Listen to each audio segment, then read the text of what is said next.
There were a few curious occurrences at Gwen Archer's murder mystery weekend at Hearst Castle that didn't seem to have anything to do with the game. Kevin suspected that there were more people at the castle than the party guests, as he saw a figure in black watching them from the grounds, and someone had placed all the character cards in their rooms while the group was out on their tour. Most curious of all was that while Madame Spatzel was telling fortunes for the guests as part of the game, she appeared to have a real vision while doing Kevin's reading. She seemed to allude to the stolen Egyptian tablet that Kevin and Professor Darius Osmond were searching for in the castle, and she warned that the tablet held more power than anyone knew. Madame Spatzel looked to be asleep in her chair for a moment before abruptly sitting back up and resuming her reading into Kevin's future, as if nothing had happened. "You will soon fall victim to desires of the heart," she announced dramatically.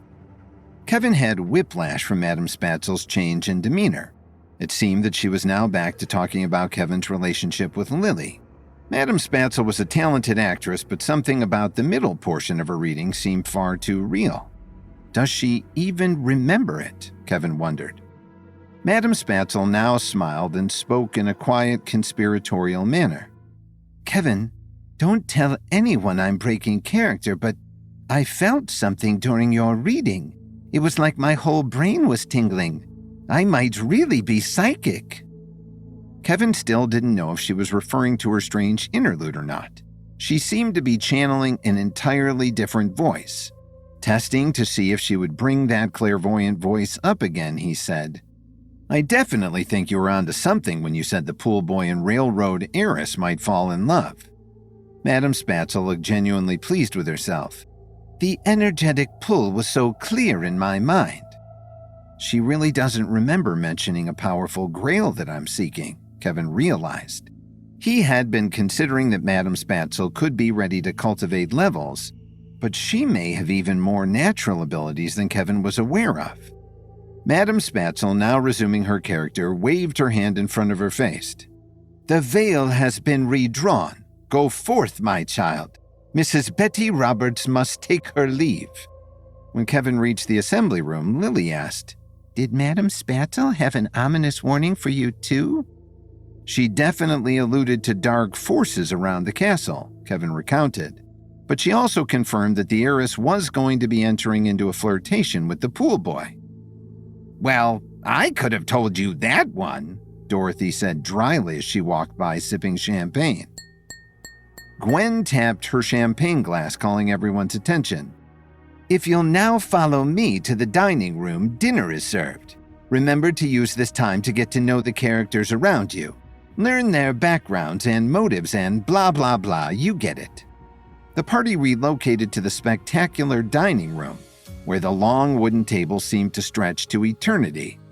It evoked the aesthetics of Da Vinci's The Last Supper, and for one of them, it would be, for one of their characters at least.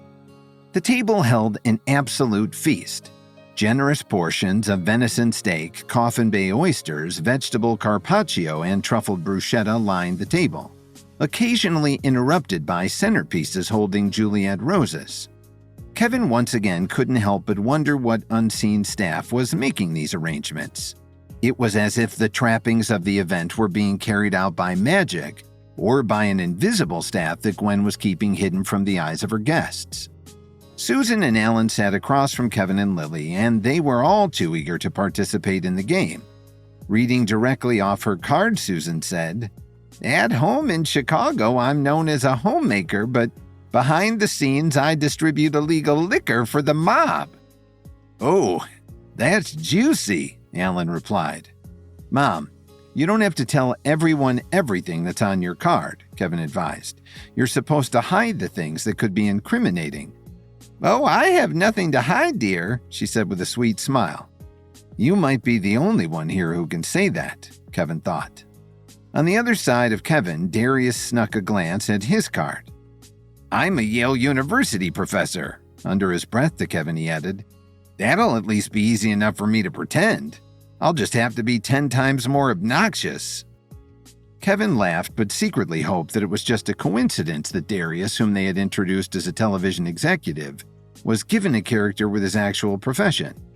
A few seats down from him, Atticus was deep in conversation with Helen. Kevin used his level 7 mental precision and focus to block out the other chatter and listen into their exchange. "My purchase went through, so now I'm one of the largest shareholders," Atticus said with barely contained excitement. "Once I reach 51%, I'll have control over the board. The future will be in my hands." "And what does that mean for me?" Helen asked, maintaining a confident demeanor but with a hint of nervousness creeping into her voice. "Oh, don't worry. I'll take care of you," Atticus said offhandedly. "Your position is secure." Kevin could tell that this conversation definitely didn't fall within the confines of the game. He supposed it was possible that Helen's head-maid character could be involved in corporate dealings, but it seemed unlikely. It sounds like Atticus is making a play to take over Eminence, Kevin thought. He didn't know what that would mean for him, but he knew given his history with Atticus that it wouldn't be anything positive. Unlike Helen, Atticus would have no interest in taking care of Kevin. With dinner winding down, Darius leaned in and whispered to Kevin, "Now would be a good time to take a look around. There's an Egyptian statue by the pool. We might find a clue there." Kevin and Darius excused themselves from the table. Gwen watched them leave with her eyes narrowed. She had always been suspicious of Kevin's motives for wanting to come here, but as host, she couldn't leave the table before her A-list guests. Kevin and Darius walked out to the pool just as the sun was setting over the Pacific Ocean. Maybe it was just the impact of the spectacular view, but Kevin felt an otherworldly charge in the air. They walked over to the statue and were surprised to find Audrey sitting cross-legged at its feet. They may not have expected her, but she didn't seem at all surprised to see them. "I should have guessed you'd be drawn to this statue, too," Audrey said to Kevin with a smile. Looking back at the statue, she continued, "I really am so grateful for the role of Arsinoe. I've been reading everything I can about her life in that era." Audrey's explanation really resonated with Kevin. He knew she was a talented actress, maybe even leveled, but he found her passion and dedication to be far more admirable. "I really appreciate how invested you are in the film," Kevin said. "Not everyone cares enough to do work outside of what's required." "Oh, I don't think of it as work at all," Audrey said earnestly. "The world inspires me. I'm satisfying my curiosity, and Arsinoe was largely forgotten by history. She's a side character to a more prominent figure, never getting credit for the impact she made. I want to do right by her." As she spoke, it struck Kevin that Audrey may be pulling from her own personal experience. It couldn't always be easy being married to someone like Lance, a literal cult leader who sucked up all the attention and oxygen in every room he entered. Great actors pulled from their own experience when crafting a character, after all. "What do you know about this statue?" Darius asked. Smart move, Kevin thought. Darius clearly wanted to fill Kevin in, but with them hiding his true identity as an Egyptology professor, he couldn't exactly show off his expertise in front of anyone else. He was going to let Audrey catch Kevin up for him. Audrey seemed eager and grateful to share her knowledge. "This is Sekhmet, the Egyptian goddess of war. She was primarily a destroyer, but she also served as the pharaoh's protector. She was a healer." Audrey continued to gaze at the statue, appearing lost in her thoughts. Kevin considered that she could be relating this to her relationship with Lance, too. "So many people are reduced to their outward presentation," she continued. "People watch someone's behavior and make judgments based on it, but they don't know what's happening behind closed doors, what might be driving someone's motives. It's so easy to be misunderstood." Now Kevin wasn't quite sure where Audrey's musing was coming from. Whose behavior was she referring to? Lance? Her own? Kevin appreciated this opportunity to gain insight into Audrey, but her presence meant that they couldn't search the statue for clues to the tablet as they had planned. He exchanged a glance with Darius, whose eyes indicated he was thinking the same thing. They'd have to come back another time. "Well, we should probably..." But Kevin's words were interrupted by a scream coming from the castle. Kevin and Darius left the dinner party to look at the Egyptian statue by the pool, hoping there might be a clue to the missing tablet. They were surprised to see Audrey at the statue.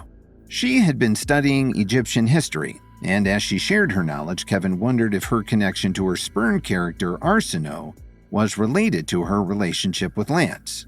Kevin and Darius prepared to leave, knowing they'd have to search the statue another time when they heard a scream coming from the castle. Hearing the terrified scream, Kevin and Darius sprinted back towards the castle.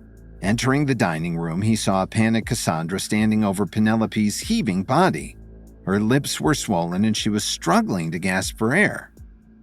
"There's no way this is part of the game," Kevin thought. "What happened?" he asked Cassandra. "She's going into shock," Cassandra cried, apparently snapping out of her usual subdued and dreamy demeanor. "She must have had one of the oysters. She's allergic to shellfish." Lance joined the group and calmly knelt beside Penelope. "Allergies are all in the mind," he advised condescendingly. "Listen to my voice, Penelope. Control your mind." To Kevin, it seemed like Lance really did believe that his voice had the power to neutralize Penelope's allergy. Kevin thought about Callum Whittier's warning that Lance had been pursuing mind control. He shuddered. Lance's power of suggestion was obviously not enough to overpower a medical crisis, as Penelope continued to struggle to breathe while looking at Lance with panicked eyes. "Do you have an EpiPen?" Kevin asked with the urgency that the situation called for. Penelope was beyond the ability to speak, but she looked at Kevin with a confused expression that suggested she didn't even know what an EpiPen was. "I'm going to make one for you," Kevin promised. "Hold on, Penelope." Kevin threw his satchel onto the table and started rifling through it. He made a mental note to carry EpiPens in the future, but he was sure he had the ingredients to make one. From his satchel, he drew epinephrine and hydrochloric acid, and he grabbed a salt shaker from the table to satisfy the need for sodium chloride.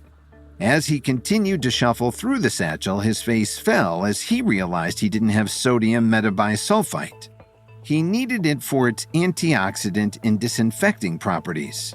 "Gwen, I need access to the wine cellar," Kevin urgently implored. Despite the emergency unfolding in front of them, Gwen hadn't so much as put down her drink. "Kevin," she said lazily, "the wine cellar is the only part of the castle I've kept untouched, and it needs to stay that way. Some of those wines are over 100 years old." "That's exactly why I need access to them," Kevin exclaimed in exasperation. "Surely a bottle of wine isn't worth more than her life." Gwen looked at Penelope's suffering with disdain, almost as if she resented her for interrupting her party. Fine, whatever," she finally relented. She left the room and in a few minutes returned with the key. She clearly hadn't been in a rush to retrieve it. "One bottle. Don't touch anything else," she said with annoyance. Kevin snatched the key and ran down the hall. Thanks to the tour and his level 7 memory skills, he knew exactly how to find the wine cellar within the massive home. He sprinted down the stone steps to the wrought iron door, shoved the key in the lock, and easily swung open what would normally be a very heavy obstacle. He entered a dusty room lit by dim and dusty bulbs. Scanning the shelves, he didn't see any bottles older than 50 years old. "That's not going to be enough," Kevin thought with frustration. He noticed another wrought iron door at the end of the room and tried using the key. It didn't fit. Of course, Gwen couldn't bother to bring all the keys needed for the cellar, Kevin thought. The only way through that door was to dissolve the iron handle. Blast Gwen and her demand to not touch anything other than one bottle, Kevin thought spitefully. He had luckily brought his satchel with him, but the hydrochloric acid that would best dissolve the iron was sitting on the dining room table waiting to be used for the EpiPen. Knowing that every second put Penelope's life more at risk, he couldn't waste the time running back to the dining room. He searched his satchel and produced hydrobromic acid, the next best thing. He poured the acid over the handle and grabbed a lighter. Heat would speed up the process, though it would also cause a more violent reaction. But Kevin didn't care what damage he caused. Time was of the essence. Holding the heat to the handle, the combination with the hydrobromic acid caused the weaker points in the handle to burst open. Kevin ripped the handle off the door and tossed it on the ground. Gwen will just have to make do, Kevin thought. On the other side of the door was an even larger, dustier room. Kevin went to the back corner, guessing that the oldest wines would be there. The shelves were dominated by red wines, but whites held a higher concentration of the sulfite he needed. Finally, He located a bottle of French Chardonnay that was bottled during the exact year their party was taking place, 1927. He ran back to the dining room where Penelope was deteriorating fast. Lily had thankfully thought to grab a wine opener in preparation since Gwen would surely take her sweet time if she needed to locate it. Kevin needed hydrogen peroxide to evaporate the sodium metabisulfite so he could isolate it. He produced a dropper and began the painstaking process of dropping a small amount of hydrogen peroxide into the bottle and quickly covering the opening with a plastic bag to capture the few evaporated droplets of sulfite. Kevin did his best to speed the process along, but the method required delicate precision. When he finally had the bare minimum needed for his solution, he combined the sodium metabisulfate with the hydrochloric acid, epinephrine, and salt, and pulled the mixture into a syringe. He jammed the needle into Penelope's thigh, and in seconds her breathing slowed and the swelling in her lips began to lessen.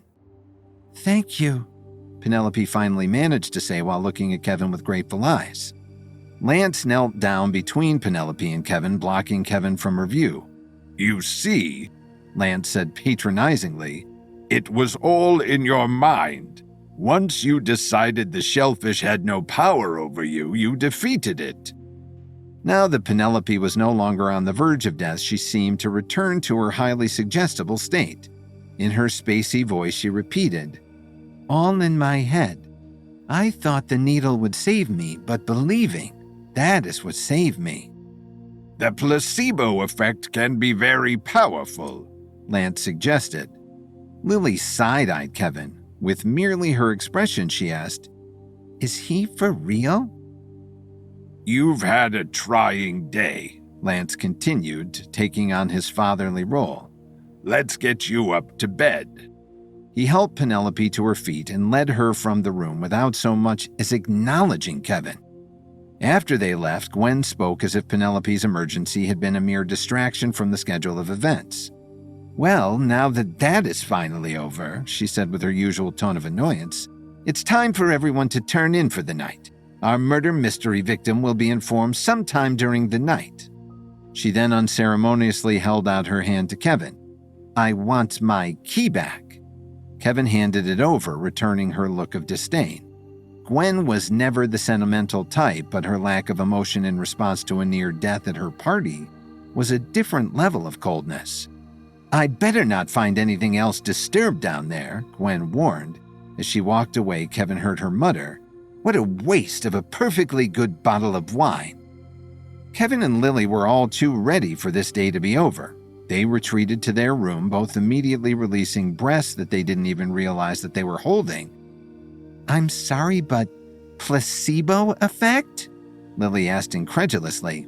"The fact that they actually believe that after you literally injected her with a cure is downright scary. Someone shouldn't have that much suggestive influence over another person." "I couldn't agree more," Kevin concurred. "I've been concerned about Lance's power over those girls for a while. It definitely doesn't seem to be the result of pure charisma." Lily nodded in agreement. "The other thing that's been bugging me," Kevin continued, "is how Penelope ended up consuming shellfish in the first place. There were oysters on the table, so that must be the culprit. But while Penelope may not be the brightest bulb, I don't think she's so oblivious that she'd eat something she knows she's allergic to." "What are you saying?" Lily asked. "You think someone slipped a piece on her plate somehow?" "I don't know," Kevin responded, deep in thought. "But there are definitely a few people here who don't have much regard for human life."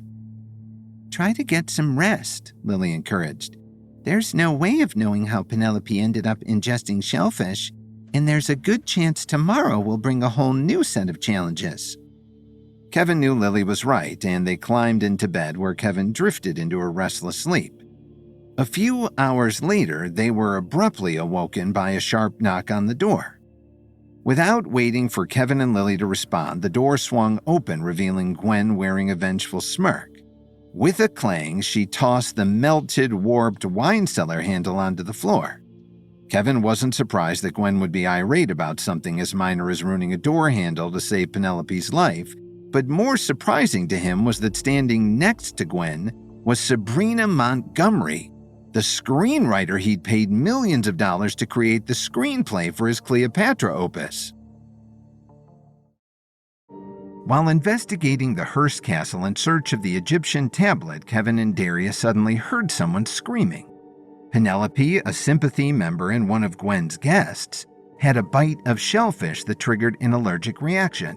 Drawing on his extensive knowledge of herbalism, Kevin was able to create an antidote to save her life, though sympathy leader Lance took the credit. By prodding Penelope, her mind overcame the poison. Later that night, after everyone went to bed, Kevin and Lily heard a knock on their door, and when they answered it, they saw Gwen standing next to Sabrina with a devilish grin. "Sorry to barge in on you like this," said Sabrina, "but it's been decided that Lily will be the first victim of our murder mystery, so she needs to come with us and prepare for tomorrow." Although Sabrina seemed apologetic for knocking on their door so late at night, Gwen didn't seem sorry at all, but full of anticipation. Kevin suddenly realized that Gwen had left nothing to chance with her murder mystery weekend. "Ah," he said, "I didn't realize that Gwen hired my own screenwriter to make sure this weekend was a first-class undertaking. It seems everyone in Hollywood knows you're the best writer in town, Sabrina." "I'm always open to a good paycheck. Writers never know where their next job is coming from," Sabrina said. Nodding her head in agreement with Sabrina, Gwen continued with her game. "Yes, now that we have our first victim, the real fun can begin. Come with us, Lily. We have some very exciting things planned for tomorrow." Still half asleep, Lily threw off the bed cover, stood up, and stretched her arms. "Can I at least get dressed first?" she asked. "I don't have to get murdered in my pajamas, do I?" Sabrina shook her head. "Of course not," she said. "Go ahead and change into whatever you'd like." As Lily went into the bathroom to put on a pair of jeans and a blouse, Kevin had an unsettling feeling in his chest. Even if it was just pretend, the thought of his wife being murdered sent a shiver down his spine. "What happens to her now that she's dead?" he asked. "Will she still be allowed to mingle with the other guests?" Sabrina opened her mouth to say something, but Gwen beat her to the punch. "We wouldn't want to spoil all the surprises for you, would we, Kevin? As one of the players in this murder mystery, we will need you to be just as surprised as everyone else." Kevin didn't like that answer one bit. It was vague and obscure and didn't make him feel any better.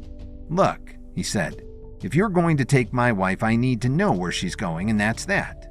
Just then, Lily came out of the bathroom and brushed off Kevin's concern with a wave of her hand. "Oh, don't be so paranoid, Kevin. We knew this is what we were getting involved in when we came here, and the last thing I want to do is spoil the game." Then she looked at Sabrina and said, "I'm ready when you are." Before letting Lily go, Kevin took her hand and said, "If anything unusual happens, anything at all, I want you to call me, all right?" Gwen looked directly at Kevin and smiled. "Sorry, Kevin, but the dead don't use cell phones," she said. "Lily's phone will have to stay here with you." Kevin looked shocked. "Wow, Gwen, when you invited us to this murder mystery party, I had no idea that it'd be so elaborate. Aren't you going a little overboard with this?" Kevin knew that when Gwen was backed by Vincent Reeve, she was capable of sheer evil, and Kevin wanted to make sure that Lily wasn't going to be in real danger amid this fictional game that Gwen was now hosting. Gwen's smile persisted as though she was wearing it like a mask. "Well, Kevin, if it's a little too much for you, you're welcome to leave at any time." Not wanting Kevin to speak for her, Lily stepped forward and spoke for herself. "No, that's all right," she said. "I'm happy to play along." Then turning to Kevin, she took his hand and smiled. "Don't worry about me, Kevin. It's all just for fun, remember? If you were in my position, I hope you'd do the same." Finally, after handing her phone to Kevin, Lily went away with Gwen and Sabrina. As soon as she was gone, the weight of her absence felt enormous and troubling, so it was difficult for Kevin to fall back asleep. Sensing an opportunity to explore the mansion undisturbed, Kevin took out his phone and texted Darius. "Are you awake?" he wrote. "This might be a good time to look for the tablet." Just a few moments later, a text from Darius popped up in his inbox. "Yeah, I had too much coffee at lunch, so I'm still awake," it read. "Want to meet downstairs in the assembly room?" Kevin responded to the text with a thumbs up and immediately went downstairs. When he saw Darius, he crept toward him on his tiptoes. In order to stay as silent as possible, they also kept their voices to a whisper. "This mansion is one of the biggest in the entire world," Kevin said. "Finding the Egyptian tablet is going to be like finding a needle in a haystack." Darius nodded and pointed down the hall to their left. "I saw some Egyptian decor in the billiards room earlier. Maybe we should start there." Kevin shrugged. "Seems like as good a place to start." Draped with fine rugs and priceless works of art, the mansion was so huge it took Kevin and Darius almost 30 minutes to get all the way to the billiards room. Once they were inside, they quietly shut the door and turned on one of the lamps, which only provided enough light to fill about half the room. "We shouldn't turn on any more lights," Kevin said. "We don't want to draw any attention to ourselves." After Darius nodded his understanding, he and Kevin started to poke around the room. Just as Darius said, there were multiple pieces of decor that looked Egyptian, such as a painting of the pyramids, a sarcophagus, and a miniature model of the Sphinx. Upon closer inspection, though, none of these props had any clues about where the tablet might be. "Do you think this is the only Egyptian-themed room in the house?" Darius asked. "If there are others, the tablet is going to be extremely hard to find." "I don't know," Kevin replied. "We haven't even seen the entire house yet, so there might be other rooms like this one." Just then, a familiar voice came from behind them. "If you pull the bottom drawer of that cabinet all the way out, it will unlock a secret compartment in the uppermost drawer. I didn't see anything notable, though."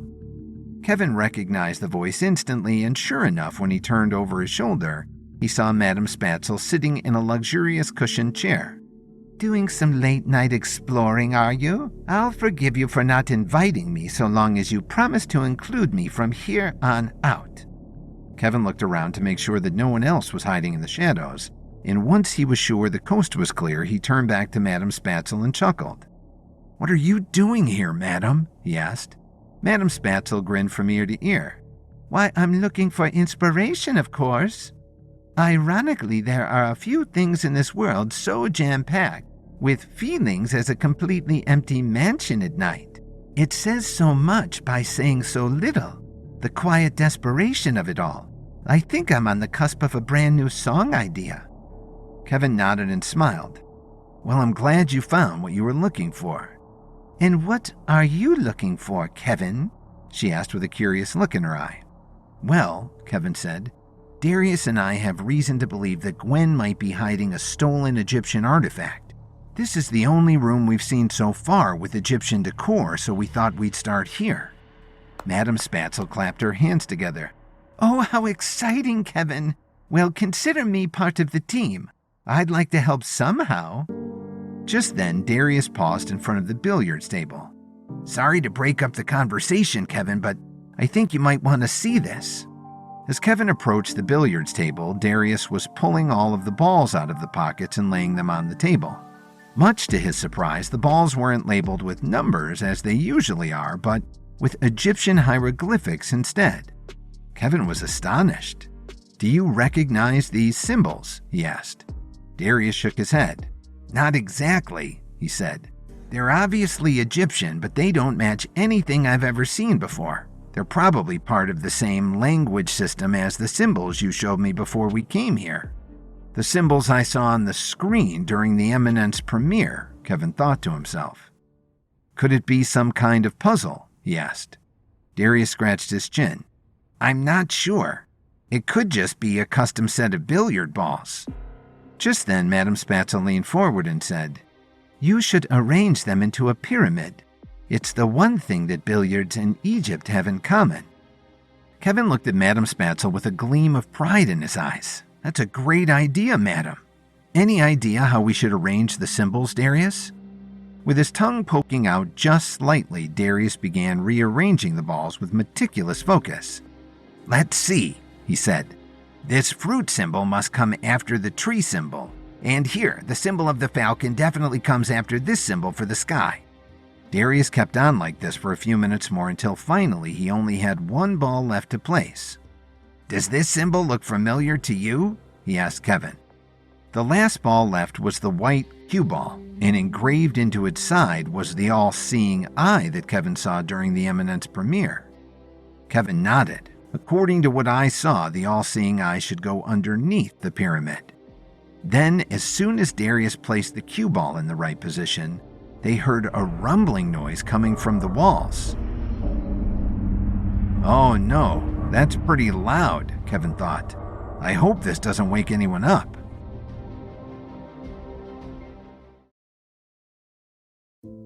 After arranging the billiard balls into a pyramid, a secret alcove opened, but unfortunately it seemed completely empty. Kevin, Darius, and Madame Spatzel wanted to keep searching, but because the sun was coming up, they decided to continue the search for the Egyptian tablet later. The next morning, when everyone went into the dining hall for breakfast, Lily was playing dead on the floor with a prop knife in her back. After a round of interrogations, Gwen returned with a journal which, in the game, was presented as Lily's diary. When Madame Spatzel opened it, she warned Kevin that he probably wouldn't like what it said. With an apprehensive look on her face, Madame Spatzel opened the diary to the first page and started to read out loud. "Dear Diary," she began, "I never thought I'd be the person to say this, but my marriage is in shambles." After hearing just the first sentence, everyone began to look at Kevin skeptically. "Well, I guess that makes Kevin our number one suspect, doesn't it?" Judy Chen murmured to Milo Hardy.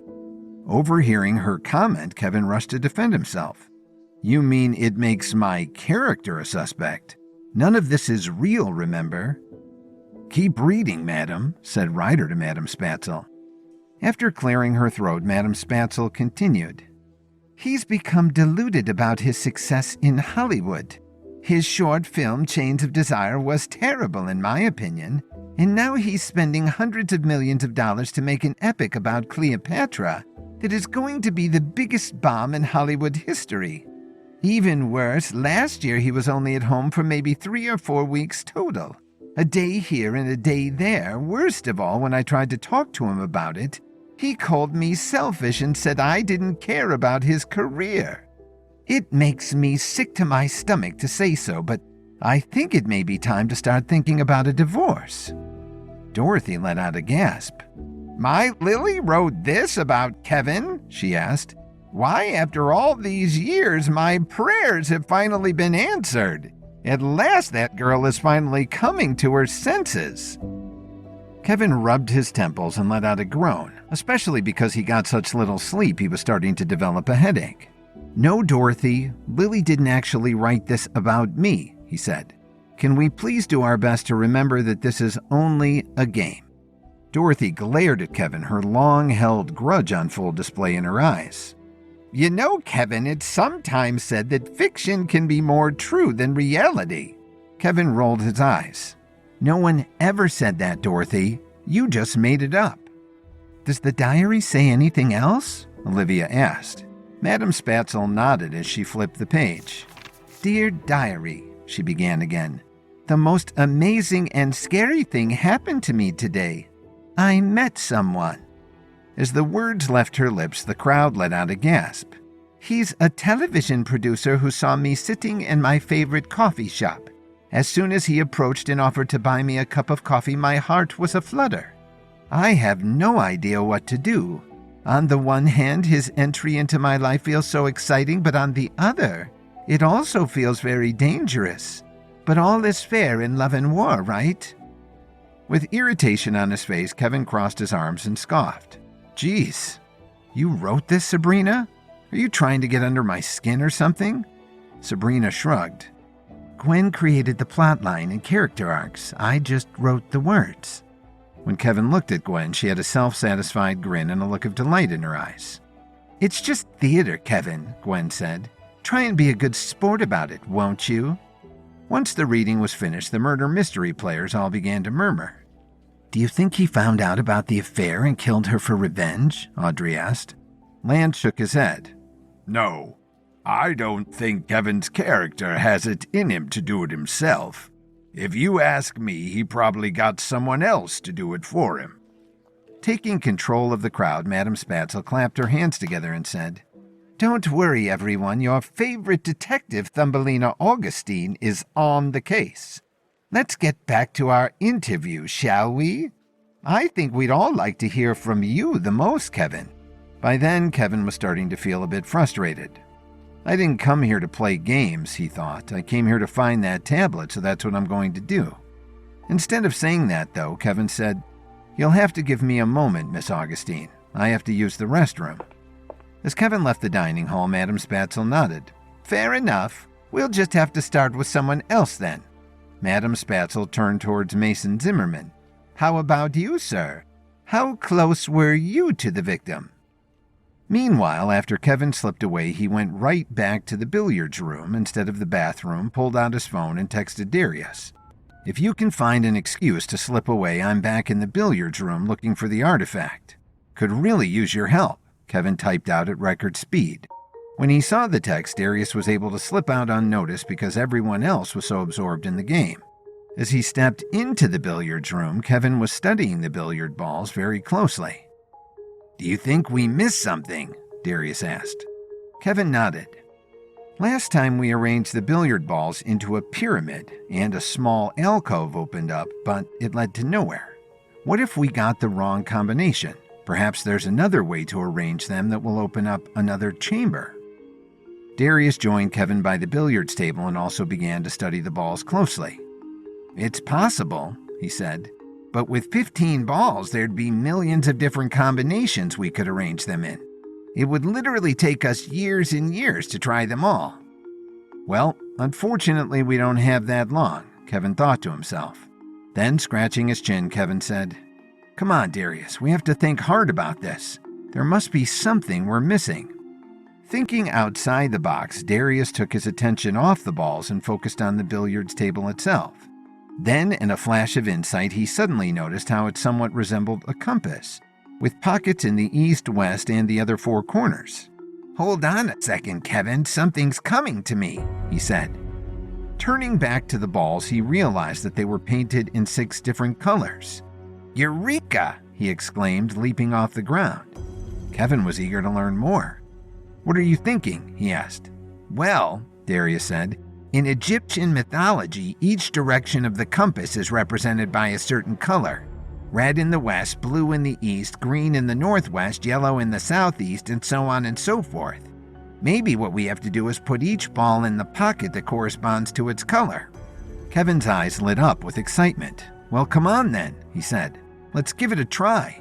Following Darius's insight, he and Kevin started dropping billiard balls into the pockets that corresponded with their color and compass direction. After the table had been emptied, they waited for something to happen, but after a few moments of suspense, nothing did. "Did we get something wrong?" Kevin asked. Darius shook his head. "I don't think so," he said. "Maybe we were just barking up the wrong tree." Then, just as he was about to give up, Darius experienced another flash of insight. "Hold on, I just thought of something," he said. "The main underlying principle of Egyptian mythology is the concept of unity. The unity of the cosmos, the unity of the planet, the unity of ourselves, etc., etc. So going with that principle, what if we're supposed to land the balls in their pockets at the exact same time?" Before Kevin could express his opinion, Darius shook his head and said, Who am I kidding? The odds of landing a shot like that are 1 in a million. We don't stand a chance." In response, Kevin's lips curled into a smile. "I wouldn't be so sure, Darius. Go ahead and set up the pyramid for me. I'll give it a shot." With a mix of astonishment and excitement, Darius arranged the balls into a pyramid and placed them at one end of the billiards table. On the other end, Kevin set down the cue ball and grabbed a pool stick off the wall. "I don't want to get my hopes up, but if anyone can make this shot, Kevin, it'd probably be you," Darius exclaimed. Kevin took a deep breath and closely examined the table. "Like almost everything else, Darius, it's really just a matter of geometry and physics. If I hit the pyramid in just the right spot at just the right speed, the result is inevitable." After drawing the pyramid on a piece of paper, Kevin did a series of complex math equations to determine the precise speed and location at which he should strike the pyramid of balls. Then he leaned forward and pulled the stick back with one hand. "I need to strike it at exactly 22 miles per hour, he said. "Here goes nothing." Holding his breath to increase his precision, Kevin shot the pool stick forward and knocked the cue ball into the left side of the pyramid just slightly off-center. Much to Darius's shock, the billiard balls launched in a host of different directions, but somehow all landed in their right pockets at about the same time. Then, after a moment of suspense, the pool table itself started to rumble and very slowly sank into the ground, revealing a set of stairs. With an impressed look on his face, Darius gestured to Kevin to go first. "Well, after you, Kevin, with that shot, you certainly earned it." With an abundance of caution, Kevin carefully took a step down the stairs. "All right, Gwen, just what are you hiding down here?" he wondered out loud.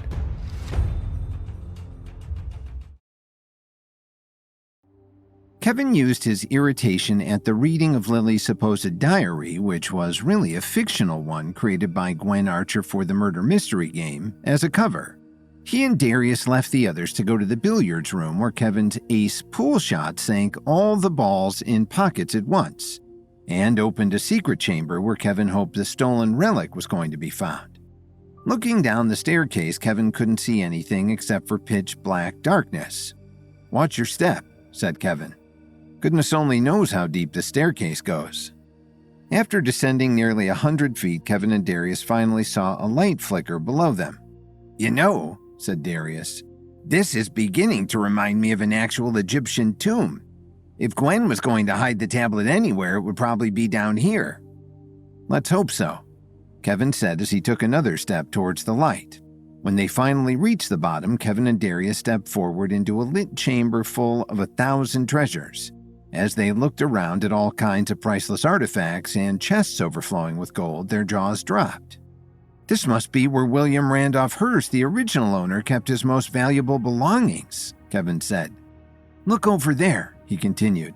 "Is that an original Da Vinci piece?" Propped up on the wall was Da Vinci's portrayal of the Last Supper, and directly across from it was the Vitruvian Man, showcasing Da Vinci's perfect depiction of the proportions of the human form. "Wow, do you think these are originals?" Darius asked. Kevin nodded. "Wouldn't surprise me," he said. "Back in his time, William Randolph Hearst was almost as rich as I am today. When Gwen purchased the mansion, I wonder if she even knew this room existed." Along with the Da Vinci originals, there was a collection of ancient Chinese pottery, a pillar from the Temple of Athens, a circular Mayan calendar, and even the plastered cast of someone who died at Pompeii. "My intuition is telling me that the Egyptian tablet has got to be down here somewhere," Darius said. Kevin agreed. "Let's try to find it as soon as we can. We don't want to be away from the party for too long or else Gwen might become suspicious." As they paced around, Kevin saw a gold-plated Egyptian sarcophagus sitting in the dead center of the room. "Let's take a look inside," Kevin said as he placed his fingers under the lid. Kevin seemed excited, but Darius looked a little forlorn. "Are you sure about that, Kevin? A lot of people believe that these sarcophagi sometimes contain ancient curses." Kevin threw his head back and laughed. "Oh, please, Darius. I don't know about you, but I am a man of science," he said. Then, with no further hesitation, Kevin summoned all his strength and slowly lifted the lid off the sarcophagus. For a moment, Kevin half expected to find a real mummified corpse inside, but instead, there it was, an ancient limestone tablet covered in Egyptian hieroglyphs. When he saw it, Darius's eyes started to sparkle. "That's it," he said. "This is the stolen artifact I've been looking for. I'm so excited I can hardly believe my eyes." Very carefully, Kevin wrapped the tablet in a piece of cloth and slipped it into a satchel. "Now that we have what we came for," he said, "maybe we can leave the party early. I wasn't all that excited about a murder mystery weekend in the first place." Just then, Kevin heard loud footsteps marching down the stairs. "Quiet. Do you hear that, Darius?" Darius shook his head. Unlike Kevin, he wasn't on a steady diet of mental precision pills, so his hearing wasn't nearly as sharp. "I don't hear anything," Darius replied. Kevin knew they had to act fast. "There's a group of people coming down the stairs right now. Quick, get behind something." As fast as he could, Darius got behind the Greek pillar while Kevin hid behind the enormous skull of a T-Rex. Just a few seconds later, right as Kevin and Darius were settling into their hiding spots, a group of 6 secluded valley assassins stepped into the room, armed with swords, shields, and batons. "It's impossible for this chamber to open up on its own," one of them said. "Somebody's gotta be down here, and Gwen will kill us if we don't catch the interlopers." Peering out from behind the T-Rex skull, Kevin got a sense of the assassins' levels. These guys mean business, Kevin thought to himself. There isn't a single one of them under level 5, making them much more powerful than the stuntmen I've gotten used to fighting. Hopefully they'll give up and leave before they find us. I'd hate to see any of these priceless art pieces get harmed in a battle. Just then, one of the secluded valley assassins started to poke around the Greek pillar, and both Darius and Kevin became immobile to the point that they stopped breathing. "Come on, Darius," Kevin thought to himself. "We can't afford to blow our cover now that we have the tablet."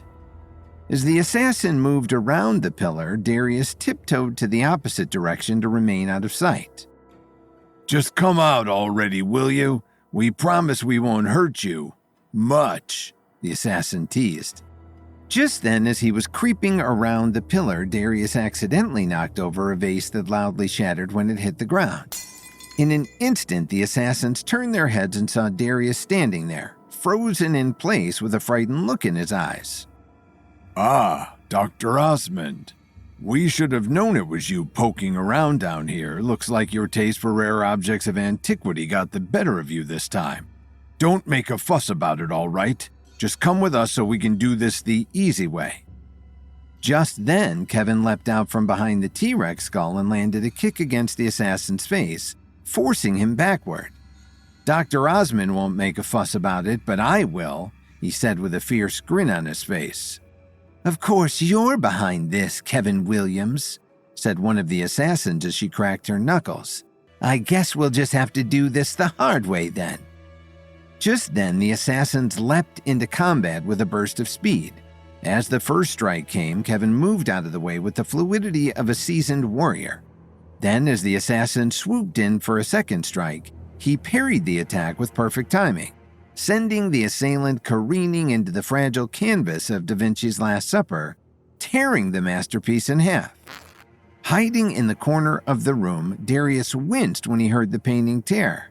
"Well, there goes one of the most important works of art in the entire Western canon," he said with a sigh. Meanwhile, Kevin, agile as a shadow, weaved between the fragile artifacts, trying desperately not to break anything else. "Don't forget, fellas, you break it, you buy it," he chuckled. Just then, as another assassin lunged forward, Kevin spun around the Egyptian sarcophagus, using it as a shield against a flurry of strikes. When the assassin paused for just a moment, Kevin knocked the sarcophagus over, crushing the assassin underneath. "Ouch, that's gonna leave a mark," Kevin joked. Now there were only 4 assassins left, and Kevin had not even broken a sweat. "We can't let him beat us," one of the remaining assassins cried out. "Let's make him regret coming down here, shall we?" Kevin smirked. "I'd like to see you try." As the skirmish continued, the underground chamber became an arena of destruction. The once sacred relics lay strewn across the chamber's floor, broken apart into meaningless fragments. Yet amid the chaos, Kevin's strength and determination surged. The remaining assassins, hoping to find a moment of vulnerability, converged for a final onslaught. The clash reached a crescendo, blades swinging faster and faster in a furious exchange. In the echoing chamber, Kevin's every move was a calculated strike, a testament to his mastery over the unfolding chaos. Swiftly, Kevin lunged toward the pillar from the Temple of Athens and, summoning all of his strength, lifted it over his shoulder. When he saw Kevin do it, Darius's jaw hit the floor. "That thing must weigh hundreds of pounds," he thought to himself. Then, swinging it like a battering ram, Kevin used the pillar to topple another assailant, knocking him to the ground with a loud thud. Without stopping to catch his breath, Kevin looked up to face the last assassin, but surprisingly, he didn't see anyone. Just then, however, he heard Darius scream, and when he looked over, he saw an assassin holding a sword to Darius's throat. After letting out a wicked chuckle, the assassin said, Now. You're going to settle down, aren't you, Kevin? You wouldn't want your friend Dr. Osmond to get hurt now, would you? Darius struggled to break free but couldn't escape the assassin's tight grip. Don't listen to him, Kevin. Just get out of here and take the tablet with you. Forget about me. No one gets left behind, Darius, Kevin thought to himself. I just have to handle this extremely carefully. After knocking the billiard balls into the exact right pockets, the table lowered, revealing a hidden staircase that led into an underground bunker full of rare antiquities like Da Vinci paintings, a T-Rex skull, and a Greek pillar. When Kevin and Darius opened an Egyptian sarcophagus in the center of the room, they found the tablet lying inside. Just then, the secluded valley assassins attacked, and a fight broke out in the bunker, making a mess of the priceless artifacts. Kevin took them out one by one, but in the midst of the battle, one of the assassins took Darius hostage and held a sword to his throat. Very carefully, Kevin took a step forward. "Let him go, and I'll let you live," he said in a stern, commanding voice. The assassin pressed his blade even tighter against Darius's neck. I think you've got that backward, Kevin. Hand over the tablet or say goodbye to Professor Osmond. The assassin drove home his point by slicing delicately across Darius's neck with his blade, drawing just the tiniest bubble of blood to the professor's neck. Kevin scanned the room for any kind of solution. He knew that if he didn't do something fast, matters could escalate to a deadly degree. "You want the tablet?" he said. "Fine. Here it is." As he took another step forward, Kevin pulled the tablet out of his satchel, holding it close to his hip. "It's just an artifact," he said. "Nobody else has to get hurt." Kevin tried to talk in a slow, hypnotic voice in order to distract the assassin as he kept stepping forward. His efforts to close the gap, however, did not go unnoticed by the assassin. That's close enough, the assassin shouted, tightening his grip around Darius. Just hurry up and give me the tablet. Set it down on the ground in front of you. Darius, who had been searching for the tablet for the better part of a year, was disgusted by the idea of it falling into the wrong hands. "Just go and get out of here, Kevin. I'd rather die than let these clowns get away with the tablet." The assassin frowned. Hold your tongue, Osmond, or I'll kill you either way. Now no more small talk. Hand over the tablet. Kevin clutched the tablet in his hand as the assassin started to count down from 5. All right, I'll give you 5 seconds, he said. 5, 4, 3, 2. Just then, right as the assassin's lips were opening to say 1, Kevin pulled the tablet back behind his shoulder and hurled it at the assassin's face. In the split second that it shot through the air, the assassin tried to slice Darius's throat, but thankfully he only had enough time to leave a small scratch before the tablet smashed directly into his nose. The moment Darius was free, he leapt forward to reunite with Kevin, sweat pouring down his face. Phew, for a second there, I didn't know what we were going to do. Kevin smirked. For a moment there, neither did I. When he went over to pick up the tablet, there was a bit of blood on it, but thankfully it only got onto the cloth wrapped around it and not the tablet itself. Kevin handed the tablet to Darius and said, Here, would you mind holding on to this for the time being? If Gwen finds out that the tablet is missing, I feel like I'd be her top suspect. Darius nodded as he took hold of the tablet. No problem, he said. I'll slip it into my suitcase before going back to the party. Speaking of which, we should probably get back, right? All you said before leaving was that you were going to the bathroom. Kevin chuckled. I'll just say I had to take a work call or something. Then, on their way out of the bunker, Kevin noticed a security camera propped up in the corner of the room. Uh-oh, we wouldn't want word of this little accident to get back to Gwen now, would we? Climbing up on the T-Rex skull, Kevin reached for the camera, pulled it out of its socket, and smashed it against the ground, instantly breaking it.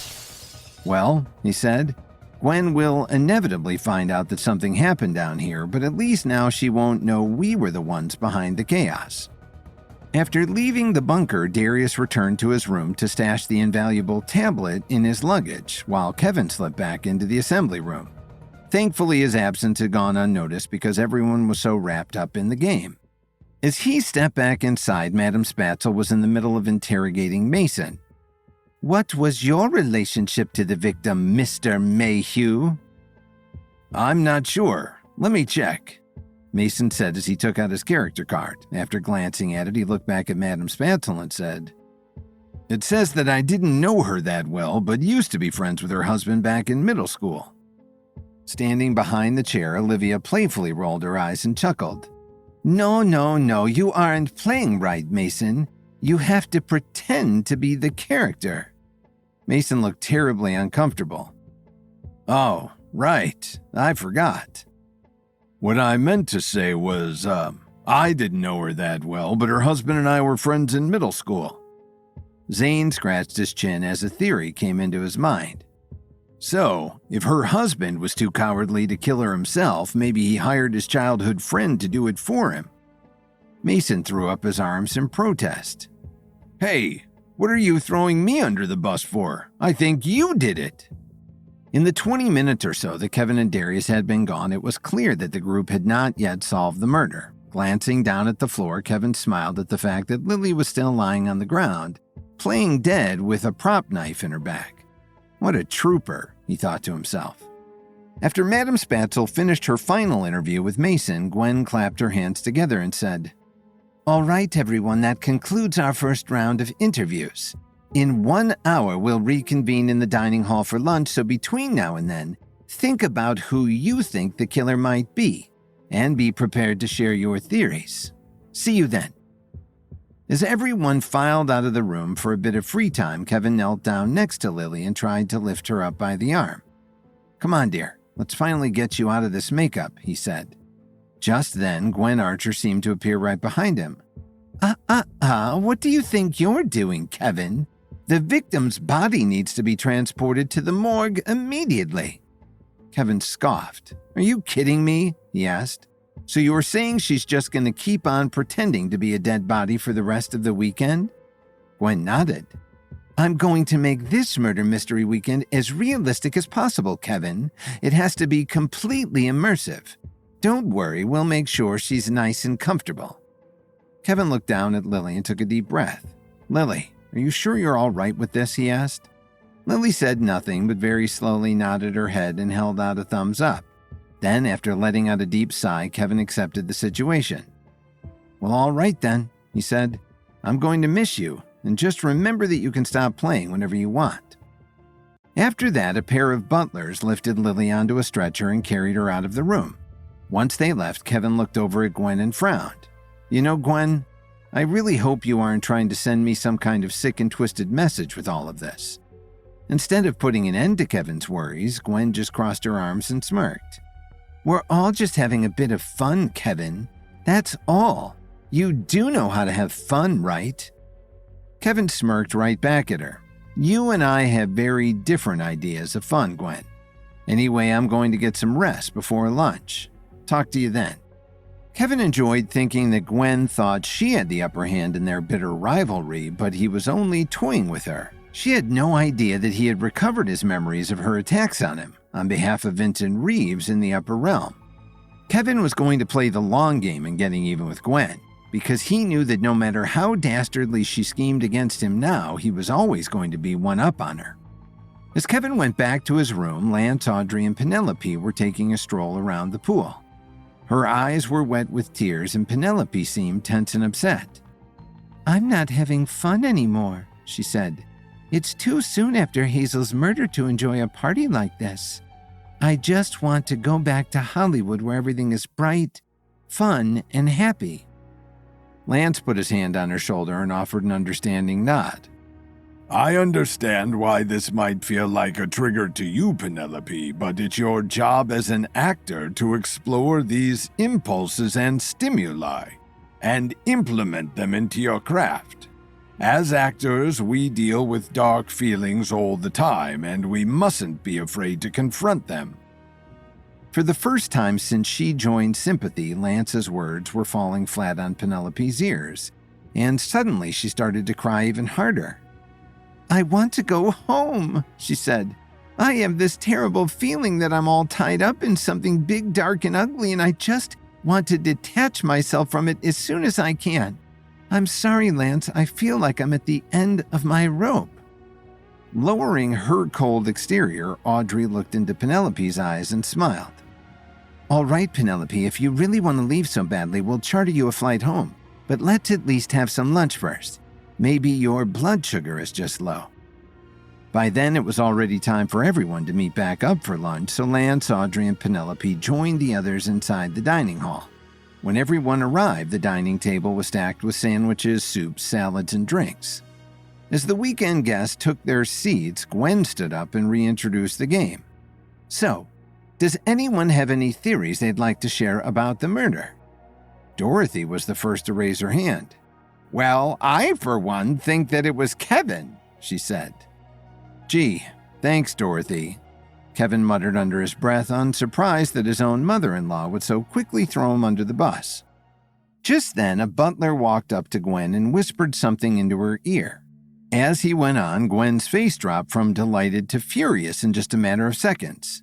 "Is that so?" she asked. "Well, then I suppose I have no choice but to make a scene about it." Gwen stood up from her chair and crossed her arms. "Ladies and gentlemen, it's just come to my attention that something very valuable has gone missing from my underground storage bunker. Now, I don't want to have to call in the law, so would whoever took it please kindly identify themselves?" Everyone glanced around at each other with suspicious looks. When Kevin and Darius looked at each other, Kevin saw that Darius's eyes, filled with fear, could easily reveal that they were the culprits. Then, with a frustrated look on her face, Gwen said, "Oh, I should probably add that none of you will be leaving this room until we've gotten to the bottom of this." Kevin took a deep breath and thought to himself, "I was wondering when she was going to find out." While Kevin could handle Gwen, he didn't want her anger and her fleet of secluded valley assassins bringing harm to any of the other guests. And it worried Kevin greatly that, at that moment, Lily was in a supposed morgue far from his eyes, and far from his protection. With the priceless Egyptian tablet recovered from Gwen's secret antiquities bunker, Kevin and Darius returned to the murder mystery proceedings. But over lunch, Gwen was informed by her staff of the supposed theft from her collection, and she demanded that the perpetrator confess or she would call in the police. Trying his best to look innocent, Darius looked up at Gwen and said, "If I may ask, Mrs. Archer, what exactly was stolen from the bunker? It might help us to know what we're looking for in case one of us has seen it in passing." Gwen took a deep breath. She wasn't sure it was a good idea to reveal what it was, but also wanted to give someone who might have seen it the opportunity to snitch on the thief. "It's a priceless Egyptian artifact," she said. "A stone tablet covered in hieroglyphics." Now that they knew what it was, everyone seemed much more interested. "Oh, that sounds expensive," said Mason. "You have no idea," Gwen replied. "Now, the last thing I want is to spoil the party and spend too much time on this, so will whoever took the tablet please reveal yourself? I promise I won't press charges as long as it gets returned to me. If you'd like, you can simply say that you were only borrowing the tablet temporarily, and I will accept your excuse at face value, no questions asked. I can be quite understanding about blatant theft when I want to be," Gwen said with a gleam in her eye that made all wonder if she, in fact, would forgive the actual thief. Gwen looked around for someone to come forward, but no one did. Instead, they looked away or down at the floor with vacant expressions, trying desperately not to look guilty, feeling the full weight of the tension in the air. Finally, after a few moments of silence, Gwen let out a disappointed sigh like a teacher whose whole class had failed the test. "Fine," she said. "I guess we'll just have to do this the hard way. I hope everyone is enjoying the food because you're going to be here for much longer than expected while my butlers search through your suitcases." Darius looked at Kevin with grave concern in his eyes. "Oh God, the tablet is in my suitcase," Darius thought to himself. "Oh God, the tablet is in his suitcase," Kevin thought at the exact same time. Kevin didn't even have to draw on any of his heightened senses to know exactly what Darius was thinking. Thankfully for them, though, they weren't the only ones showing concern. "That's ridiculous," Dorothy said. I won't have you trifling through my suitcase just because you misplaced something. Who do you think you are, some kind of TSA agent?" Madam Spatzel agreed. "I brought over 7 suitcases, Mrs. Archer, and only 3 of them are suitable for other people's eyes." "Yeah," Zane said. "I'm completely innocent, but I definitely don't want anyone digging around through my suitcase. You won't find the tablet in there, I can tell you that much." As people continued to protest the idea of their suitcases being searched, Penelope was starting to look a bit nauseated. "I'm sorry," she said, "but there isn't any more shellfish in the soup, is there? I'm starting to feel a bit woozy." Gwen glared at Penelope as though she had rudely interrupted something much more important. "No, Penelope, it's tomato soup," she said. "Anyway, unless you want everyone in this room to be upset with you, I'd suggest that the person who stole the tablet come forward so we can finally lay this issue to rest. Anyone?" Again, the room fell silent. If Gwen really did send her butlers upstairs to search everyone's luggage, they would inevitably find the tablet inside Darius's suitcase. "I have to think of a way out of this," Kevin thought to himself. "No matter what happens, I can't allow them to search Darius's suitcase." Just then, right as Kevin was opening his mouth to say something, a loud splash came from the other end of the table. And when he looked over, he was shocked to see Penelope's head lying face down in her soup. A chorus of frightened gasps filled the air, and because it happened so suddenly, the guests were a bit delayed in getting up to help. Seated right next to her, Audrey pulled Penelope's head out of the soup and gently patted her face, but the girl was unresponsive. "Penelope! Penelope! Oh dear, somebody call the doctor!" At first, everyone felt a jolt of terror, but Alan, Kevin's father, was the first to remember that they were all attending a murder mystery party. "Oh, I get it," he said. "Penelope must be the second victim. The killer has struck again." Susan, Kevin's mother, heaved a sigh of relief. "Oh, thank goodness," she said. "For a minute there, I had completely forgotten that we were at a murder mystery party." Everyone looked a bit relieved, but Audrey still had a nervous look on her face. "No, I think something actually might be wrong. She's starting to look kind of pale." Without hesitation, Kevin sprang up, ran over to Penelope, and used 2 fingers to check her pulse. Then, with a mixture of shock and disappointment on his face, Kevin looked up at the others and said, "I'm sorry to say this, everyone, but Penelope is dead." Again, the crowd gasped in shock and horror. Overwhelmed beyond what she could handle, Dorothy fainted and hit the floor, but everyone was so focused on Penelope that they hardly even noticed. "She's dead? That can't be right," Milo Hardy said. "She's an actor. She must be faking it." Utterly terrified, Judy looked at Gwen and said, "Gwen, this is all becoming a little too immersive for me.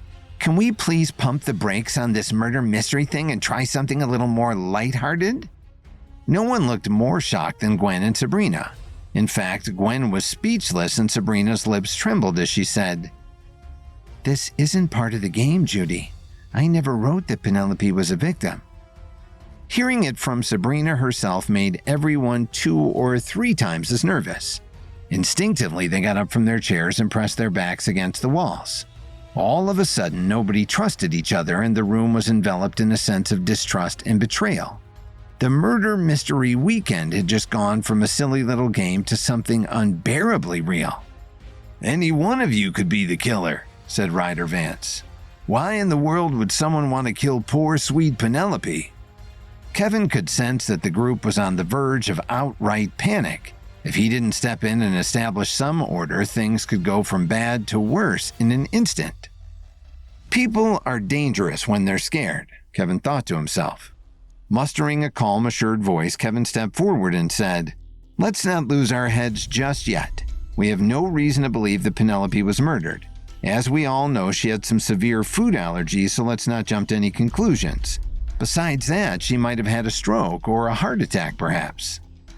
At first, Kevin's words calmed people down a bit, but then Judy said, "Deflecting the possibility of a murder, Kevin?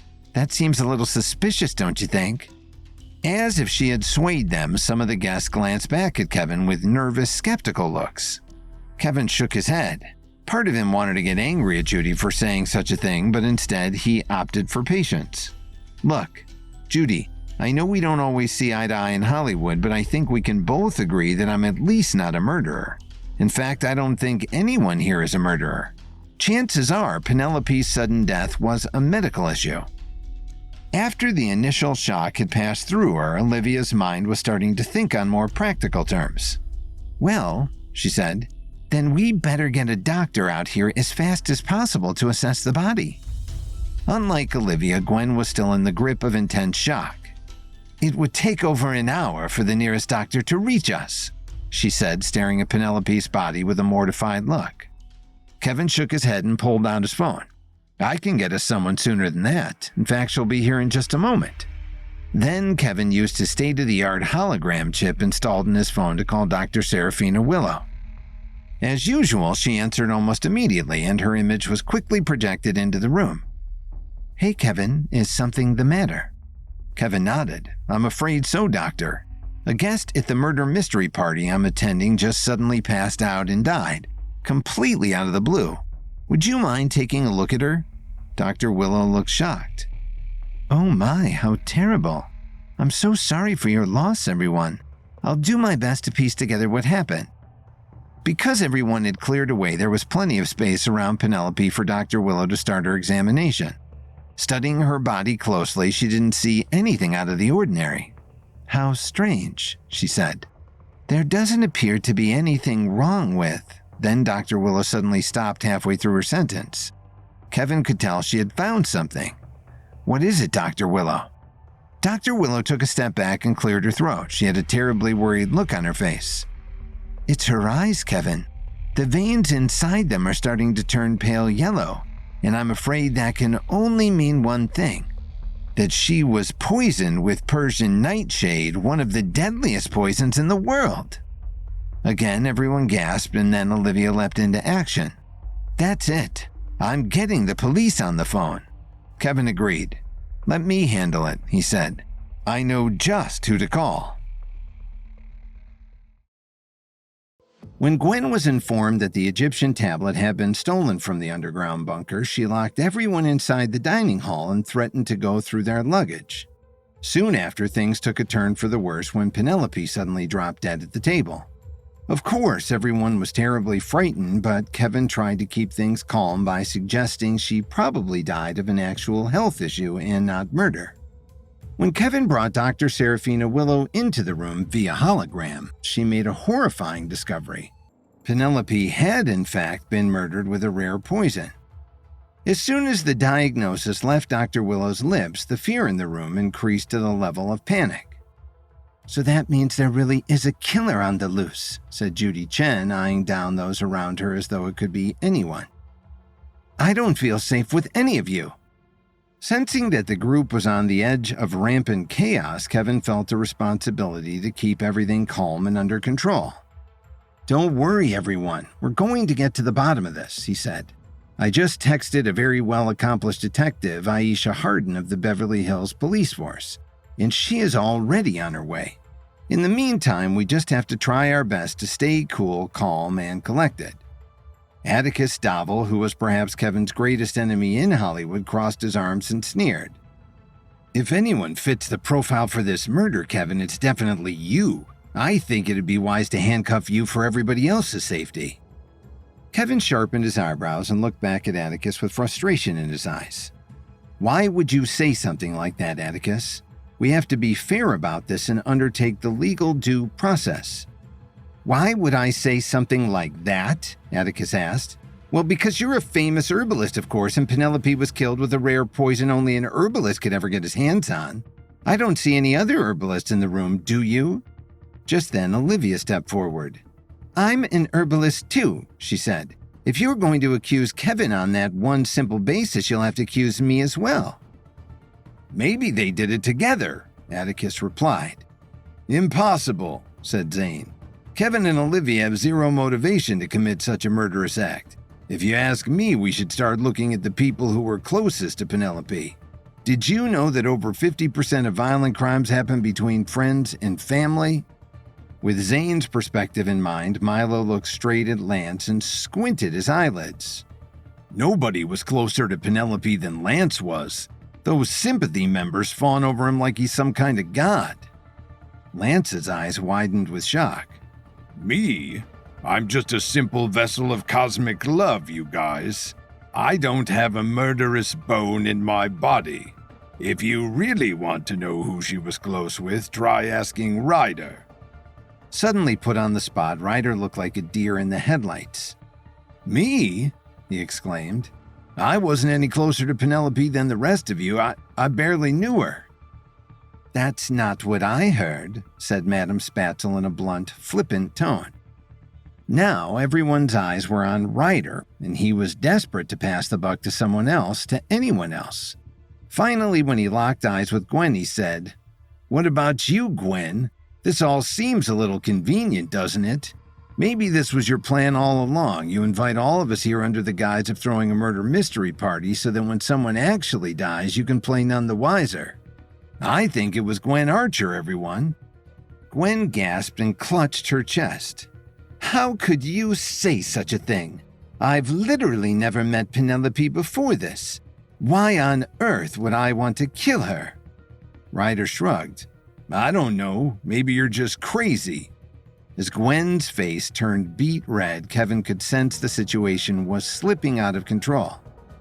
Please, everyone, we can't get carried away with all these baseless accusations. Maybe it'd be best if we all just stood in silence until the detective arrives, which again should be any minute now. Atticus frowned.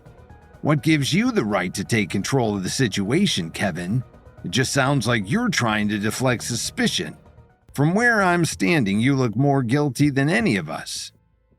As everyone continued to turn on each other, Kevin realized how important it was to clear his name so that he could act as an anchor of trust for everyone else. With that in mind, he suddenly realized that he had a dose of truth serum left over in his satchel. Digging into it, he held up a little blue pill and said, Look, this is a truth serum pill I developed in my world-famous Williams & Williams Pharmaceuticals lab. When taken, it forces the patient to tell nothing but the truth. I'm going to take it now so that everyone knows there's at least one person in this room who can be trusted. As Kevin swallowed the pill, Atticus still looked skeptical. How are we supposed to know that just isn't a placebo? Kevin groaned. Why would I carry around a placebo in my satchel, Atticus? That doesn't make any sense. I'm sorry, but you're just going to have to take my word on this. Just a few seconds after taking the pill, Kevin was starting to feel the effects. All of a sudden, he felt much less in control of his thoughts, as if they had a mind of their own and could break out of his head on a whim like an uncaged animal. All right, it's working, he said. Go ahead, Atticus, ask me if I killed Penelope. In a stern, accusatory voice, Atticus asked, Did you kill Penelope, Kevin? Kevin looked straight back into his eyes and shook his head. No, I did not. After a long silence, Gwen leaned forward and asked, Did you steal the Egyptian tablet from my underground bunker? Before Kevin could answer, the crowd let off an offended groan. Don't you think that's a little insensitive? Asked Olivia. Penelope was just murdered and you're still more concerned about the tablet. Come on. Gwen didn't seem to care that she had offended anyone. Go ahead, Kevin. Answer the question. Darius had a nervous look on his face. How is he going to lie his way out of this one? He anxiously wondered. Kevin took a deep breath. He had been in this kind of situation before, so he knew just how to handle it. The key was to avoid the question while still being honest. After a short pause, Kevin said, No, Helen, I didn't steal anything that belongs to you. Because the Egyptian tablet had been stolen by Gwen in the first place, Kevin's comment wasn't a lie, but the truth. Gwen didn't look quite satisfied. That's an awfully funny way of saying it, don't you think? Just then, Dorothy's eyes fluttered awake. A few minutes earlier, when Penelope was pronounced dead, she had fainted onto the floor, but now she was finally climbing back up onto her chair. Oh my goodness, she said. I just had the most terrible nightmare that someone died. I must have fallen asleep at the table. I'm sorry, everyone. Nobody was sure how to break it to her, but Alan figured he'd give it a try. Actually, Dorothy, someone really did die. She was poisoned with Persian nightshade." With a paralyzed expression on her face, Dorothy looked over and saw Penelope's body still slumped over where she was eating lunch. Then Dorothy's eyes rolled back as she fainted again, barely getting out the words, "Oh my," as she fell back onto the floor. Meanwhile, outside, a helicopter was just touching down on the Hearst Castle's private landing pad. As its blade started to slow to a stop, Detective Aisha Harden from the Beverly Hills Police Department jumped out with a spiral notebook in her hand and a gun strapped to her thigh. "Look out, everyone, Detective Harden is on the case," she thought to herself. Back in the dining hall, nobody was listening to Kevin's request that they all remain silent. At the moment, Audrey had her finger pointed at Helen O'Day, the president of Eminent Studios. "You're just as much of a suspect as anyone, Helen. When Madame Spatzel was reading People's Fortunes, Penelope said that she was pestering you for a role in Cleopatra. Who's to say you didn't kill her just to get her off your back?" Helen scoffed. "What a ridiculous accusation," she said. "Why would I risk my reputation for something as petty as that?" Instead of backing off, Audrey doubled down on her suspicion. "Oh, so it's just a matter of your reputation, is it? If not for that, killing Penelope would have been just fine?" As they continued to argue back and forth, Kevin was beginning to sweat. "Come on, Detective Harden," he thought to himself. "If this continues much longer, we might end up having multiple murders instead of just one." Just then, as if on command, Detective Harden burst into the room and flashed her badge. "Detective Harden, Beverly Hills Police Department," she said. "I'll take it from here, people. From now on, nobody speaks unless spoken to. Got it?" Right off the bat, Ryder broke the detective's first rule. "It wasn't me," he said. "No matter what anyone says, Detective, it wasn't me, all right?" Without saying a word, Detective Harden opened her spiral notebook and jotted something down, filling Ryder with anxiety. "Hey, what are you writing down?" he asked. "You're making a note that I didn't do it, right?" Detective Harden shook her head. "For now, everyone is a suspect," she said. "You know who I see in front of me? I see 15 innocent people and one murderer. The details might be fuzzy now, but eventually I'll single you out, whoever you are. So beware." Everyone nervously gulped at once. After Dr. Willow confirmed that Penelope was murdered with poison, accusations started to spread like wildfire inside the dining hall. Kevin took a truth serum pill in order to prove to the others that he was innocent. While he was under the effects of the serum, Gwen asked if he had taken the Egyptian tablet. And because it was stolen in the first place, Kevin was able to truthfully say that he didn't take anything that belonged to Gwen. Just as things were heating up, Detective Aisha Harden arrived on the scene and vowed to expose the killer. Now that a real detective was on the scene, the unnerved guests were compelled to shut up and listen rather than hurl accusations at each other. With butterflies in their stomachs, they watched as Detective Harden started to examine the body. "This definitely has all the telltale signs of a murder. Before we continue, let's at least get the body out of here. Nobody should have to keep looking at such a horrific sight." Kevin approached to help, but Detective Harden waved him away. "Thanks, but no thanks, Kevin. For now, I need all of you to stay in here to get comfortable because we're going to be here for a while." With the help of a few of the rattled and wary caterers hired by Gwen for the murder mystery weekend, Detective Harden wrapped Penelope's body in a bag, hoisted her onto a stretcher, and carried her out of the room and to the walk-in refrigerator that Gwen had been using as a morgue during the party. A few minutes later, Lily was with Detective Harden when she returned. Lily was still covered in makeup that made her look dead. "I've confirmed that Mrs. Williams was playing dead in the morgue while the incident happened, so that at least rules her out as a suspect," Detective Harden proclaimed to the guests. As soon as she saw Kevin, Lily ran into his arms. "Oh, Kevin, I had no idea all this was happening. I couldn't be more upset. Oh, poor Penelope," she said, burying her face in Kevin's chest. Kevin stroked Lily's head as she started to cry. "Since Detective Harden has declared you innocent, maybe it would be best if you went back to Chicago, Lily. Would that be all right, Detective Harden?" Detective Harden nodded. Yes, Lily is free to go, but the rest of you are staying right here until we get to the bottom of things. Collecting herself, Lily pulled away from Kevin and shook her head. No, Kevin.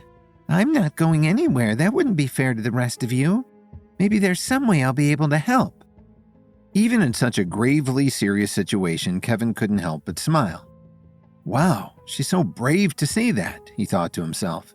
After kissing the top of her head, Kevin said, All right, Lily, I won't force you to leave if you don't want to. Just stay close to me, all right? We can't forget that someone in this room is a killer, and I don't want any danger to come to you or to our twins.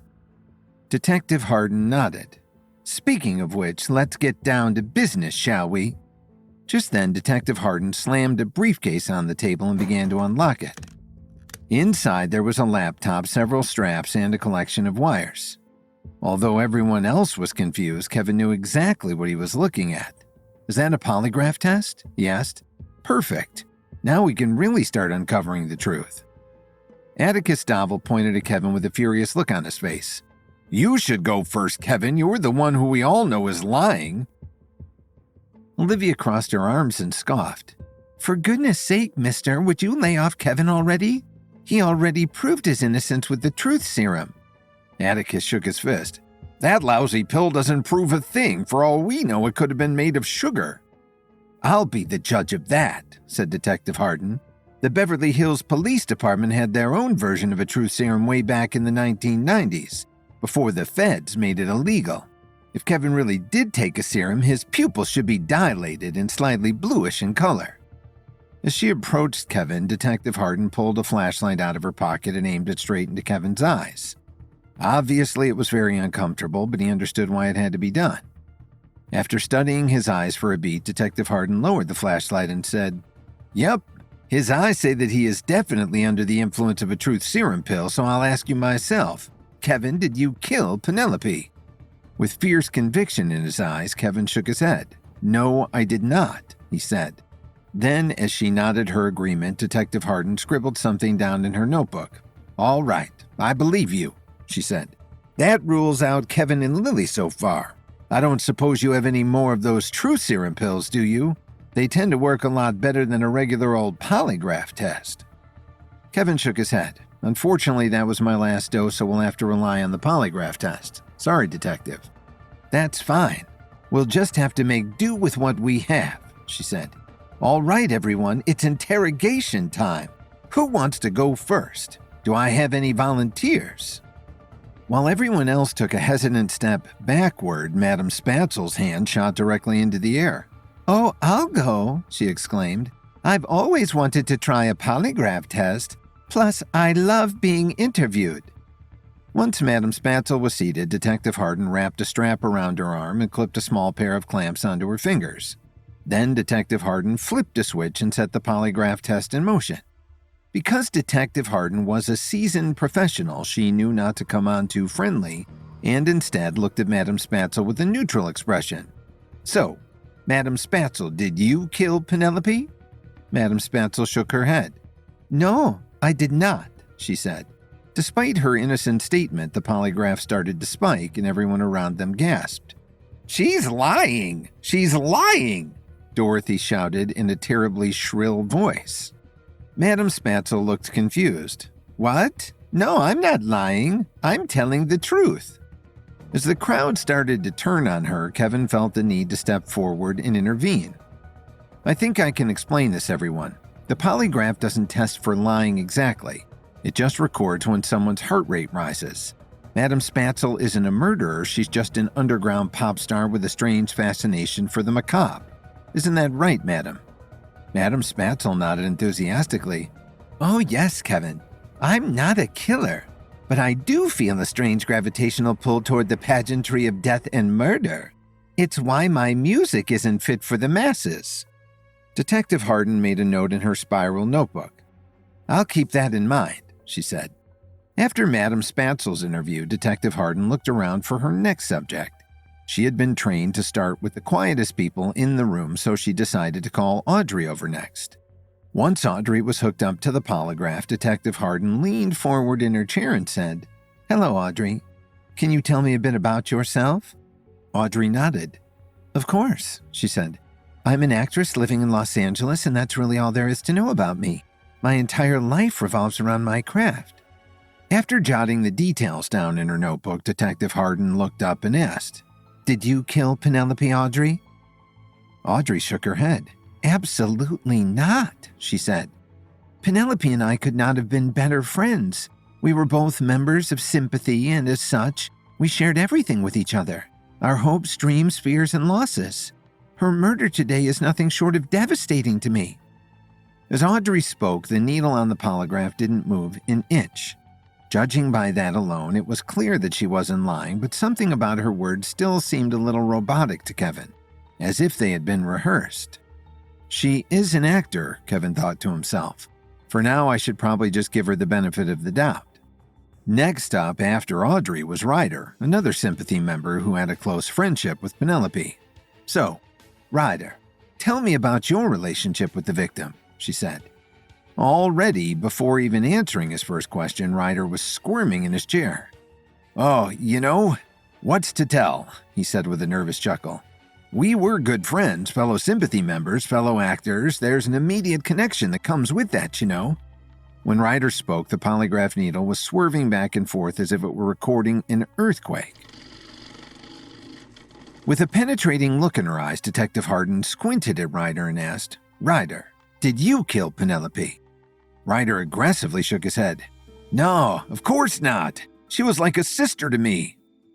Just then, Detective Hardin noticed something so subtle that almost everyone else in the world, except maybe Kevin, would have missed it.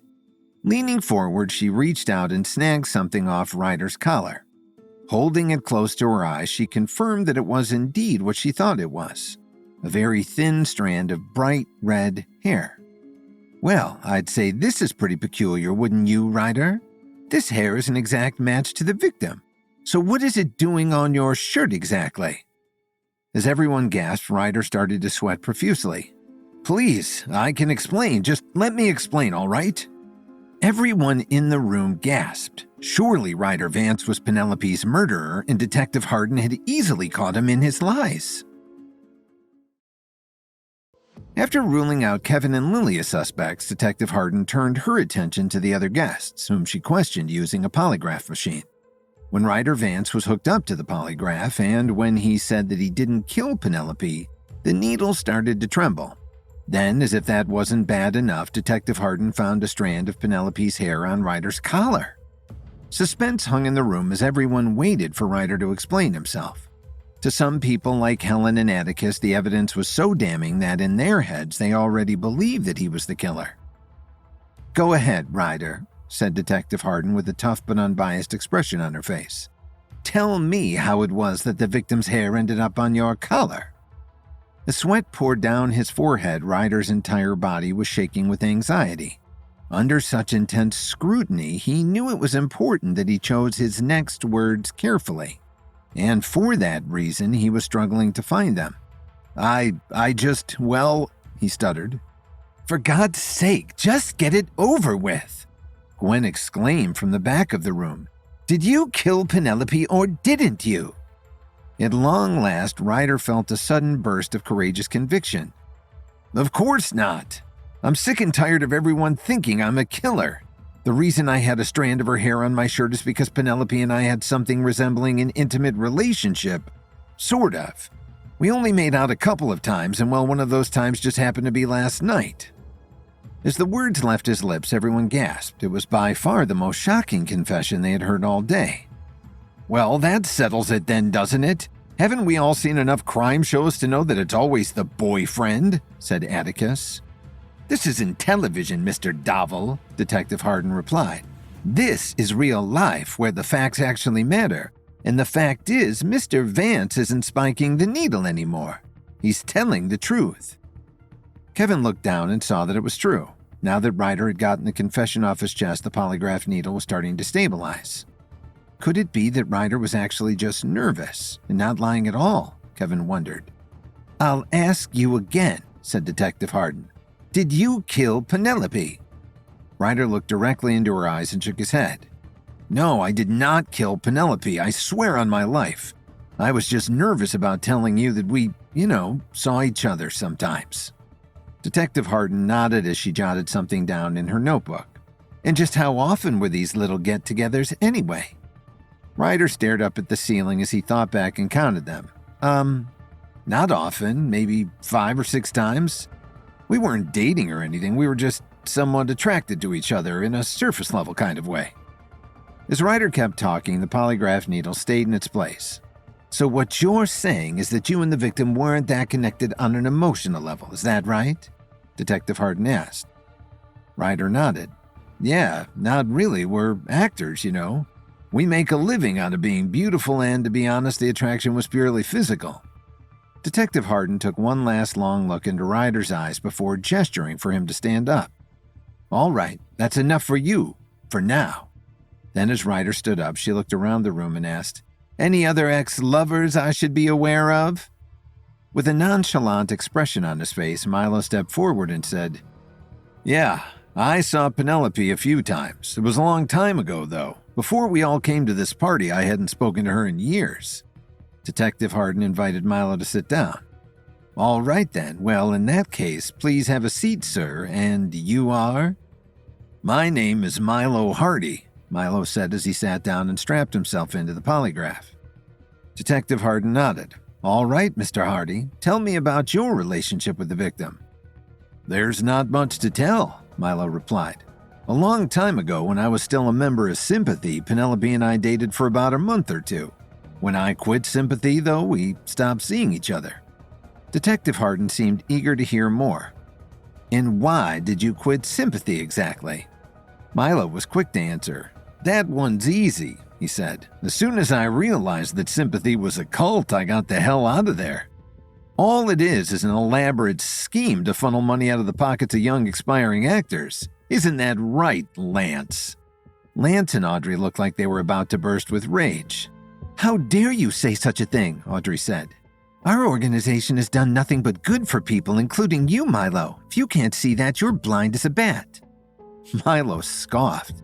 Although the situation was extremely tense, the polygraph needle wasn't trembling even a little, meaning he was stating the truth. "Oh yeah? Tell that to Hazel and Penelope," he snarked.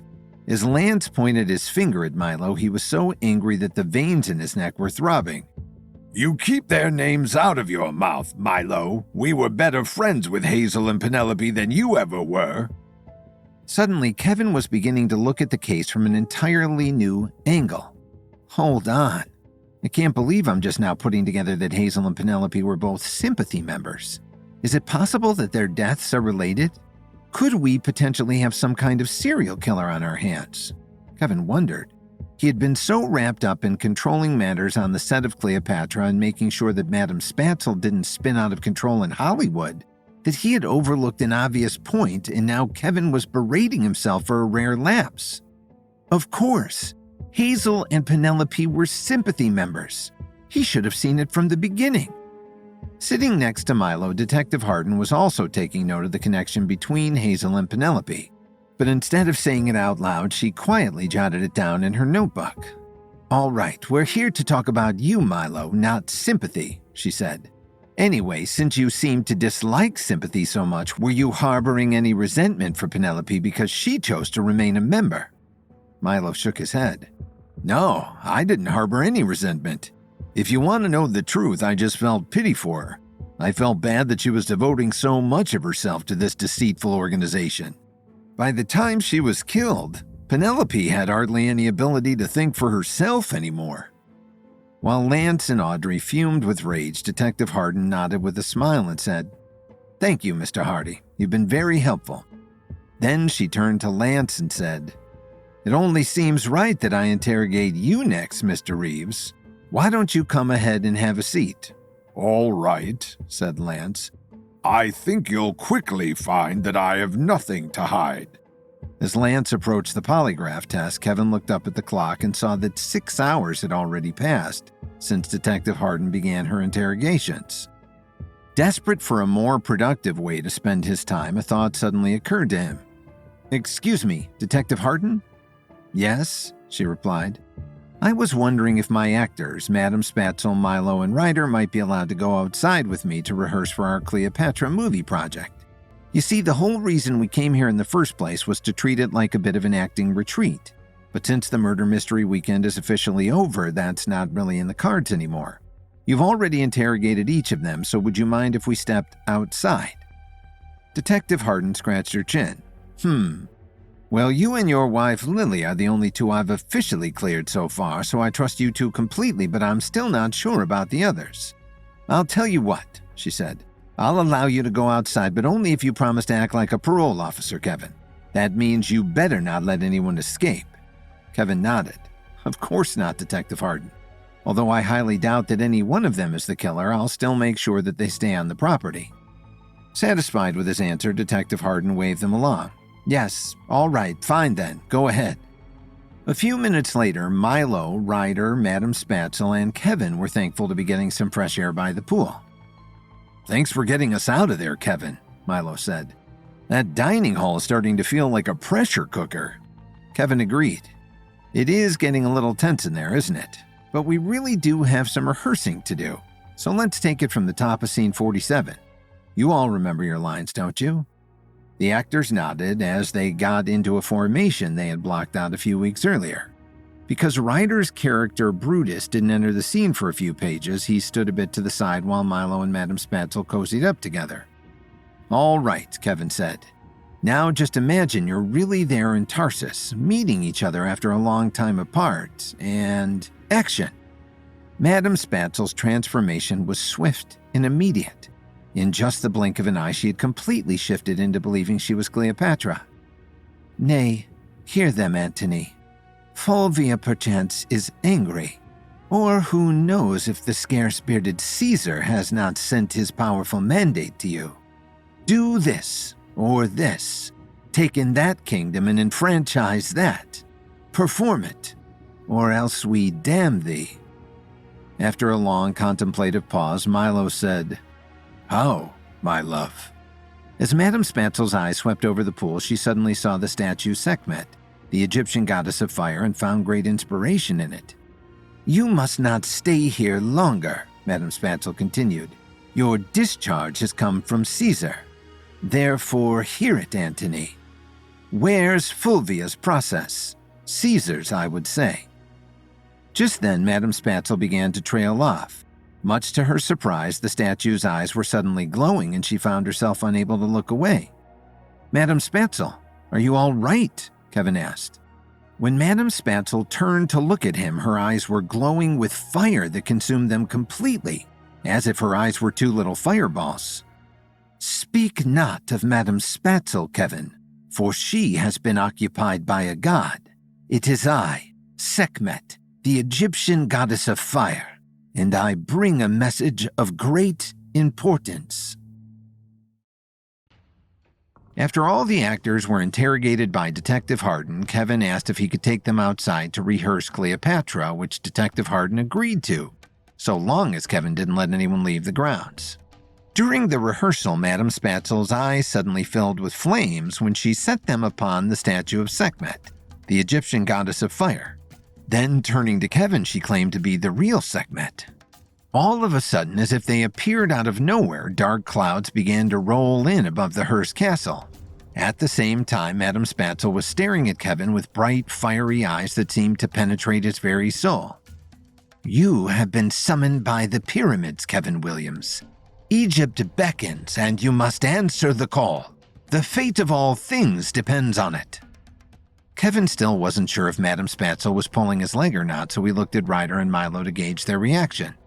Much to his shock, however, they seemed to be frozen in place, as if the whole world had fallen into a stasis.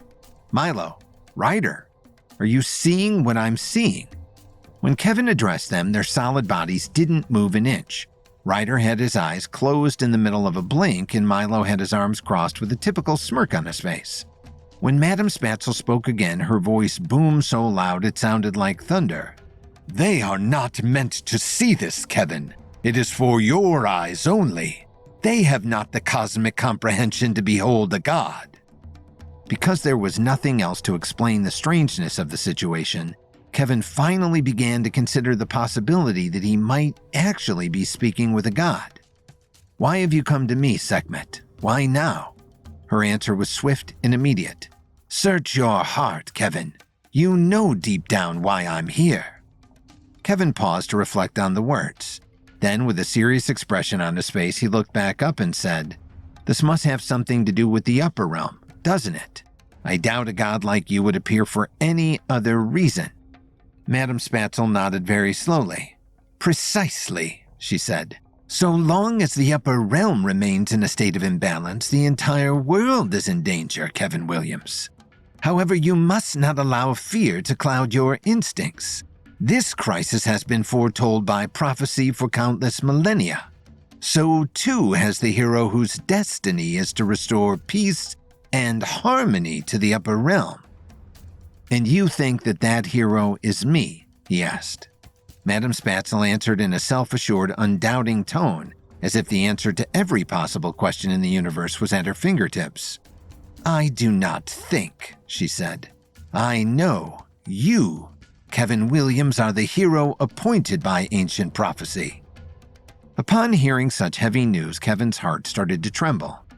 "You sound just like the Night King," he said. "It seems like everyone is in such a rush to tell me what my destiny is, but they don't care at all about what I want. What about my family?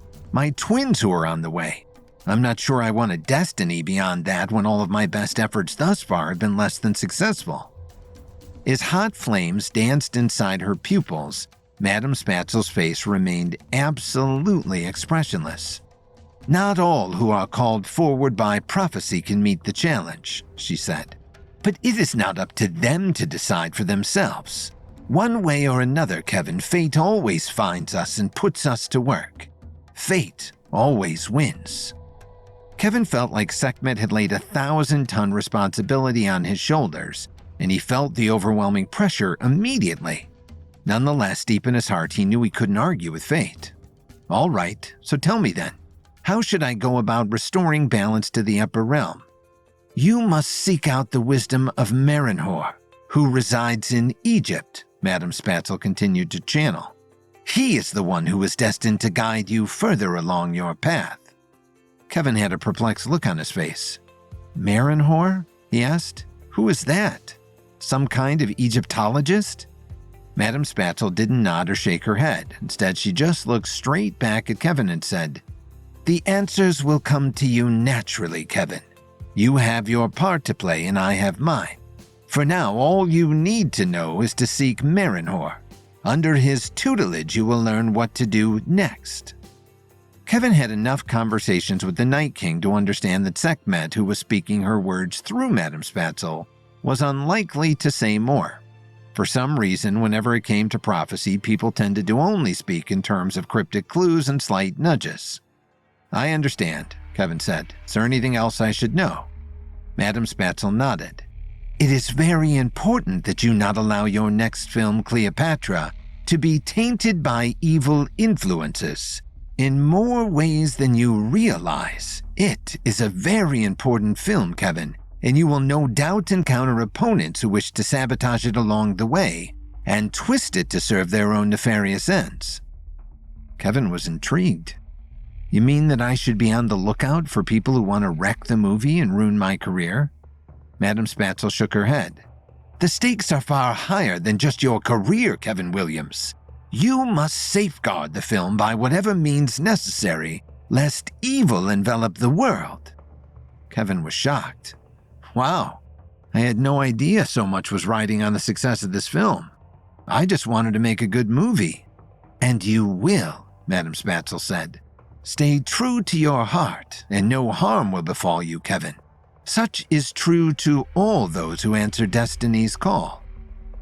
Just then, Kevin remembered what was happening inside the dining hall. In the midst of such a cosmic revelation, he had completely forgotten about the murder. "One more thing," Kevin said.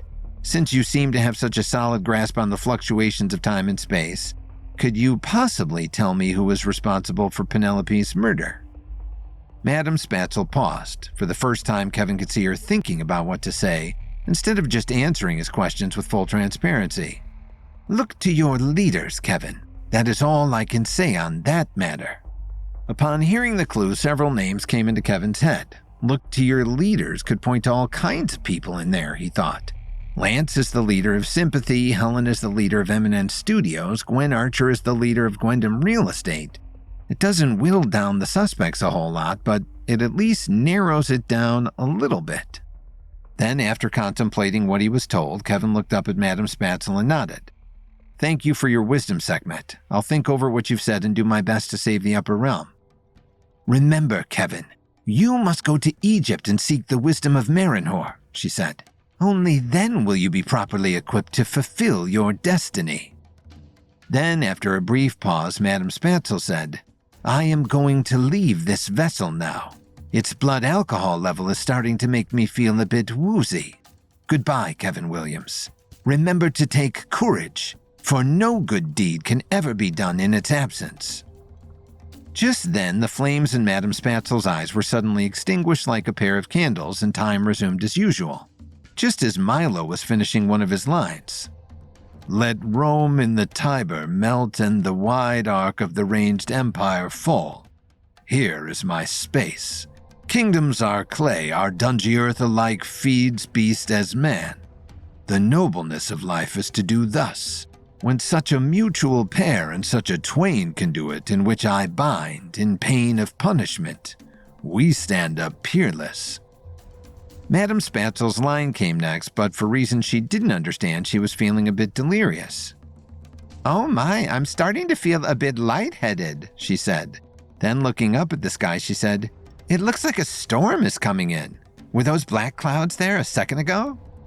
Of course, Kevin understood why she was so confused, but not wanting to shatter their fragile minds, he kept his encounter with Sekhmet to himself.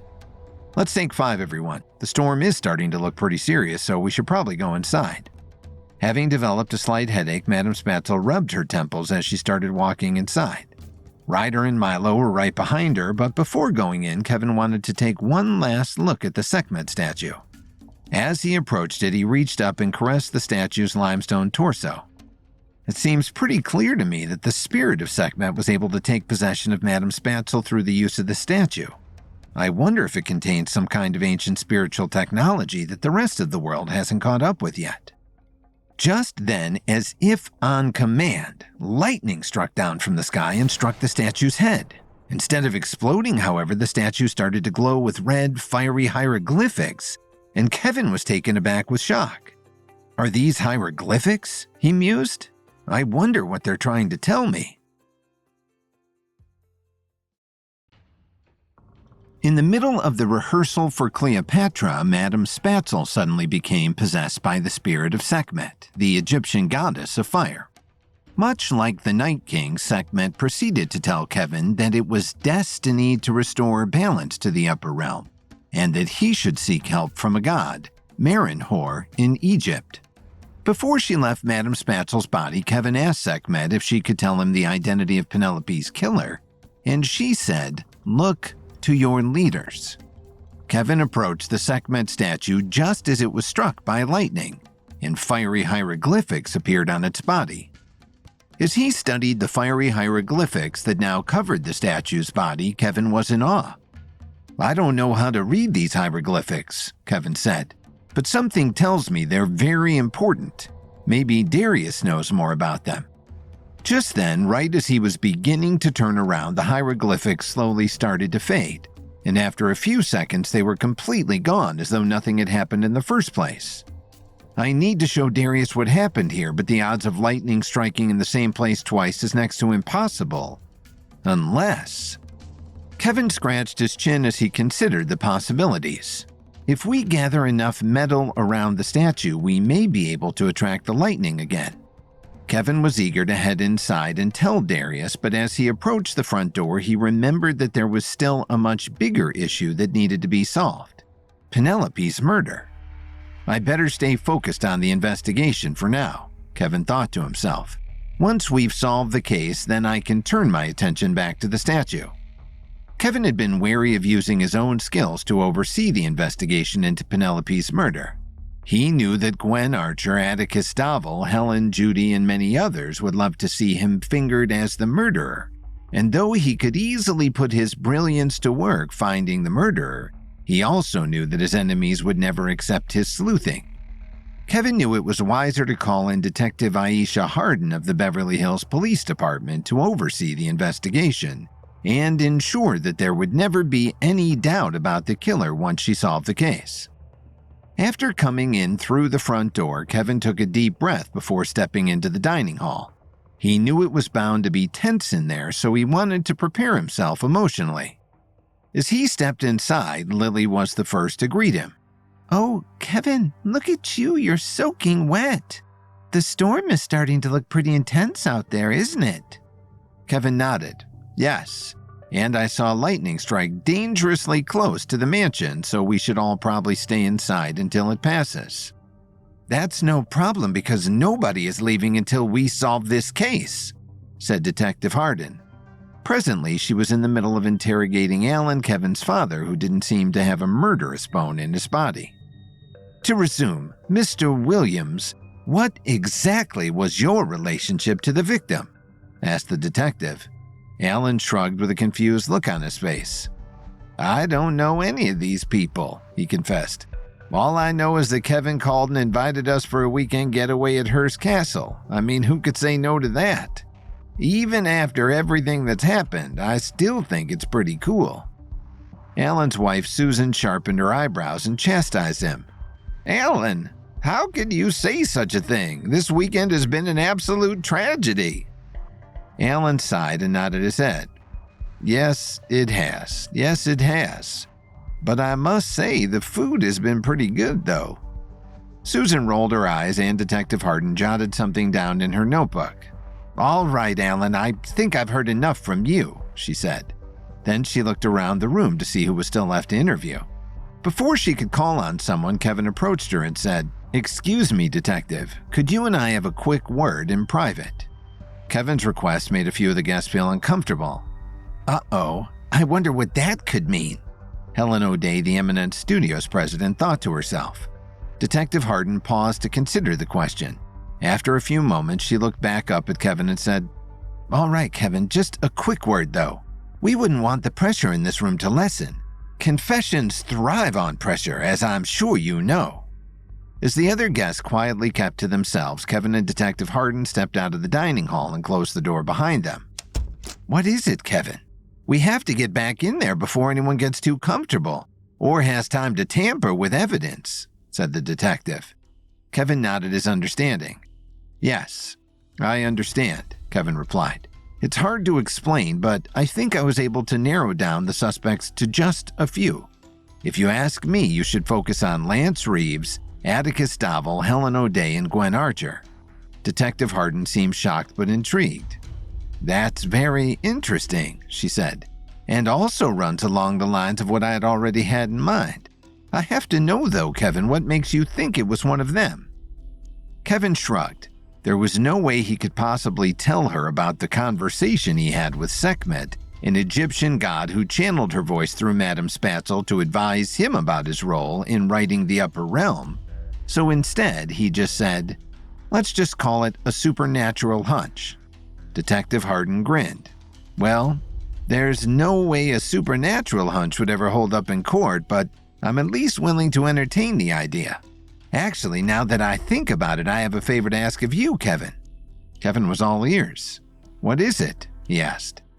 "I want you to lead the interrogations instead of me," she replied. "If I understand things correctly, the people you named aren't exactly on friendly terms with you and might help to have that added pressure during the interviews. I'll be there to provide support, of course." Kevin nodded and made a thumbs up. "No problem, Detective. I've handled my fair share of investigations too," he said. With that, they went back inside and stood by the polygraph machine. Taking charge of the situation, Kevin looked at Atticus and said, "All right, Mr. Davil, it's your turn to sit in the hot seat. Come along. I don't bite." When he learned that Kevin would be conducting the interview, Atticus looked flabbergasted. "What? You're leading the interrogations now, Kevin? Is that what you two stepped out to talk about? That hardly seems appropriate." Detective Hardin quickly came to Kevin's defense. I'm the one who calls the shots around here, Mr. Davil. Kevin is leading the next round of interrogations for reasons that don't concern you. If you have nothing to hide, then you should have nothing to worry about." Atticus frowned and cursed under his breath as he sat down and allowed Kevin to strap him to the polygraph machine. "All right, fine," he said. "Let's just get this over with then." Kevin's strategy was to ease Atticus into the interview by asking him a question that had nothing to do with the case. "So tell me, Atticus, what's your favorite movie?" he asked. Atticus rolled his eyes and scoffed. "Really? What on earth does that have to do with the case?" Detective Hardin was starting to get sick and tired of Atticus's attitude. "Just answer the questions, Mr. Davil. The sooner you do, the sooner you can put all of this behind you." Atticus groaned. Fine," he said. "My favorite movie is either Star Wars or Citizen Kane. Is that a good enough answer for you?" Kevin patiently nodded his head. "Yes, thank you, Mr. Davil. Those are wildly different choices, but I appreciate them both. Now that we've broken the ice, would you mind telling me how you knew the victim?" Atticus answered without giving it much thought. "I had no relationship with the victim whatsoever," he said. "In fact, the only person I knew before coming here was Helen and, well, you, of course." As Atticus spoke, Kevin kept the polygraph needle in the corner of his eye, and he didn't see it trembling. "Apparently, Mr. Davil is telling the truth," he thought to himself. "I have to admit I'm a bit surprised. For whatever reason, Atticus seemed like the most likely suspect to me." "Can I get up now?" Atticus asked, interrupting Kevin's thought. At first, Kevin couldn't think of a reason to make him stay, but then all of a sudden, something occurred to him. "When I was talking to Sekhmet earlier this afternoon, she told me that my movie Cleopatra would be beset with sabotage attempts. Now, I'm no gambler, but if I had to bet, I'd say Atticus is more intent on ruining my career than anyone else. I wonder if I could glean some answers while I have him here in the hot seat." "Just a moment, Mr. Davil," Kevin said. "While I have you here, I was wondering if you had any more plans to sabotage my film career." Just then, the polygraph needle started to spike as Atticus's nerves shot up. Looking at Detective Hardin, Atticus said, "I'm sorry, Detective, but this question has absolutely nothing to do with the case. Are you really going to let him ask me that?" Detective Hardin nodded. "I'll allow it." Atticus slammed his fist on the table and let out a growl. "I don't know what you're talking about," he said gruffly, trying very hard to avoid eye contact with Kevin. "Oh, I think you do, Atticus. I think you know exactly what I'm talking about. I've already caught you sending the Stuntmen's Guild after me in the past, and now I just want to know what you have planned for the future." Visibly uncomfortable, Atticus was squirming in his seat and starting to sweat. "You want to know the truth? Fine, I'll tell you the truth, but I have to warn you, Kevin, you probably aren't ready for it." Kevin leaned forward and stared straight into Atticus's eyes. "Go ahead," he said. "I'm all ears." With Kevin asked by Detective Hardin to oversee the interrogations, Atticus got strapped to the polygraph machine, and while it was clear that he had nothing to do with the murders, Kevin still wanted to grill him about his plans to sabotage Kevin's Cleopatra film project. At first, Atticus denied everything, but after Kevin pressed him further, he angrily agreed to tell him everything. "You want the truth?" Atticus asked. "Fine, here's the truth, Kevin. Producers have been trying to sabotage each other ever since the camera was first invented. They were doing it 100 years ago, and they'll still be doing it 100 years from now. Don't you get it, Kevin? Hollywood is a dog-eat-dog town, even worse. We've got cats eating cats and fish munching fish. As far as I can tell, you've got two options in front of you. Either get used to it or get the heck out of town." For as long as he ranted, the polygraph needle didn't move an inch, meaning he was telling the truth. "Well, Mr. Davil, I at least appreciate your honesty," Kevin said. "In fact, while we're all being so honest with one another, why don't you share any upcoming plans you have to sabotage my film?" Atticus looked at Kevin with a devilish grin. "I'm afraid I couldn't do that even if I wanted to, Kevin. Do I really look like a guy with a plan? My entire life, I've been making it up as I go along, and that's not about to change." Instead of saying anything back to Atticus, Kevin paused and stared him down, egging him on to reveal more of the truth. "I don't know why you're placing so much of the blame on me," he said. "Do you really think that I'm your only enemy in Hollywood?" Just then, Kevin followed Atticus's eyes as they turned towards Helen O'Day. "What about her?" he asked. "You remember that fire that broke out while you were rehearsing at Eminent Studios. I wonder, did you ever figure out who was responsible for it?" Helen clutched her chest and dropped her jaw. "You're accusing me?" she asked. "Why would I start a fire at my own studio? That doesn't make any sense." Kevin scratched his chin as he recalled some facts about Helen. Back when the fire broke out, it did seem like the editing room went up in flames without ever making contact with the main fire, he thought. Is it possible that Helen set it on fire herself? Either way, Sekhmet told me to look to the leader, so I should probably interrogate her regardless. Having heard enough from Atticus, Kevin looked up at Helen and said, "All right, Helen, why don't you come take a seat?" Helen was flustered as she approached the chair. Way back when Penelope was first murdered, she wasn't nervous about getting interrogated, but now that they were discussing their relationships in Hollywood, her heart was beating with anxiety. When she sat down and strapped herself to the polygraph test, however, she did her best to collect herself and put on a blank expression. "So, what do you want to know?" Helen asked. Kevin paused to choose his first question very carefully. "Is what Atticus said true?" he asked. "Have you really been trying to sabotage Cleopatra?" Helen confidently shook her head. "No, I have no plans to sabotage Cleopatra," she said. "I want it to be a success just as much as you do." When he looked down at the polygraph needle, Kevin saw that it wasn't bolting across the paper. Was Atticus just trying to deflect the blame away from himself? He wondered. "All right, we're starting to get a bit off topic," Detective Hardin said. "It isn't a crime to be a producer in Hollywood, so let's get back to the murders, shall we, Mr. Williams?" Kevin agreed. "Sorry, Detective, I couldn't help myself. Anyway, tell me more about your relationship with Penelope, Helen. Had you ever spoken to her before coming to the castle?" Helen shook her head. "No, not to my knowledge," she said. "As president of Eminent Studios, I've met countless actors over the years, so it's possible that we could have met in passing, but if so, I have no memory of it." Despite what she was saying, the polygraph needle started to spike. Even without that, though, Judy Chen still would have known she was lying. "That's a lie," shouted Judy. "Penelope asked you for a part in Cleopatra and you've been irritated with her ever since. She said she was trying to call you 2 or 3 times a day about it. Is it possible that it all became too much for you?" Helen started to sweat in her chair. "Yes, all right," she said. "It's true that Penelope was starting to get on my nerves, but that doesn't mean I killed her, for God's sake." Keeping his eye on the polygraph needle, Kevin asked, "Did you kill Penelope, Helen?" Helen was adamant. "No, I did not," she exclaimed. Just then, following her detective instincts, Aisha Hardin leaned forward and said, "Would you mind if we searched your purse, Miss O'Day?" Helen looked hesitant. "Why do you want to search my purse? You haven't searched anyone else's purse yet." Detective Hardin nodded. "Yes, that's true," she said.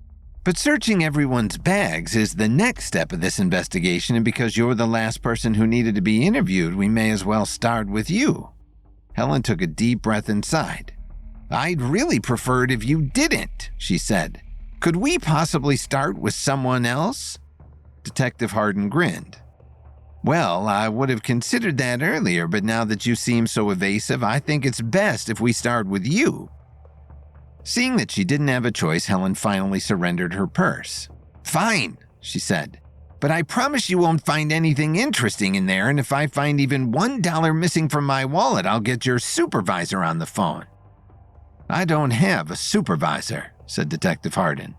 Then, after taking Helen's purse, she started to dig through it. "Let's see here. Lipstick, nail filer, checkbook, loose change."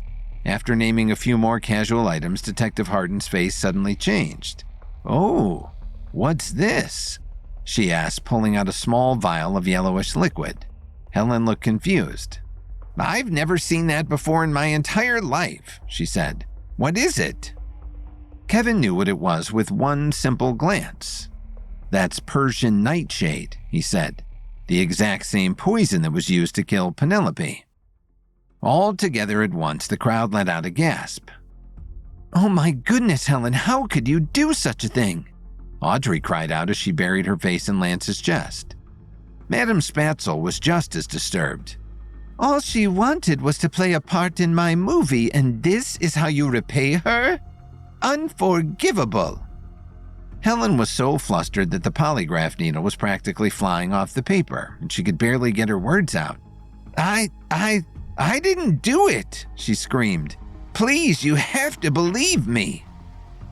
Save it for the judge, said Detective Harden as she whipped out a pair of handcuffs. You're under arrest, Helen. I'm going to lock you up in my room until we can arrange a formal escort back to the Beverly Hills Correctional Facility. Then everyone watched as Detective Harden escorted her away. No, wait, please, it wasn't me, pleaded Helen. You have the wrong person. Kevin wanted to believe her, but the evidence was just too damning. She had been caught completely red-handed. Sorry, Helen, Kevin thought to himself. I wish it could have been Atticus. Now that the murder was solved, Gwen had only one thing on her mind. Well, she said, now that we've gotten to the bottom of this mess, we can finally resume the murder mystery party. All together at once, everyone let out a groan. Really, Gwen? After everything we just went through, that is the last thing any of us wants to do, shrieked Judy. Everyone nodded their heads in agreement. More than anything, I'd just like to get out of this room for a while, Audrey said. We've been in here for hours. Gwen sighed.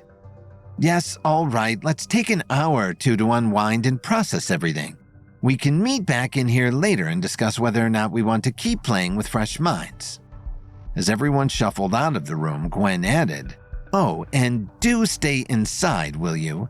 That storm outside is getting pretty serious. Don't worry, though, we have plenty of energy from the generators to keep the lights on. As everyone started going back to their rooms, Kevin caught up with Darius and said, I have to show you something, Darius. Come with me. Darius nodded and followed Kevin into the kitchen. Sure. Kevin, what's going on? You'll see, Kevin replied. I don't even know how to explain it. In the kitchen, Kevin emptied a few drawers of silverware and poured them into a satchel. Meanwhile, Darius looked terribly confused. Silverware? What are we doing, Kevin? Having a snack? Kevin shook his head. Just trust me, Darius. You'll see soon enough. After collecting the silverware, Kevin led Darius outside to the Sekhmet statue by the pool. Then, much to Darius's confusion, Kevin started laying the silverware down all around the statue. What are you doing, Kevin? With all this metal around, you're going to attract a strike of lightning. Kevin looked back at him and smiled. Exactly, he said. Just then, some of the silverware started to spark, and a fraction of a second later, a bolt of lightning struck down and zapped the statue. Whoa! Darius cried out, shielding his eyes. When he uncovered them, though, they were filled with wonder and awe at the sight of the flaming hieroglyphics. Oh my, he said.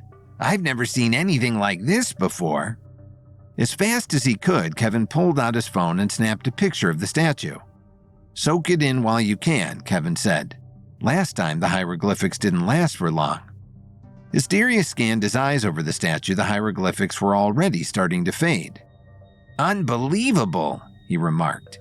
Just when I thought I knew everything about hieroglyphics, these come along and expose how little I actually know. It will take some time to decode these, Kevin. Just then, lightning suddenly struck again. This time, the bolt came dangerously close to the house, and Kevin and Darius suddenly heard shattering glass. When they looked back at the house, they saw that a set of windows had been blasted to pieces. Is that the billiards room? Darius asked. Kevin nodded. We better get in there fast to make sure no one's hurt. With a burst of speed and with great concern in their hearts, Kevin and Darius sprinted into the house and ran to the billiards room as fast as they could. When they finally arrived, what they saw shocked them. It can't be, Darius said. Is that another dead body? Kevin nodded his head with a grim look on his face. How many people are going to die before this weekend is over? Kevin wondered.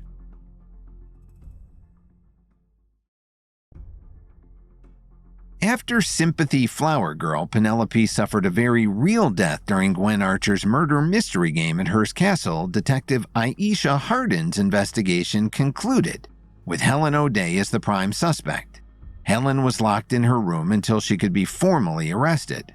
Madame Spatzel, who had begun exhibiting psychic abilities, began channeling the Egyptian goddess Sekhmet, of whom there was a statue on the castle grounds. Her psychic energy generated a storm which resulted in the billiards room's windows being blown out. Kevin and Darius rushed to the room to check the damage and found yet another dead body on the floor. Kevin and Darius were the first to arrive in the billiards room, followed by Gwen Archer and Detective Hardin. Only shards of glass remained in the windows, and that let stormy, humid air swirl through the room. But the most disturbing sight was the body of a secluded valley assassin dead on the floor with a small puddle of his blood seeping into the carpet. Gwen looked at Kevin with fire in her eyes. "You!" she yelled at her supposed guest, who was in fact one of her arch rivals. "You always manage to slither your way out of accountability, always with a clever alibi or excuse. But I know this is your doing. This rug costs thousands of dollars." Kevin felt foolish for thinking even just for a second that Gwen might actually be emotional about the loss of life, even if the victim was a secluded valley assassin, hundreds of whom Kevin had killed or injured in his many battles. Kevin dropped his jaw and clutched non-existent pearls in mock offense. "How dare you accuse me of ruining a rug?" he said haughtily. "I wouldn't dream of it." Switching to a more matter-of-fact tone, he confessed, "I did kill that guy, though." Gwen turned to Detective Hardin with a look of triumph. "You heard him. Arrest him." "I've got to say, sometimes I even impress myself with how quickly I can solve a case," Detective Hardin stated with a good helping of ego. Looking at Kevin somewhat apologetically, she said, "Do you have zip ties I could use for your wrists? I used my only pair of handcuffs on Helen. It would be such a huge help." "If you're intent on arresting me, I won't resist," Kevin said calmly. "But you should know that this was strictly self-defense. This man attacked me and I merely did what I needed to do to protect myself." "Yeah, you're such a Boy Scout, Kevin," Gwen said sarcastically. "That's the oldest excuse in the book." Turning to Detective Hardin, she said, "You can't let him get away with this." "It is worth noting," Kevin interjected, "that someone else moved the body here. I killed him in the secret bunker underneath the pool table." "A secret bunker?" Detective Hardin replied. "This place is awesome." "You'll find 2 more bodies down there that I also killed in self-defense," Kevin said casually. Looking straight at Gwen, he added, "You might find some other items of interest down there as well. But most important," he concluded with a dramatic flourish, "I will not allow my good name to be sullied by the accusation that I ruined this rug. Of this most heinous crime of fabric, I am innocent." "I've had enough," Gwen loudly exclaimed with both anger and indignation. It annoyed her that Kevin was mocking her priorities. "Dead bodies and poison and ruined Persian rugs. I knew allowing you here was a mistake," she spat at Kevin. "Next time you try to extend a phony olive branch and I snap it in 2, just remember that you're the one who brought mayhem upon my property. You are the agent of chaos." Kevin couldn't deny that trouble did seem to follow him, but that didn't mean he went looking for it. It was obvious to him that Gwen had relocated the body in order to frame him without revealing the bunker to Aisha Hardin. He couldn't help but be satisfied with how costly that move could prove to be for her. The tablet wasn't the only priceless stolen artifact hidden down there. "I want you out," Gwen yelled as she escalated into a full-on tantrum. "Get your things, gather the gaggle of weirdos you brought with you, and get out." "Gladly," Kevin responded calmly. "Oh, and Gwen, tampering with the scene of a murder is also a crime. It'd be a shame if Detective Hardin found DNA on the body of whoever moved him." "Oh my God, thank you for reminding me. Totally forgot," Detective Hardin said happily, as if Kevin were reminding her of a dinner reservation. Kevin gave one last nod before leaving the room.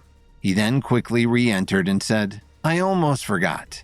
Helen O'Day's head maid character killed Lily's railroad heiress because she thought it would gain her favor with the rival railroad tycoon Atticus Stavel was playing. Ironically enough, Helen committed 2 murders this weekend. Can I collect my prize?" "Get out!" Gwen yelled at her most unhinged volume yet. Kevin gave a cheeky smile and left the room for good. He wasn't about to leave before letting Gwen know that her murder mystery had taken him a split second to figure out. "Now let me see that bunker," Detective Hardin cheerfully prodded Gwen. "The guys at the station are going to be so jealous." After begrudgingly revealing the hidden space to Detective Hardin, Gwen slipped out of the room and approached a suit of armor hidden in a dark corner. She flipped up the visor, revealing the eyes of another secluded Valley assassin. "I know Kevin Williams took the tablet," she said darkly. "He cannot be allowed to leave here with it. Check his bags. Use force if necessary, or just for fun." There was a metallic creak as the suit nodded its head in acknowledgement. After packing their bags, Kevin carried his and Lily's luggage down the grand staircase. Kevin's sizable crew loaded into a vintage Mercedes and returned to the airstrip. The storm had begun to lessen and the sky was turning a lighter shade of gray. The Chicago flight was leaving first, and Kevin made the reluctant goodbyes he had been dreading all weekend. Susan and Alan, who had managed to steer clear of the weekend's drama, smiled broadly as they hugged their devoted son, Kevin. "Well, that was certainly exciting," Alan gushed. "Thanks for inviting us along on one of your adventures," Susan added. "I can't wait to tell my book club about it." Kevin hated to see his parents go, but he had to admit he was relieved to get them out of harm's way. He never could have anticipated just how out of hand the weekend would get. Lily then enveloped Kevin in an exhausted hug. "I guess I can't say that was fun," she confessed. "It was honestly a gift to be dead for most of it." "Given how this weekend turned out, I couldn't be more grateful that you were only fake dead," Kevin replied, holding her face in his hands. "Try to make it on the plane without any more trouble," Lily advised with an eyebrow raised. "I'll do my best," Kevin responded. He knew that with his track record, it wasn't a given. He was an agent of chaos after all. "Can we get out of here already?" Dorothy whined from the plane steps. Lily gave Kevin one last kiss before disappearing inside the plane. As the plane rolled away and lifted off the runway, Kevin held back tears. With all that transpired over the weekend, he hadn't been able to spend nearly as much time with Lily as he had wanted. One day things will calm down and we'll be able to just enjoy our lives together, he thought. But he had no idea when exactly that would be. The Williams media jet rolled forward for the Hollywood contingent to board. They'd be leaving with 2 fewer than they had on arrival, with Penelope lying deceased in a makeshift morgue and her accused killer Helen still locked in her room. They all were thinking it, but no one acknowledged the elephant in the room. A real murder had occurred on what was to be a fun weekend. The pilot descended the plane steps and opened the luggage hold. As the group handed over their bags to be loaded, Emo stared off into the distance. "Kevin," he warned. Kevin turned and saw a trio of secluded Valley assassins emerging from where they had been hidden among the trees. No matter how many Kevin killed, they just seemed to keep coming. As they menacingly approached Kevin, Lance hurriedly said, "Ladies, get onto the plane," as he ushered Audrey and Cassandra up the steps in what he pretended was an act of chivalry, but was really an excuse to remove himself from danger. It turned out that the storm had only taken a brief reprieve, and dark clouds once again rolled in overhead. The assassins seemed to welcome and embody the darkening environment. It was no mystery to Kevin what the assassins were here for. Gwen knew that the Egyptian tablet was missing from the billiards room bunker, and she knew Kevin had been down there. Since the tablet was purchased illegally in the first place, Gwen wouldn't be able to report Kevin to the authorities for stealing it. This was her last chance to get it back. The largest of the assassins stepped forward, cracking his knuckles. Staring Kevin down, he said, We're gonna need to check your bags.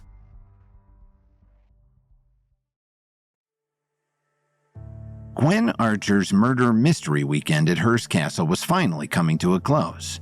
Sympathy flower girl Penelope had been killed for real, and Helen O'Day awaited official arrest for her murder. Kevin and Darius got what they came for. They managed to retrieve the Egyptian tablet that Gwen had illegally purchased on the black market. All that was left to do was fly away, but Gwen informed the Secluded Valley assassins that under no circumstances could Kevin be allowed to leave with the tablet. 3 assassins emerged as Kevin's crew was boarding their plane and demanded to search Kevin's bag. "No problem," Kevin casually replied to the assassin as he tossed his duffel on the ground to be searched.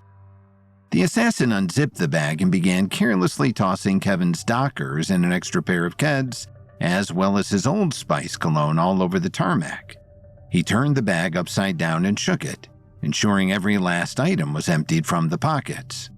Kevin rolled his eyes at the unnecessary tactics. When his rummaging revealed no tablet, the assassin went as far as to produce a blade and slice open the lining of the bag. Once his duffel was laid on the ground as an empty shred of ribbons, Kevin said, "Thanks for that. Are we done here?" The assassin nodded toward the luggage hold where the rest of the group's bags had already been loaded. To the other assassins, he said, "Check the rest of them." The other assassins made a move toward the plane, but Kevin stepped in their path. "I can't let you do that." The lead assassin smirked. "You have something to hide?" Kevin rolled his eyes. "Obviously not, since I let you rip my bag to shreds. But the rest of these people did nothing to deserve their privacy being invaded." In truth, Kevin could have made mincemeat of these low-level Secluded Valley assassins in a matter of seconds, but he saw no reason to display what his Hollywood team might think of as ruthless tactics for everyone's entertainment. If Kevin could persuade this small group of foes to give up their search, he knew that the episode wouldn't make a ripple of gossip back in Hollywood. Madame Spatzel peeked her head out of the plane. "My things are private, like really private." The assassins didn't back down. "We're under strict orders to confiscate any contraband. We'll use force if necessary. And given the fact that you're responsible for 3 of my guys laying dead in a bunker, I'm thinking it's going to be necessary." "What happened to your colleagues should serve as a warning," Kevin replied. "Using force isn't going to end well for you. You searched my bag and you found nothing. You did your job. We'll get out of here and no one else needs to die this weekend." The sky crackled with the hints of more fierce thunder. "We'll be the judge of that," replied the leader. And with that, they began to charge at Kevin. Kevin now would have no choice but to battle, though he still hoped that the prying eyes surely watching him out of the plane's windows wouldn't see too much blood spilled. Emo stepped up alongside Kevin, but with Dalton and Zane having already left on the flight to Chicago, it would just be the 2 of them against the 3 assassins. Emo was the only one among them without levels. 2 of them circled Kevin, the leader approaching with his switchblade while the others tried to corner Kevin from behind. The one behind him wrapped Kevin in a chokehold, but Kevin grabbed the leader's outstretched hand that held the knife and used it to stab the other one in the hand. The assassin yelped in pain as he tried to release his arm from around Kevin, but Kevin held him there as he twisted the knife into his hand, dislocating the leader's shoulder in the process and forcing him to release the knife. With each of them now having an arm immobilized, Kevin ripped the blade out of the assassin's hand and ran off to help Emo just as a steady rain began to fall. Emo had done a good job holding the other assassin off, given the mismatch in their fighting ability. Kevin never used his levels when fighting in Ordinary, but the Secluded Valley assassins didn't adhere to the same rules and etiquette. The assassin Emo was fighting had donned brass knuckles, and Emo was surviving his jabs by the grace of his lightning reflexes. "Hey!" Kevin yelled, trying to pull the assassin's attention over to him. But unfortunately, it was Emo who got distracted, allowing the assassin to nail him with an uppercut to the jaw. Emo stumbled backward and fell to the ground unconscious as Kevin's anger intensified. Kevin charged the assassin with the blade, aiming for his neck. At the last second, the assassin raised his fist, causing the knife to glance off of the brass knuckles. Behind Kevin, the lead assassin jammed his arm back in its socket. With renewed anger, he marched toward Kevin, his footsteps masked by the rain. He swept his leg and tripped Kevin from behind. Kevin was now on his back on the ground with two assassins upon him. And even worse, the assassin with the wounded hand was making his way to the luggage hold, dripping a trail of blood behind him. Kevin continued to fight the two assassins at once. There was no doubt he'd defeat them, but he had mere seconds if he was going to do it fast enough to stop the rest of the luggage from being opened. The assassin with the wounded hand leaned into the luggage hold, but just before he could grab the first bag, Darius appeared. With his own switchblade, he slid across the slick asphalt on his knees, slicing the assassin's hamstrings from behind as he passed. The assassin collapsed on the ground, the pain even more excruciating than the stabbing from Kevin. "Get Emo!" Kevin yelled to Darius while still fighting off the other assassins. He was relieved to see Darius reach the still unconscious Emo and begin dragging him toward the plane, stopping only to slam the luggage hold shut. Kevin knew that once they were both safely inside, he'd have his opening. Kevin prolonged the fight with the two assassins, keeping them occupied as Darius heaved Emo up the steps to the plane. Once Darius had Emo safely inside, Kevin struck. Even preserving his great reserves of level 7 powers, Kevin would easily make mincemeat of his current attackers. He slid the knife from where it had been concealed behind his back, stabbed one assassin in the shoulder, and abruptly retracting his arm, elbowing the leader in the neck. As they both recoiled from the shock of their injuries, Kevin took his opportunity to sprint to the plane. "Start moving! Prepare for takeoff!" Kevin yelled to the pilot as he approached the plane. Safety precautions be damned when it came to the Williams Media Jet. Kevin was the rule of the law. The jet began to roll down the runway. Kevin caught up to the plane, grabbed the handrail, and swung himself onto the stairs. As he pulled the stairs shut, he glanced back towards the battlefield he had just left behind. One shadowy silhouette laid motionless on the ground. One sprinted after the plane, a wasted endeavor. They were out of reach. As the wheels finally began to lift from the ground, Kevin saw the first flashes of lightning over Hearst Castle. It had the effect of transforming the magnificent palace into the haunted house it had become over the weekend. Kevin finally allowed himself to take a breath. Darius was tending to Emo while Sandra and Adriana rushed to Kevin with water and first aid. The rest of the passengers seemed thoroughly unfazed by the battle that had unfolded just outside the plane. Kevin brushed off Sandra and Adriana, insisting that he was fine. He grabbed a recovery pill from a satchel and slipped it to Emo, who was conscious but suffering from a dizzying head injury.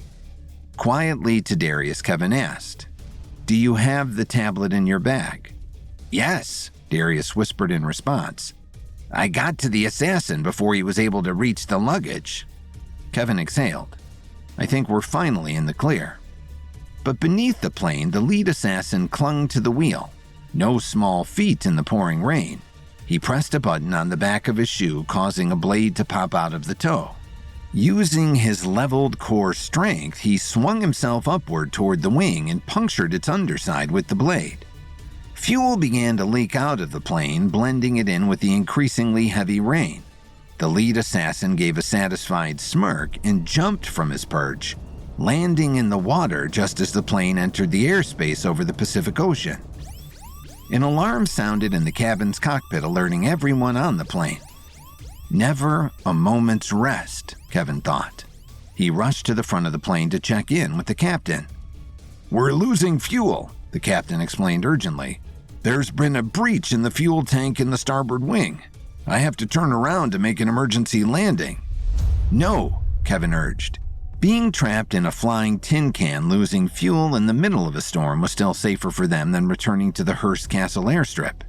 There's no way the Secluded Valley assassins would let them get away twice, and Kevin knew that surely there would be hundreds more already sent by Gwen's ally, Vincent Reeves, to make sure any other confrontation was the easy one that the episode on the tarmac had been. "I'll fix the fuel tank," Kevin assured the pilot. "That's impossible," the pilot exclaimed. There's no way to access it other than from the outside. I'll figure it out, Kevin said calmly. He turned to leave the cockpit, but the captain interrupted again.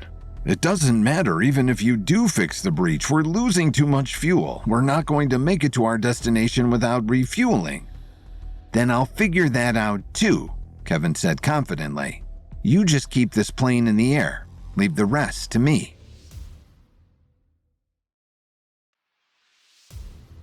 After barely tapping into his skills to fend off the 3 secluded valley assassins Gwen Archer sent to the Hearst Castle airport to get back the stolen Egyptian tablet from Kevin, Kevin learned from the captain that the plane's fuel tank was leaking.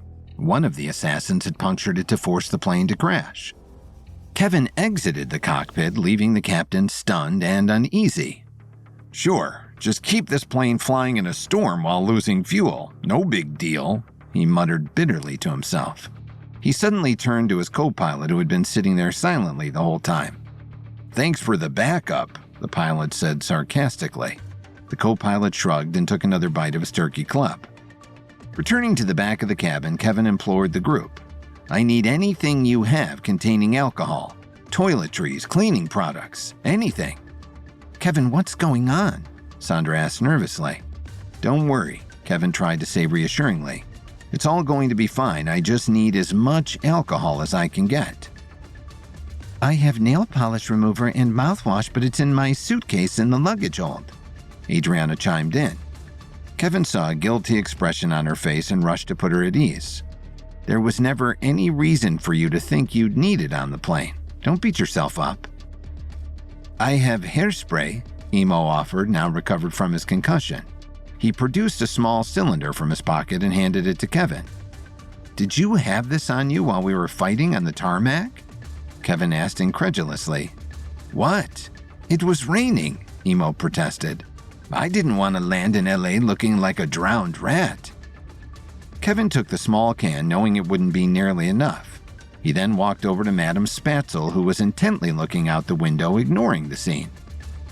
There's no way you were getting on an hour-long flight without making a drink, Kevin scolded. Where is it? I'm taking a break, Madame Spatzel unconvincingly replied.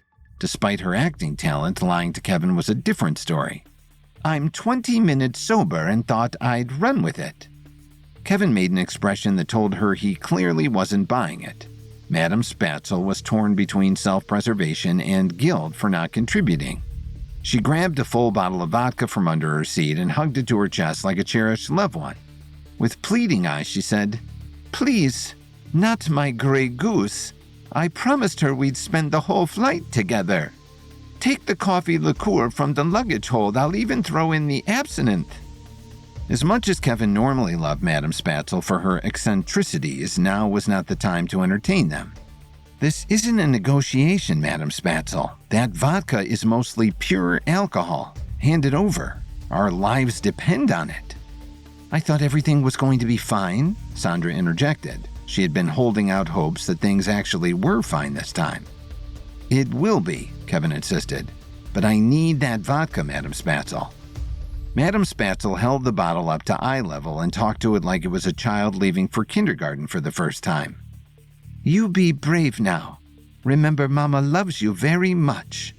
She kissed it before reluctantly handing it over to Kevin and immediately turned away and began to weep. Kevin gratefully took the vodka. With such a high alcohol concentration, he wouldn't even need to distill it. And there should be enough gasoline still left in the tank for the mixture to create E85 fuel, Kevin thought hopefully. The tricky part would be fixing the breach and adding the alcohol to the tank mid-flight and during a storm, no less. Kevin grabbed one of the emergency parachutes, removed the chute, and locked himself into the harness. He removed the Kevlar tethers from the parachute and rigged them to the harness to give himself additional slack, and hooked the tethers to the seat next to the emergency exit window. I'm going to open the window to get out onto the wing, he announced to the group. The oxygen masks will drop down. Use them. You're opening the window, Lance yelled. Are you trying to get us killed? No, I'm trying to save your lives, Kevin responded. Buckle up, everyone. It's about to get windy. Everyone hastened to buckle their seatbelts as Kevin opened the window. Immediately, the wind roared and punishing rain assaulted the cabin. Kevin left the bottle of vodka on the seat and eased his way onto the wing. It was slick with rain, and Kevin tugged on his rigged harness to test its durability. Deciding it was secure enough, Kevin backed onto the wing and inspected it. There was no breach on the top of the wing. With a sigh, Kevin realized he was going to have to swing down under the wing. Kevin took a deep breath and released himself from the side of the wing while sending a prayer into the angry sky that the tethers wouldn't snap. They miraculously held strong, but the momentum from the flight flung Kevin backwards, so that he was flying behind the wing like Superman. Kevin held onto the tethers and with all of his level 7 core strength, swung himself back toward the wing. He gripped onto one of the flap track fairings, which was no small feat in the pouring rain. Wedging the fairing under his shoulder, he was able to get a look at the underside of the wing. There, he saw the puncture with the stream of fuel pouring out. That definitely wasn't caused by debris, Kevin realized. The secluded valley assassins managed to sabotage the plane before we made our getaway. With his free hand, he fished super strong tape out of his satchel. He ripped the tape with his teeth and slammed the rectangle over the hole. The stream of gasoline stopped, but Kevin knew that wouldn't be enough. From his satchel, he produced epoxy adhesive and smeared it over the tape, locking it into place. There was no way of knowing whether the combination would work against such force, but it was their best shot. Kevin used his levels to battle the 600-mile-per-hour winds to climb his way back to the top of the wing. Now he needed to add the alcohol. He fished it out of the cabin from where he had left it on the closest seat. Locating the fuel cap on the wing, he unscrewed it and turned the vodka bottle upside down, dumping the entire thing. Kevin looked in the tank and realized the vodka wasn't going to be enough. The tank had already lost too much fuel and the bottle of vodka only added about a half gallon. Kevin knew the other wing was intact and therefore had its full gas tank, but it was still too risky to assume they had enough to make it to safety. Kevin reached into his satchel and emptied his entire store of ether and nitrous oxide into the tank. The additives would increase the fuel's efficiency. The situation was still precarious, but glancing at the open emergency exit window, he knew he needed to get back inside. With rain pouring in at this high altitude, everyone inside risked hypothermia. Kevin closed the gas tank and eased his way back through the emergency exit. He slammed the door shut, abruptly raising the pressure in the cabin. There were multiple complaints as ears popped painfully, but Kevin knew their distress would have to wait. He rushed back to the captain's cockpit, where the captain was white-knuckling the control wheel, while his co-pilot was finishing up the last wedge of his turkey club as if nothing was happening around him. "How much time do we have?" Kevin implored the pilot. The pilot's eyes flicked toward the gas gauge. "Whatever you did bought us some time, but we're not going to make it to Los Angeles. We have just enough to get to Oxnard for an emergency landing. We're only 6 minutes out." "Great. Make it happen," Kevin urged. The pilot grabbed his radio. "Mayday, Mayday, OXR. This is WM1 heading southbound. We need to make an emergency landing in Oxnard. 6. Make that 5 minutes out. Do you copy?" A frantic voice came over the radio. "WM1, this is OXR. You are not cleared for landing. I repeat, you are not cleared for landing. We have one runway and it's occupied. You'll be clear for landing in 10 minutes. The pilot looked at Kevin with panicked eyes. "We don't have an extra 5 minutes, he declared. Kevin grabbed the radio out of the pilot's hand. "OXR, this is WM1. We have no other options. Clear the runway." There was panic scrambling in the control tower of Oxnard Airport. One operator frantically shouted into his radio. "Flight CF-145, we need an early departure for emergency landing. I repeat, clear the runway ASAP. You are cleared for takeoff." The pilot of flight CF-145 was flirting with one of the flight attendants when his radio cracked to life. Hearing the message, he hastily ran back toward the cockpit, tripping over himself on the way. Hearing the message over the radio, the flight attendant got on the overhead speaker and hastily rushed through the safety announcements and urged the passengers to prepare for takeoff. She still reminded them to look over the SkyMall catalog in the seat back in front of them. In the cockpit, the pilot activated the controls and started to roll forward. He accelerated as much as the massive aircraft would allow, but he still needed time to build momentum. Up in the Williams Media Jet, Kevin and the pilots watched the tiny Oxnard Airport come into view. They were going to have to come up behind the other plane to land. It was a high-stake game of chicken, a race between the Oxnard plane's ability to gain momentum and the Williams Media Jet's ability to decelerate. It was going to be a matter of meters and seconds. The Oxnard plane wasn't picking up speed fast enough. Kevin held his breath as their jet rapidly approached the runway.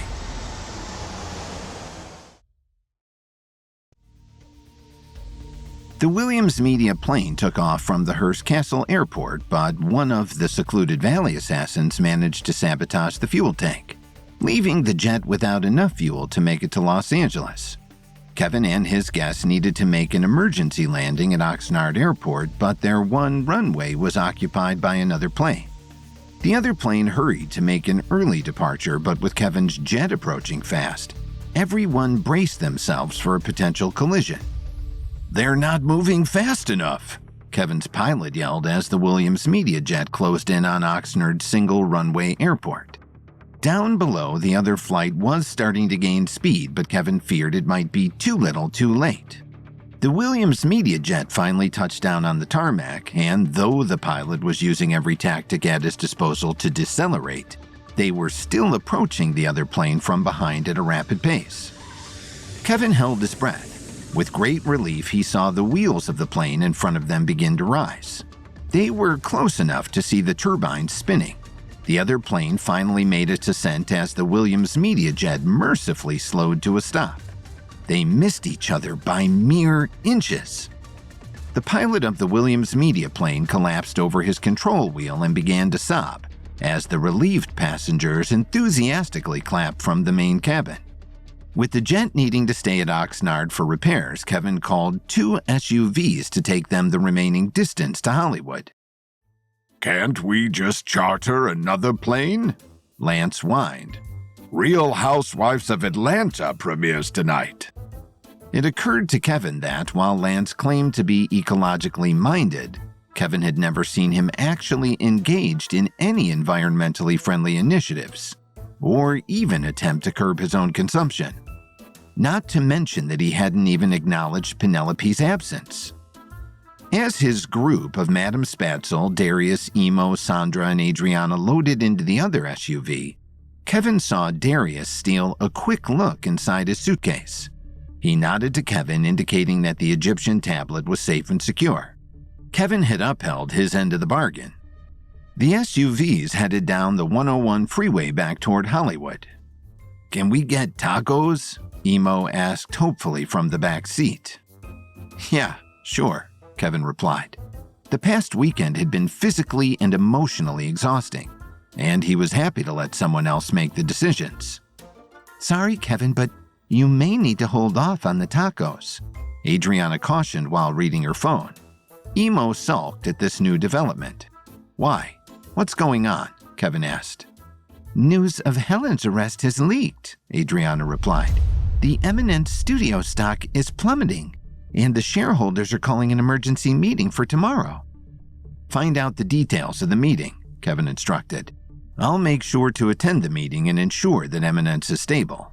Nothing is going to threaten the Cleopatra project." Adriana nodded and tapped away at her phone while Kevin leaned his head against the car window. The news of Helen's arrest had to have been leaked by someone who was at Hearst Castle, Kevin thought. Were they trying to gain some sort of leverage? Were they targeting Helen? Did they set out to tank the Eminence stock? He wondered. When they finally pulled up to their house at Hollywood and Vine, Kevin couldn't have been more relieved. Tomorrow was going to bring a fresh new set of challenges, but at least they were finally away from Hearst Castle, the Secluded Valley assassins, and Gwen Archer's circle of villainous friends. The next day, Kevin headed to Eminence Studios for the shareholder meeting. While he wasn't Helen O'Day's biggest fan, he was very passionate about their Cleopatra project and the studio's overall contribution to Hollywood history. He didn't want to see the studio's future undermined while she awaited trial. Pulling up to Building 2, Kevin saw that the parking lot could be mistaken for a luxury showroom. He squeezed his rental car between a Range Rover and a Maserati and made his way inside. Kevin found the Eminence Executive Conference Room, which, in addition to Helen's office, seemed to be the only room on the lot that had been renovated within the last 20 years. He walked in wearing his usual Dockers and Keds, which gained the withering glances of all the men and women in business attire, who were seated around the large wooden table. Most surprising to Kevin was the presence of Dominic Archer, who glared silently at Kevin. "Oh, good," a portly man at the head of the table exclaimed upon seeing Kevin. "Are you here with the coffee?" "No," Kevin corrected him, though he was used to being mistaken for the help. "I'm Kevin Williams, producer of Cleopatra the Last Queen. I'm heavily emotionally invested in the direction that the studio will be taking in Helen's absence." A young finance bro looked Kevin up and down and wasn't impressed. "Well, this meeting is for shareholders who are actually invested in the studio. Like, with money," he scoffed. "Aren't you the guy who just burned down 2 of our sound stages?" "No," Kevin countered. "I'm just the guy who was locked in the soundstage while it was burning. I also gave the police the necessary information to conclude that the fires were purely the result of arson, even though the sound stages weren't up to code. So now you're getting a free renovation on the insurance company's dime. You're welcome," he concluded with a smile.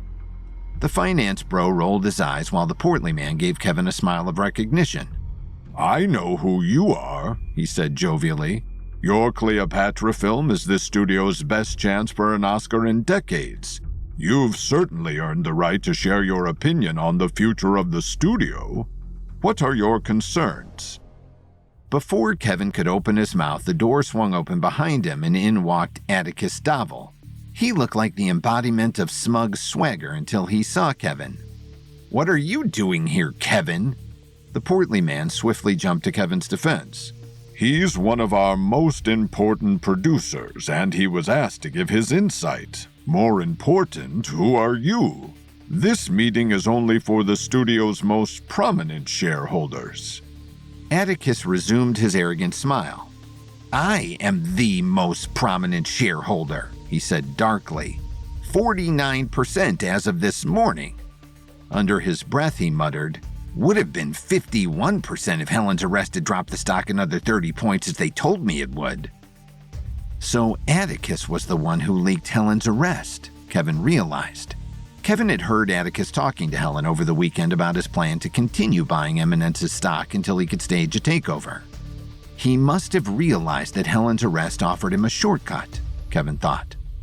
The portly man seemed shocked to learn that this new arrival now had more singular control over the studio than any of them.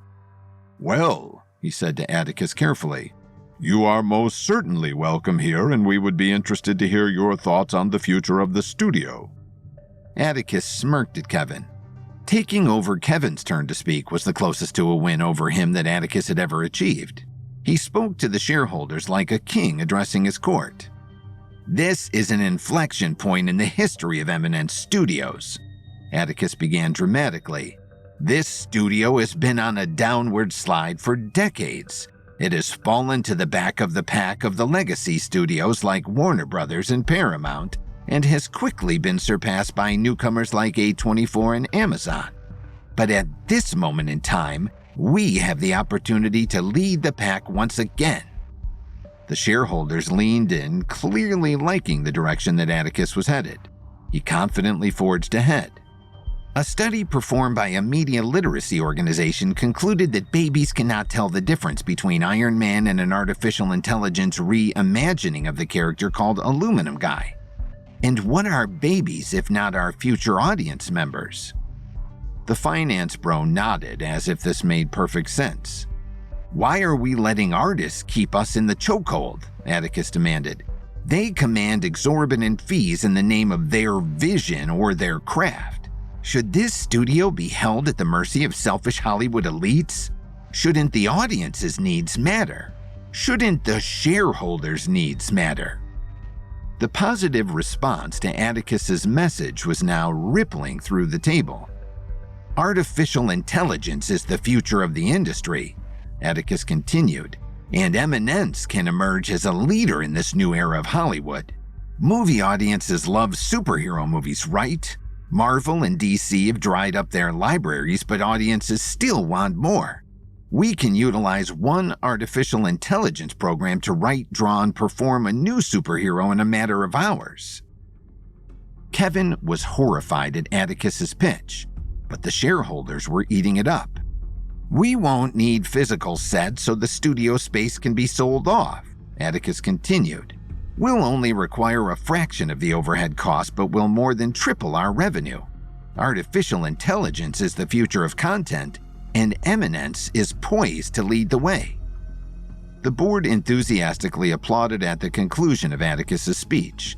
Atticus threw another smug smile toward Kevin. It doesn't seem like you'll be needed here any longer, he said.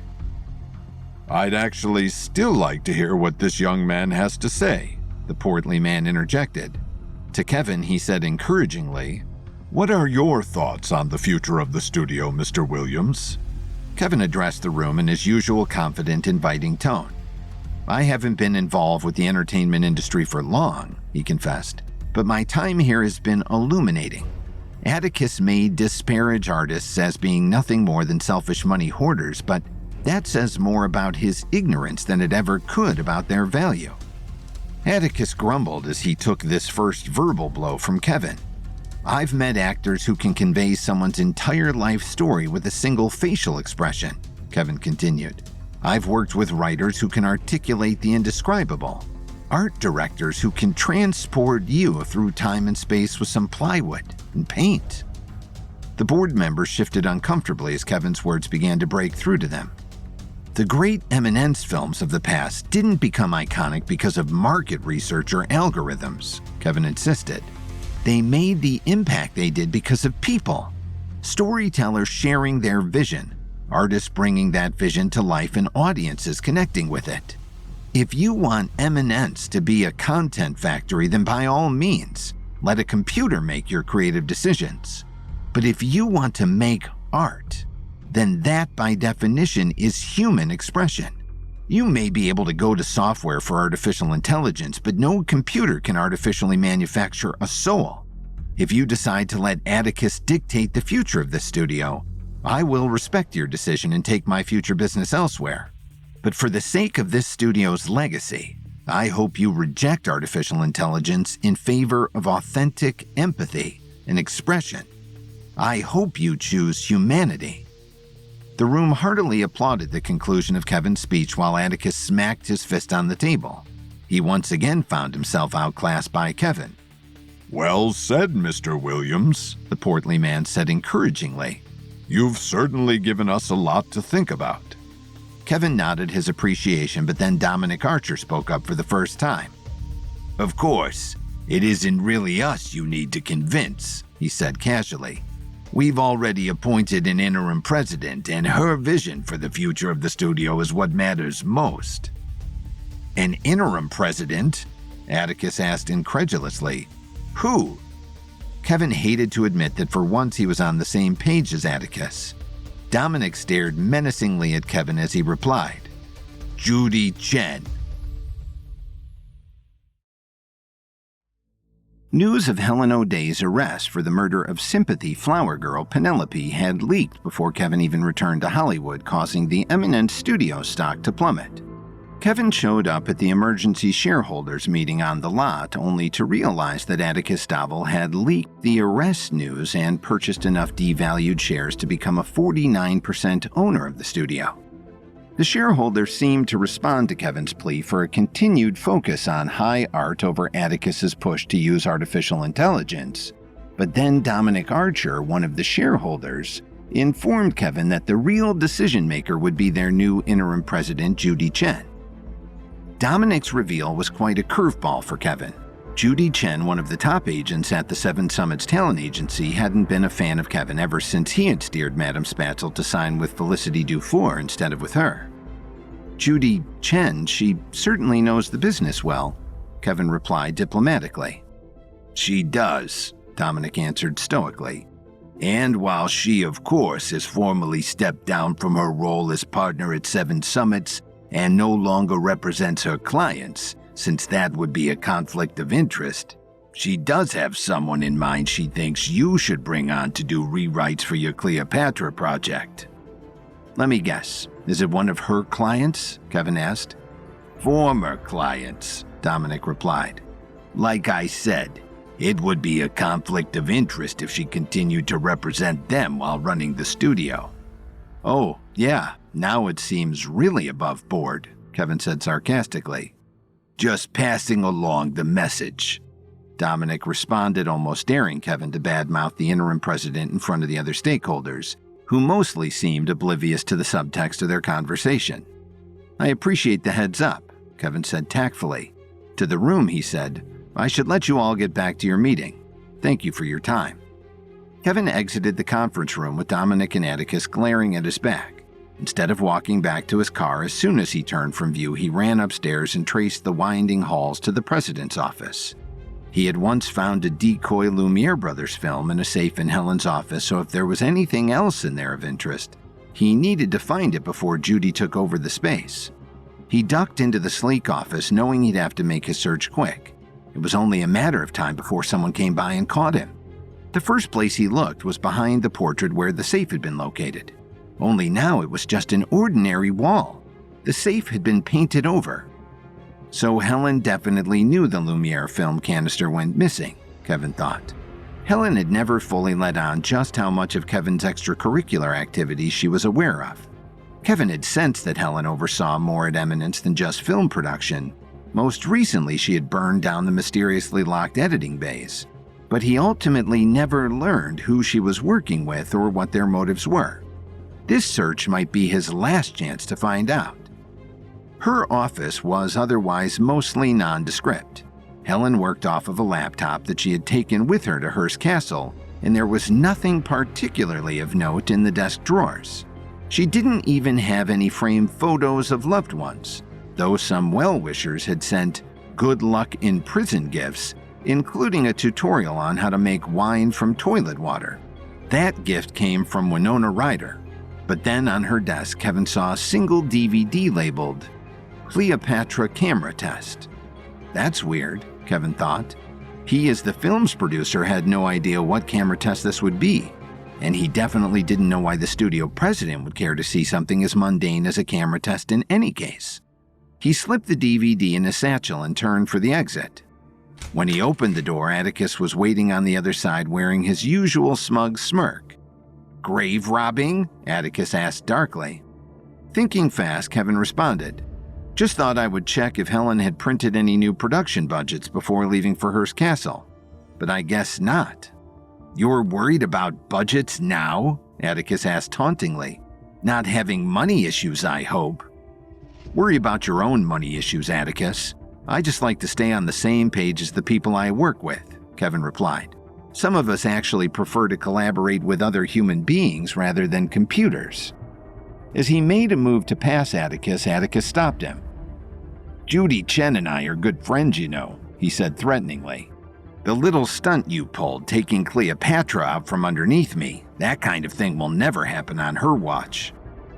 "Then it's a good thing she wasn't in charge yet when I took over the movie," Kevin replied.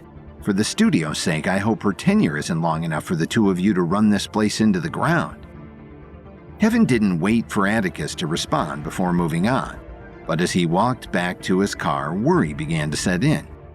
Dealing with Helen was no picnic, and she had sabotaged Kevin in the past. But the duo of Atticus and Judy was going to make for an even more difficult minefield to navigate. He couldn't take Dominic's warning that Judy wanted to attach a new writer as just an idle threat.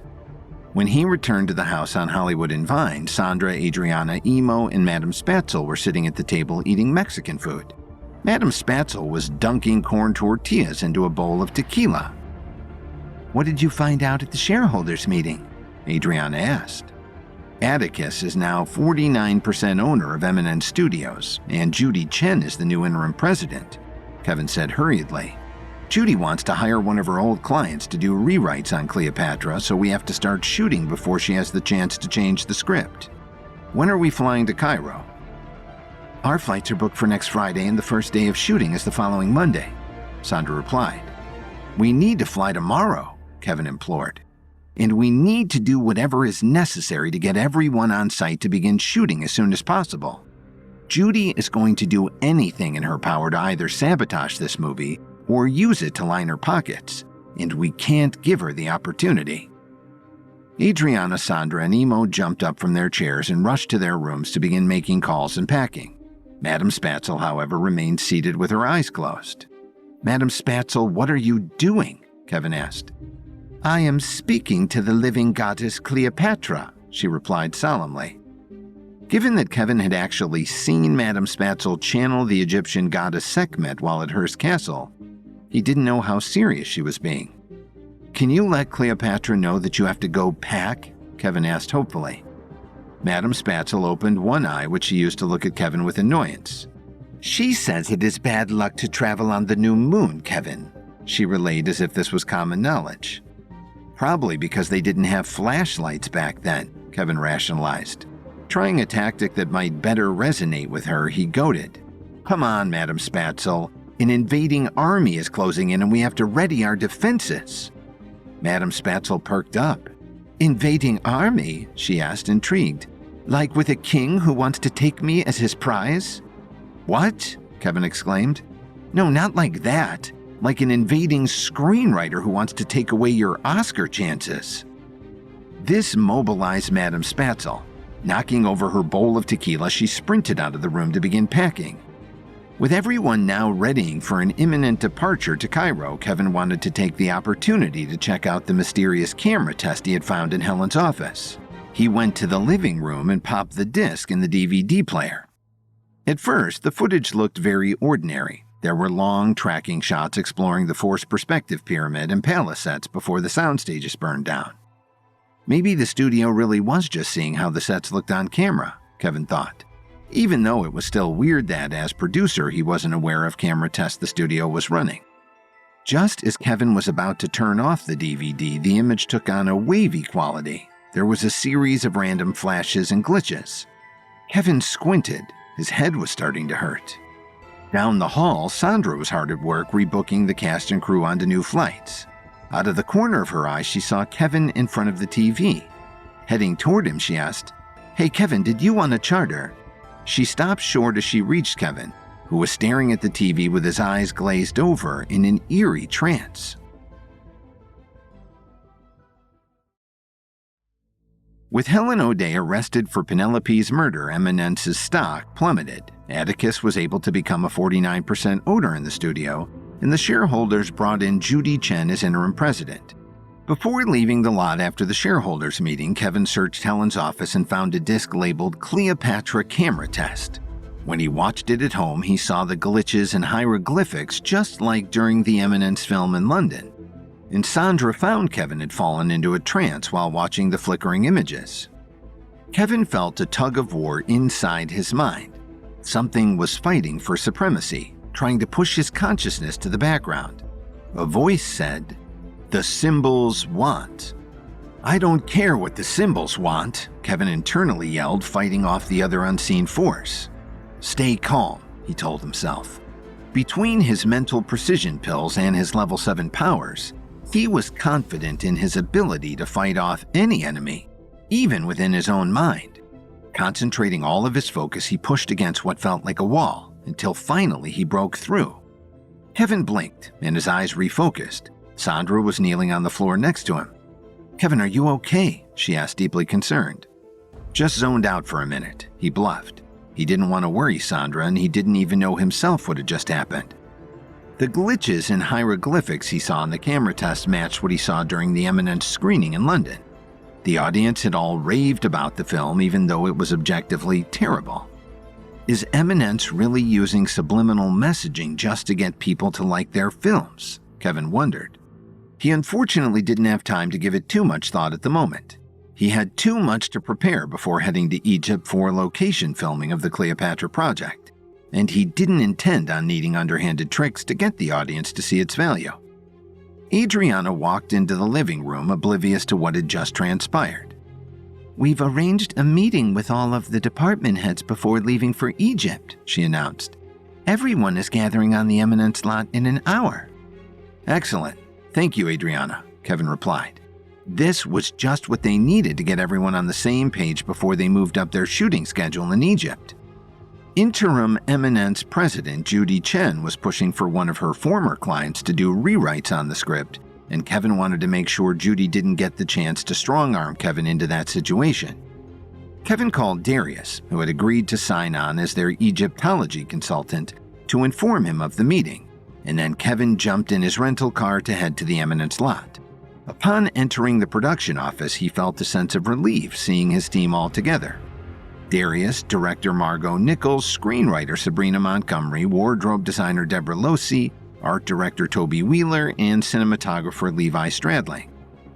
"Thank you all for coming on such short notice," Kevin said. "As you know, there's been a shakeup with the studio, so I want to make sure we're still getting to make our movie on our terms. The first thing..." Kevin was interrupted by Judy Jen briskly entering the room. "Sorry I'm late," she began in an explicitly unapologetic tone. "But it of course would have helped if you'd had the courtesy to inform me of this meeting," she said, staring daggers at Kevin. "This is a meeting for our production staff," Kevin said, trying to keep the conversation from escalating into an argument in front of his team. "With a whole studio to run, I wouldn't think you'd have time for something like this." "Your lack of experience is showing," Judy replied condescendingly. "You've been in this business for what, a few months? Maybe Helen had a hands-off approach to running this company, and maybe that's why Eminence has been on a downward spiral for the past decade. I don't intend to continue that trajectory on my watch. I plan on making Eminence great again. Helen's murder of that sympathy space cadet might be the best thing that ever happened to this studio." Everyone cringed at Judy's callousness while she continued to assess the room. "I believe, Kevin, that you received my message that I want my client, former client, to do rewrites on the script. The dialogue is flat and the pacing is dull. She should have been invited to this meeting as well, but I've given her the script and she's already working on her adjustments." Kevin's blood began to boil at Judy's audacity to insult the script with Sabrina sitting right there. "We'll be sure to consider her changes," Kevin said while flashing a glance at Sabrina that he hoped conveyed that they wouldn't be changing a word. "Next, we need to talk about the situation with your director," Judy continued, again acting as if the person she was speaking about wasn't in the room with them. "Margot's history with animal abuse is deeply concerning. This production is utilizing camels, snakes, and I believe even a few children. As an animal lover myself, I can't justify allowing someone with her past to oversee such innocent, defenseless creatures."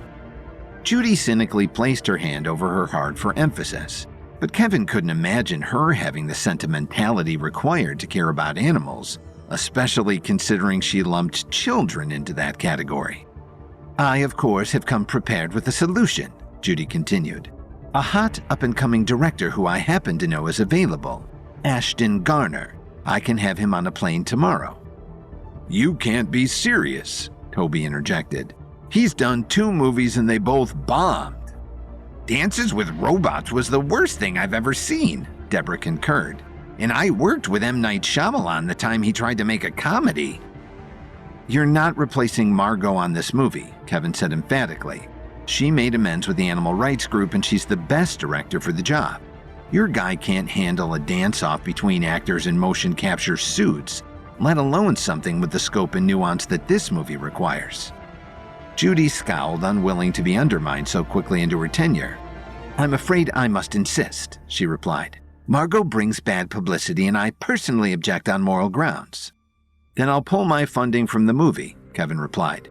"Atticus just blew his savings on not becoming a majority owner of Eminence, but I'm sure you can drum up another $500 million from somewhere."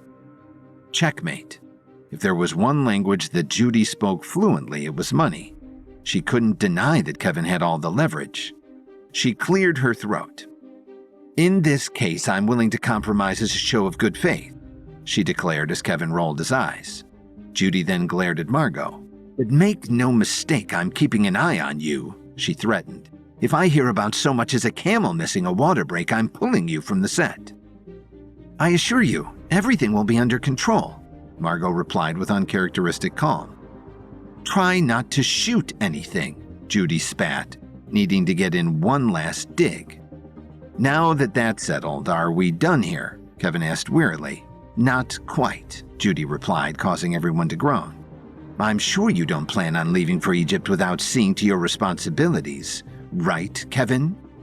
What are you talking about? Kevin shot back, genuinely confused.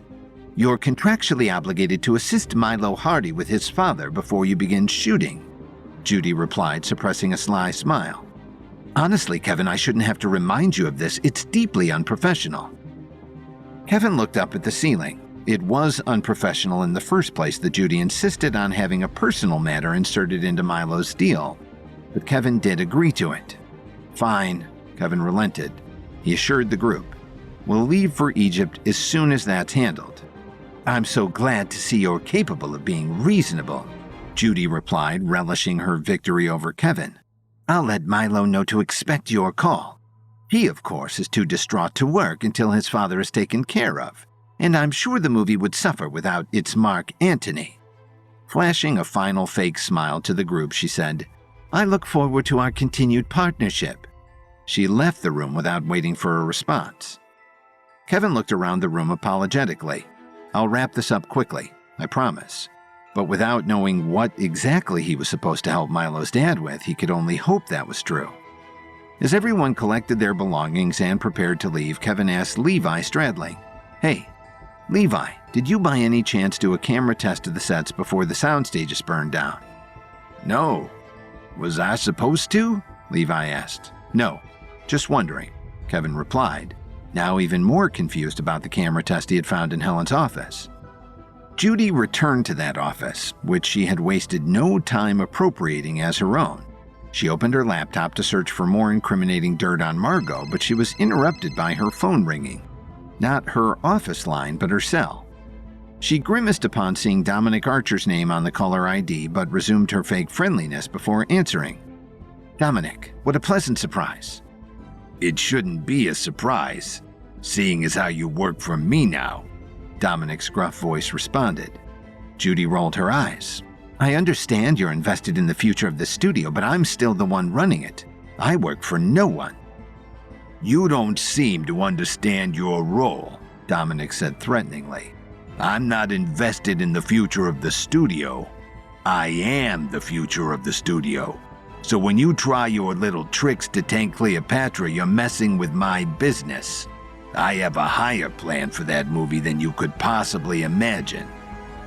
Judy walked over to the windows from which she could see Kevin and his team exit the production building and head towards their cars. I'm not going to let Kevin Williams continue to build momentum in this town. He's too big for his britches as it is.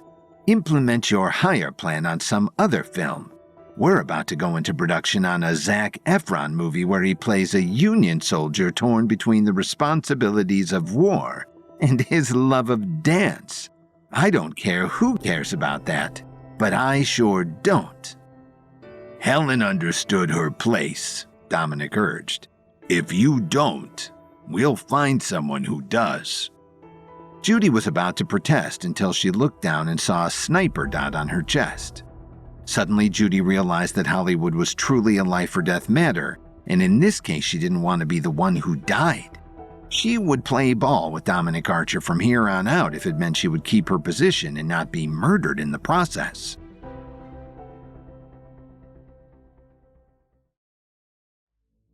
With their departure for Egypt quickly approaching, Kevin gathered the Cleopatra department heads for a pre-production meeting. The meeting was interrupted by interim Eminence president Judy Chen, who tried to impose new talent hires on the movie, including replacing director Margot Nichols with a young director whose only past movies bombed at the box office. Kevin successfully staved off that demand, but Judy reminded him that he couldn't begin shooting until he fulfilled his contractual obligation to help Milo's dad. Kevin tried to suppress his annoyance as he drove away from the Eminence lot. Helping Milo Hardy was the last thing he wanted to do, especially when he needed to get production on Cleopatra underway. But there was no getting out of his contractual obligation. He reached out to Milo, who texted Kevin an address in the Hollywood Hills where his father lived alone. Milo's father, Conrad Hardy, had an illustrious career as a producer. He had a filmography littered with award winners and audience favorites, and his success had paved the way for Milo's acting career. which was a fact that Milo tried to downplay. Kevin drove up the winding, narrow streets of the hills until he reached the Bird Streets, an exclusive neighborhood notorious for its A-list residents. Kevin arrived at what was clearly an extravagant estate, though it had signs of disrepair. There were a few roof tiles missing and the landscaping left something to be desired. Milo pulled up next to Kevin and reluctantly greeted him. Milo had had a hand in sabotaging Kevin in the past, so now he felt awkward to be in the position of needing his help. But despite the bravado he normally projected when it came to his self-made success, he secretly knew how much he owed his lifestyle to his father. In Milo's mind, helping him meant that they could finally be on equal footing. "Is this where you grew up?" Kevin asked. "It is," Milo replied while looking up at the house, his face a mixture of nostalgia and sadness. "The place isn't quite what it used to be, though." "What do you mean?" Kevin asked. "You'll see," Milo replied. Milo let them in through the front door, and Kevin was shocked by what he saw. Behind the ritzy exterior of the house laid a hoarder's den. Piles of scripts, posters, and other movie memorabilia covered every inch of the home. Milo and Kevin tiptoed through empty spaces in the floor like they were playing a game of hopscotch. "Dad?" Milo called out into the silent home. While they waited for a reply, Kevin's heart sank. He genuinely felt for Milo and how hard it must be to see his father living in the state. "I feel like I should tell you," Kevin cautioned. "Hoarding is a psychological response rooted in emotional dysregulation. I can talk to your dad, but this isn't something I'll be able to treat with herbalism." Milo would never admit it, but it was almost a relief to hear that he wasn't entirely dependent on Kevin's special skill set. "Whatever," he replied, putting on a front of impatience. "Do what you can." Finally, Conrad Hardy made his appearance. Wearing a velvet robe and drinking from a tumbler of scotch, he looked like Hugh Hefner, except instead of living in a house full of barely legal models, his home was overflowing with Hollywood memorabilia that was long past its prime. "Hey there, son," Conrad cheerfully greeted Milo. "Did you come by for a movie night? I'm watching the whole Gauntlet trilogy." Kevin was starting to get a sense of what was going on here. The 3 Gauntlet movies were some of Conrad's biggest blockbusters, but together they equaled 8 hours of viewing. Conrad is caught up in reliving his own glorious history that will never be repeated, Kevin thought. "Dad, this is Kevin Williams," Milo said as a reluctant introduction. "I thought he might be able to help you out with the house." Conrad's face darkened. "What help do I need with the house?" "We've been over this, Milo. The house is a shrine to my life's work. You might not appreciate the legacy that got Michael Keaton to show up to your 10th birthday party as Batman, or got you admitted into Harvard with a 2.6 GPA, but I sure do." "Dad, Michael Keaton hadn't played Batman for 20 years when he showed up to my birthday," Milo protested. "The Dark Knight had just been released." "I think we might be getting off track here," Kevin interjected. "Conrad, your career is legendary. There's no denying that. But if you keep reliving your history, you're going to miss out on the present. Milo is building his own impressive career. I'm sure he'd love to share that journey with you." Milo looked away as to not let on how squarely Kevin had hit the mark. Conrad, however, laughed in response. "I know he uses my name to make everyone kiss his ass, but you don't need to do that in front of me. I know more than anyone where he got his golden ticket." Kevin really started to feel for Milo, who was obviously stung by his dad's rejection. Despite their history, Kevin couldn't help but to stand up for him. Maybe you're not aware, but Milo starred in a short film that won the Grand Jury Prize at Sundance, and he's about to leave for production on Eminence Studios' biggest film this year, in which he's starring as Mark Antony. He's not here to try to discard your legacy. He's genuinely worried about you, and looking around this place, I can't say I blame him. Conrad was taken aback. As much as he derided Milo for using his insider status to get preferential treatment, he was used to receiving the same deference. Kevin aimed to capitalize on Conrad's hesitation. "Why don't I clean up the house for you? Some fresh eyes might really help get you organized." "No," Conrad urgently protested. "This house contains my life's work. This is an archive of Hollywood's history. I won't let you shove it all in a storage unit or throw it in the trash." Kevin thought for a moment. "You're right that you have pieces here that are far too valuable to be locked away. But isn't that what you're doing now? Do you really want to be the only one who reminisces about and appreciates your body of work?" Conrad pondered this. Kevin was starting to speak his language. "Donate it to a museum," Kevin suggested. "The Academy Museum of Motion Pictures would dedicate an entire special exhibit to the iconic pieces of your career. What better way to honor your legacy than to let others relive it along with you?" "You're making sense," Conrad admitted. As if a light bulb went off, he added, "And maybe they'll do a special weekly screening of my movies." "Sure," Kevin said as he encouraged Conrad carefully. Kevin also had to think to himself, though, that Conrad's ego was inflated beyond proportion even to his own gloried past. "And maybe," Conrad continued, whipping himself into an excited frenzy, "that will be just what the Academy needs to be reminded of my career and finally award me the Lifetime Achievement Oscar." "That is definitely a possibility," Kevin concurred. If appealing to this guy's narcissism was what it would take to fulfill this deal with Milo, then that's what he was going to do. "You have a deal," Conrad proclaimed. "Excellent," Kevin replied. "I can arrange to have movers come by." "With a few exceptions," Conrad interrupted. "There are some pieces I can't part with, no matter how much they are worthy of being enshrined within the most prestigious Hollywood archive." "A few pieces is fair," Kevin conceded. "What do you want to keep?" "I'm definitely not giving away the Breakfast Club script that John Hughes spilled his coffee on," Conrad began, "and my collection of Pink Ladies jackets is off limits." "You have all of them?" Kevin asked. "Yes, Kevin. They were inseparable best friends," Conrad replied as if he couldn't understand Kevin's confusion. "Okay," Kevin replied. "Anything else?" "I'm keeping the AR-15 from Scarface," Conrad declared. "Besides, the museum might not even accept it. That gun may technically be illegal in the state of California." "This all sounds like a fair trade," Kevin said. "It was great to meet you, Conrad. I'll arrange for movers to come by tomorrow, and the Breakfast Club script, Pink Ladies jackets, and Scarface gun won't be touched." As they turned to leave, Conrad asked, "Are you sure you don't want to stay for the Gauntlet trilogy? I'll share my behind-the-scenes commentary." Milo, who must have heard that commentary 50 times over, quickly interjected. "We have a lot of work to do to get ready for Egypt. Great seeing you, Dad." He abruptly yanked Kevin out the front door. He really must be sick of watching those movies, Kevin thought. But outside, Milo revealed the real reason he wanted to make a quick getaway. "He can't keep the Scarface gun," Milo urged. "Why?" Kevin asked. "Because I pawned it off a few years ago so I could go to the Fire Festival."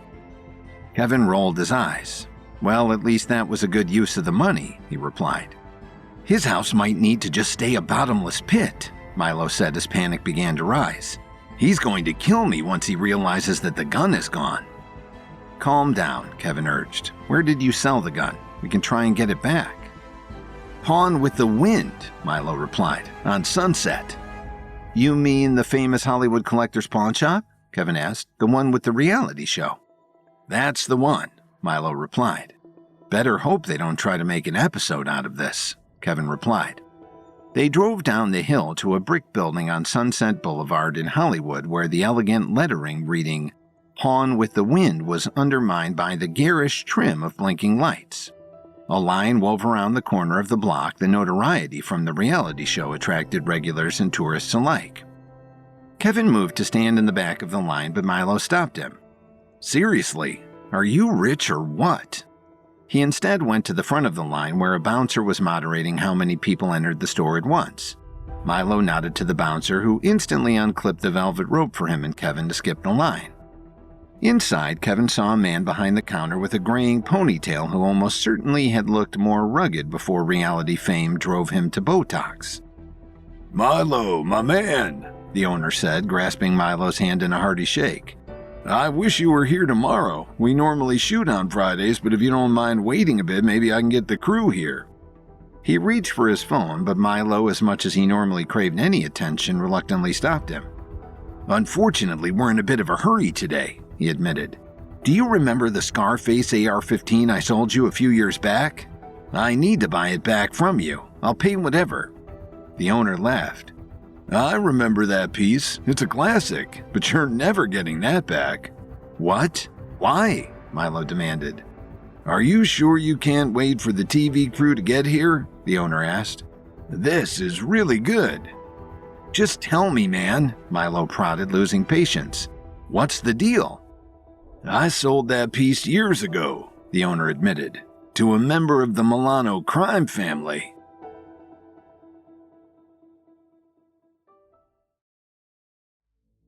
Before Kevin could leave for Egypt to begin production on Cleopatra, Judy Chen reminded him that he was contractually obligated to help Milo's dad, Conrad Hardy, a once famous producer who had become a shut-in and a hoarder.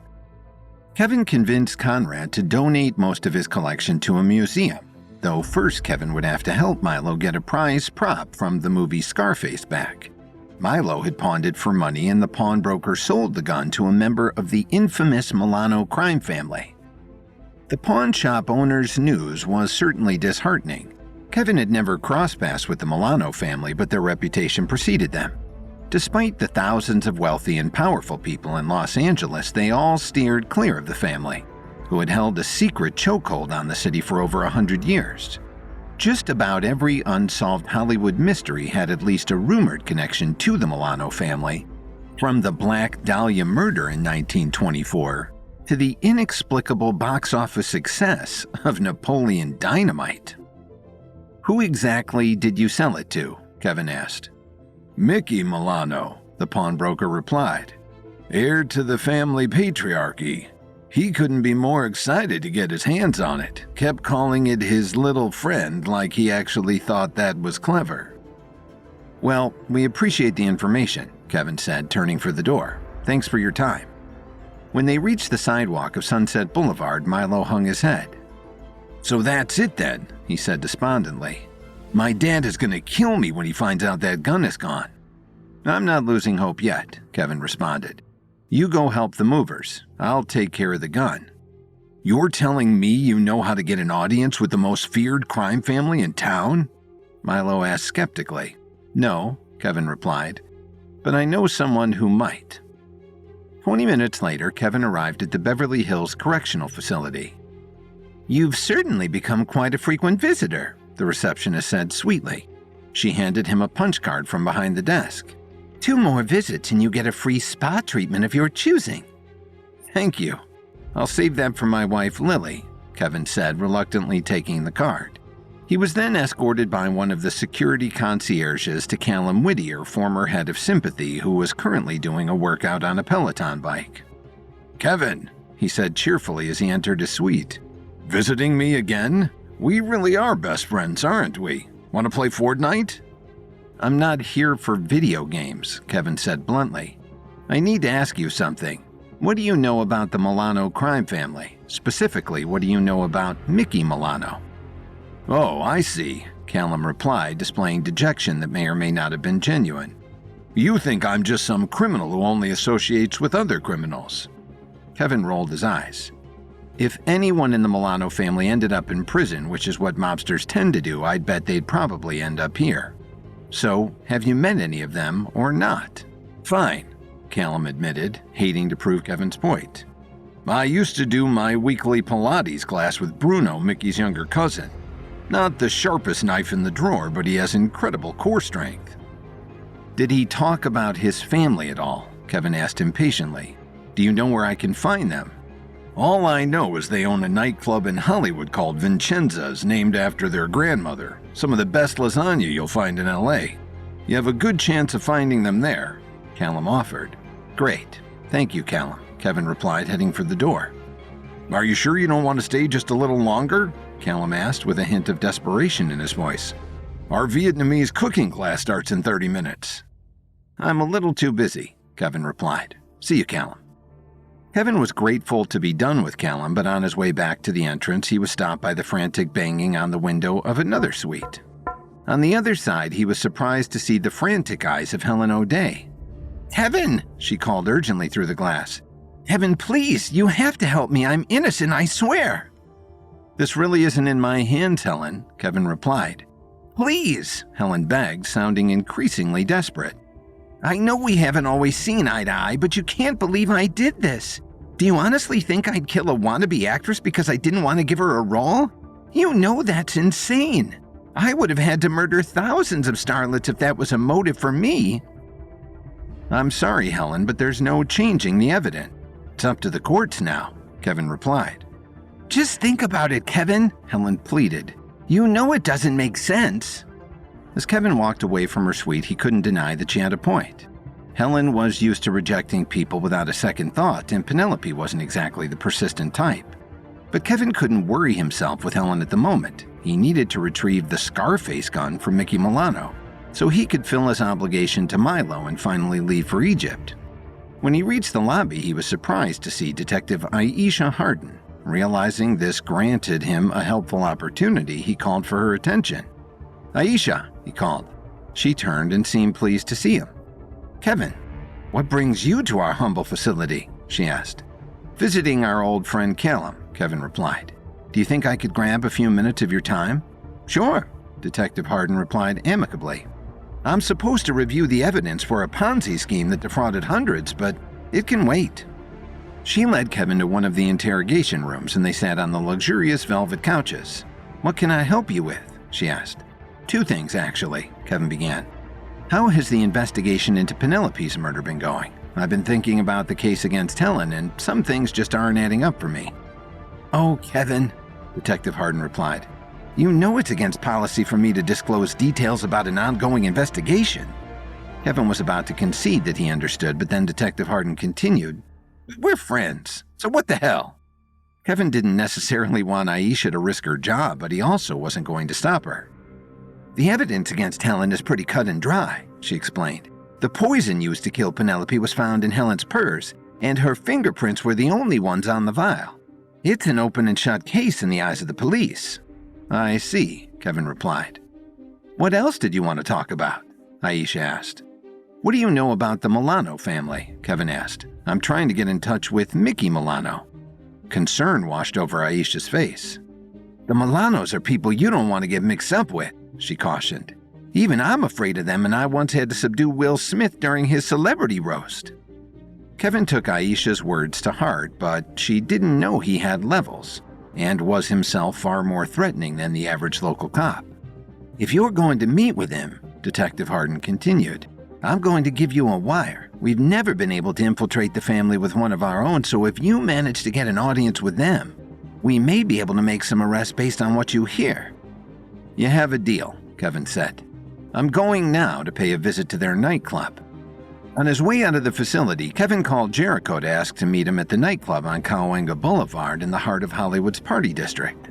Kevin was confident in his ability to handle Mickey Milano without the situation escalating, but it never hurt to bring some muscle as backup. They arrived at Vincenza's, which was a nondescript building just off a busy intersection. By night, 20-somethings in bandage dresses would be waiting in lines to enter the surrounding bars and clubs, but Vincenza's was the kind of place that catered to its regulars who came during the day, for the food, and for the entertainment. They entered the smoky main room and immediately drew stares as rare outsiders. A scantily clad dancer swayed on a small platform while bored clientele sipped their beers, smoked cigars, and helped themselves to heaping portions of the famous lasagna. Kevin noted that while it was illegal to smoke indoors in California, the rules clearly did not apply to a business owned by the Milanos. Surely someone was being paid off, and handsomely.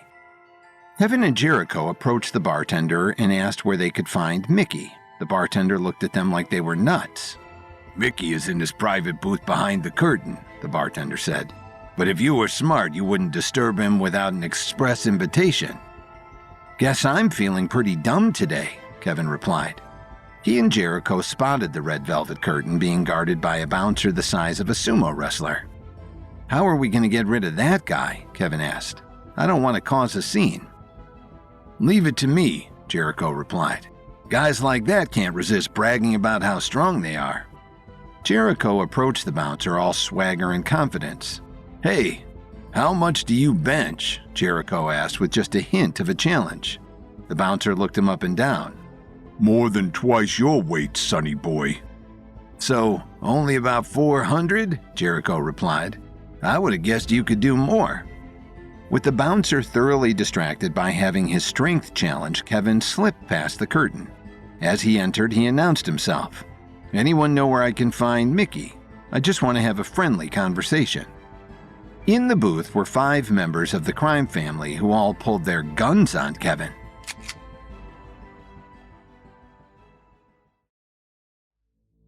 In order to help Milo's father, Conrad Hardy, clear out his collection of Hollywood memorabilia, Kevin needed to track down the AR-15 from Scarface, one of the pieces Conrad insisted on keeping that his son Milo had pawned off secretly years earlier. The gun had been purchased by Mickey Milano, a member of LA's most notorious crime family. Kevin visited the family's nightclub in an effort to track down Mickey, but the family members in the private booth instantly pulled their guns on him. Kevin threw his hands up in the face of the variety of weapons currently directed at his head. "I swear, I'm not here for any trouble," Kevin said calmly. "I'm Kevin Williams. I just wanted to ask Mickey Milano something. Is one of you Mr. Milano?" The group only responded with silence, none of them lowering their guns. "How about Bruno?" Kevin asked, knowing this was his last chance. "Is Bruno here?" "What do you want? You a cop?" One of the younger ones responded, still keeping his gun fixed on Kevin. "I swear I'm not a cop," Kevin said earnestly. "Callum Whittier suggested I come here." "Oh, Callum," Bruno replied. He quickly lowered his gun and switched to a friendly demeanor. To the rest of the booth, he said, "Callum was my Pilates buddy I was telling you about." This information seemed to put the group at ease, and they all instantly lowered their guns. "Oh wait, I know who you are," one of the other mobsters chimed in. "You're Kevin Williams, the billionaire pharmaceutical titan turned Hollywood producer." "Billionaire, huh?" Bruno said, now warming even more to Kevin. "That sounds like the kind of guy we can be in business with. Pull up a seat." Kevin now wanted to make sure he navigated himself out of the situation without offending them by rejecting their desire to do business together. "I was really hoping to talk to Mickey," Kevin reiterated. "Do you know where I can find him?" "Going straight for the top, I see," Bruno said, a little perturbed that Kevin didn't seem interested in talking to him. "Mickey is a busy guy, as I'm sure you're aware. I can't let just anyone meet with him." "I swear I don't want to take too much of his time," Kevin insisted. "I just want to talk to him about the AR-15 from Scarface that he purchased a few years ago. I want to buy it from him, whatever the price." Bruno laughed in his face. "Pretty ballsy of you to wander onto our turf just to track down some movie prop. I know people go nuts for that movie, but damn. Doesn't matter though. There's no way Mickey is giving that thing up. He lets off steam by going full Al Pacino with it. Practically all that's left of the trees in our backyard is a pile of wood chips." "Please, just ask him," Kevin urged. "I'm sure we can find a price that will at least get his attention." Bruno sighed. "I'll call him. But if he yells through the phone loud enough to blow out one of my eardrums again, I'm holding you responsible." Bruno grabbed his cell phone and stepped out of the booth while Kevin awkwardly waited with the rest of the Milanos. "Can you settle a bet for us?" one of the older members asked Kevin. "Do you think I'm pulling off this mohawk?" The truth was, he looked absolutely ridiculous with a mohawk haircut, but Kevin knew better than to share his true opinion. Instead, he said, "You've got the confidence to pull it off. That's really what matters." "See, he gets it," the man announced to the group. After another minute, Bruno stepped back through the curtain. "Well, lucky for you, Mickey knows who you are," Bruno admitted. "Not a chance in hell he'd entertain this if he didn't, but he's willing to meet with you at our estate." "At the estate?" the guy with the mohawk exclaimed. "I haven't even been invited to the estate." "Stop doing your hair like Mr. T and maybe you'll get the chance," Bruno replied. To Kevin, he said, "Let's go." They walked through the curtain to see Jericho and the bouncer locked in an arm wrestling match at a nearby table. "Seriously, Donnie?" Bruno scowled. Donnie held his head in shame as Jericho followed Kevin and Bruno to the back alley. An SUV with tinted windows rolled up and Kevin and Jericho were led to the back seat where they were immediately blindfolded. "You understand," Bruno said authoritatively. "We can't exactly allow people to swing back around to our place whenever they want to go trick-or-treating." But thanks to Kevin's level 7 powers and mental precision pills, he didn't need to see out the window to know where they were going. The SUV slowly wound its way up the curved streets of Beechwood Canyon, an old Hollywood neighborhood filled with secretive screenwriters and, obviously, mobsters. In the tiny earpiece given to him by Detective Hardin, Kevin heard her reassurance that the police were following at a safe distance. When the SUV finally rolled to a stop and their blindfolds were removed, Kevin saw the closest thing to an actual palace he had seen since arriving in Hollywood. The magnificent stone mansion adorned with wrought iron balconies evoked the hills of Italy. The lush landscaping and cobblestone walkways were dotted with extravagant fountains. Models sunbathed on a side patio. Kevin and Jericho were led through the front door, which opened into an opulent foyer featuring dual covered staircases. In Kevin's earpiece, Detective Hardin instructed, "If you see any bricks of cocaine or can get them to talk about any RICO violations, that'd be great." Kevin ignored the request as he and Jericho followed Bruno straight through a spectacular great room, straight onto the back patio with an Olympic-sized pool and stunning views of the city. Kevin noticed the once elegant 100-year-old trees that were now peppered with bullet holes. From here, it was easy to spot Mickey. He lounged on a cabana in a Speedo sipping a pina colada while 4 guards surrounded him, pretending not to be sweltering in their all-black long-sleeved uniforms. "Well, if it isn't the great Kevin Williams," Mickey announced with a kind of charisma that only comes from a lifetime of people fearing you. "What an honor to have you grace our humble home." "The honor is mine," Kevin replied, knowing he was going to have to appeal to this guy's ego. "I've been watching your career," Mickey said. "Chains of Desire was a work of brilliance, and now you're doing a Cleopatra project. You clearly know how to get things done." "I appreciate the praise," Kevin replied, keeping his voice measured. "As you know, I was hoping to talk to you about the gun from Scarface that you purchased." "Oh, you mean this gun?" Mickey replied, grabbing the AR-15 from where it was laying on the ground next to him and haphazardly swinging it around. "I call it my little friend. Get it?" "Yeah, I get it," Kevin replied, trying to keep the sarcasm out of his voice. "How much do you want for it? Does $5 million sound like a fair price?" "I have something else I want to talk to you about," Mickey said, putting the gun back down on the ground. "A little secret I'll let you in on. As much power as I have in this town, I can't get the Hollywood types to meet with me. They don't bother us and let us go about our business, but they all steer clear of working with us. I can't imagine why. I'm a nice guy, right?" "Yes, very friendly," Kevin replied, dreading where this was going. "So it's a rare occasion for me to sit down with such a hotshot producer," Mickey continued. "I have a proposition for you, an opportunity, really. I want to make a movie about my life, and I want you to produce it. I have a script ready and everything, wrote it myself. I've always been told I have the mind of an artist." Kevin cringed internally, but out loud he said, "That sounds very interesting." "I'm glad you agree," Mickey responded, clapping his hands together. "These other producers are gonna be kicking themselves once this movie is released. I've lived a hell of a life, Kevin. I illegally transported California avocados to a Mexican cartel, played a round of golf with a terrified Phil Mickelson. You know I once dated Miss Albania?" "That's a very impressive resume," Kevin responded, doing his best to summon some enthusiasm. "I mean, I whistled at Miss Albania from across the street, but I could tell she wanted it," Mickey explained. "So what do you think? You want to win an Oscar together?" As Kevin tried to come up with a tactful response, he heard Detective Aisha Hardin say through his earpiece, "Try to keep him talking about those avocados. I may be able to do something with." Suddenly, the feed dropped out. Before Kevin had a chance to be concerned, the patio doors opened, and Aisha was dragged through by 2 guards before being unceremoniously tossed on the ground.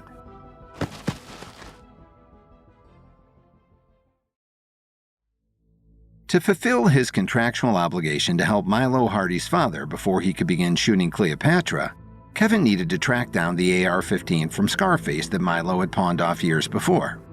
The gun had been purchased by Mickey Milano, a member of the most notorious crime family in Hollywood. Detective Aisha Harden gave Kevin an earpiece and wire to wear to his meeting with Mickey at the extravagant Milano estate. Kevin's meeting with Mickey started out smoothly, until his feed from Detective Harden cut out, and two of Mickey's guards tossed the captured detective at Kevin's and Mickey's feet. "Who the hell is this?" Mickey yelled as Detective Harden was sprawled in front of him on the stone patio. "We caught her outside the gates talking into a radio," one of the guards replied. "Seems like a cop to us." "Is this a setup?" Mickey demanded of Kevin, eyes ablaze. "You come here pretending you want to make my movie only to betray my trust? I told you I'm a sensitive artist." Kevin wanted to point out that Mickey's movie wasn't remotely Kevin's reason for being there, but he thought better of it. "I'm angry," Mickey began, putting his hand to his chest. "But I'm mostly hurt." To his guards, he casually ordered, "Take him out." Mickey's cabana guards and the two that dragged in Aisha, 6 in total, all instantly pulled their guns. Kevin only had a split second to act. Before any of them could pull the trigger, he used the 10 directions to stop time. With everyone frozen in place, Kevin grabbed all the guns and tossed them into the pool. He then walked over to where the Scarface AR-15 gun was lying next to Mickey's cabana, and after fiddling with it, decided to return it to its resting place. He released the 10 directions and helped Aisha to her feet. The guards were stunned to find their hands were empty, but charged toward Kevin, Aisha, and Jericho. It quickly became clear to Kevin that the guards weren't leveled. Guys who hide behind guns tend to neglect developing any other skills, Kevin thought. Though he wasn't able to use his levels against these ordinaries, it was going to be easy for Kevin to mow down his attackers. Muscle, who relied on guns, rarely had the ability to fight a real battle like men. Kevin took on 3 of the guards, ducking and weaving, causing them to punch each other in the face. Jericho, too, couldn't use his newfound levels, but being a stuntman meant his physical prowess was going to be superior to these mob cowards, who shot first and talked later. Jericho's movements were more precise, his jabs more powerful. He was handily taking on 2 of the guards in a remarkable showing. Aisha, meanwhile, pulled the can of hairspray from her holster and fired it at the remaining guard. This actually caused the most pain out of any of their attacks, as the guard grabbed his eyes while screaming in pain. He stumbled toward the pool, tumbling in with an awkward belly flop. Aisha tried to repeat the move on one of the guards fighting Kevin, but the guard grabbed the can from her hand and tossed it aside. She switched to hand-to-hand combat, displaying some impressive Krav Maga skills that Kevin couldn't help but admire out of the corner of his eye. Kevin, Jericho, and Aisha slowly turned the tides against Mickey's guards, but Mickey's voice suddenly rang through the din. "That's enough." Everyone stopped and turned, seeing that Mickey had picked up the AR-15. "This has gone on long enough, and clearly I'm going to need to hire some new employees. Seriously, guys? 6 on 3. That was embarrassing to watch." Mickey then adjusted the gun in his grip and, copying the delivery right down to the accent, recited, "Say hello to my little friend." Despite the high stakes of the situation, Kevin couldn't help but roll his eyes. Mickey then pulled the trigger while mimicking Al Pacino's manic scream, but stopped once he realized that no bullets had fired. He frantically inspected the weapon, his face wearing a mixture of confusion and frustration. "Looking for this?" Kevin asked, holding up the clip from the AR-15. Mickey had no way of knowing that Kevin swiped it while using the 10 directions, so he felt further humiliated to be outplayed in this way. "Are you some sort of magician?" Mickey spat, rising from his cabana and marching toward Kevin. Kevin prepared to fight, knowing that causing injury to a mobster tended to bring certain consequences, but from behind him he heard, "LAPD, get on the ground." A squadron of officers surrounded the patio, and as they weren't from Beverly Hills, whose police long ago gave up using guns on their patrol, they held proper weapons in their hands. Mickey quickly tried to play the victim. "Officers, thank God you're here. These people broke into my home and hurt my friends." "Nice try," one of the officers replied. "We got a recording of the whole thing. That avocado operation you confessed to is going to put you away for a long time, not to mention attempted murder."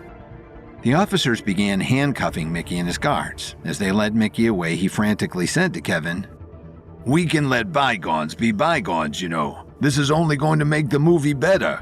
A fall from grace, the beauty of redemption."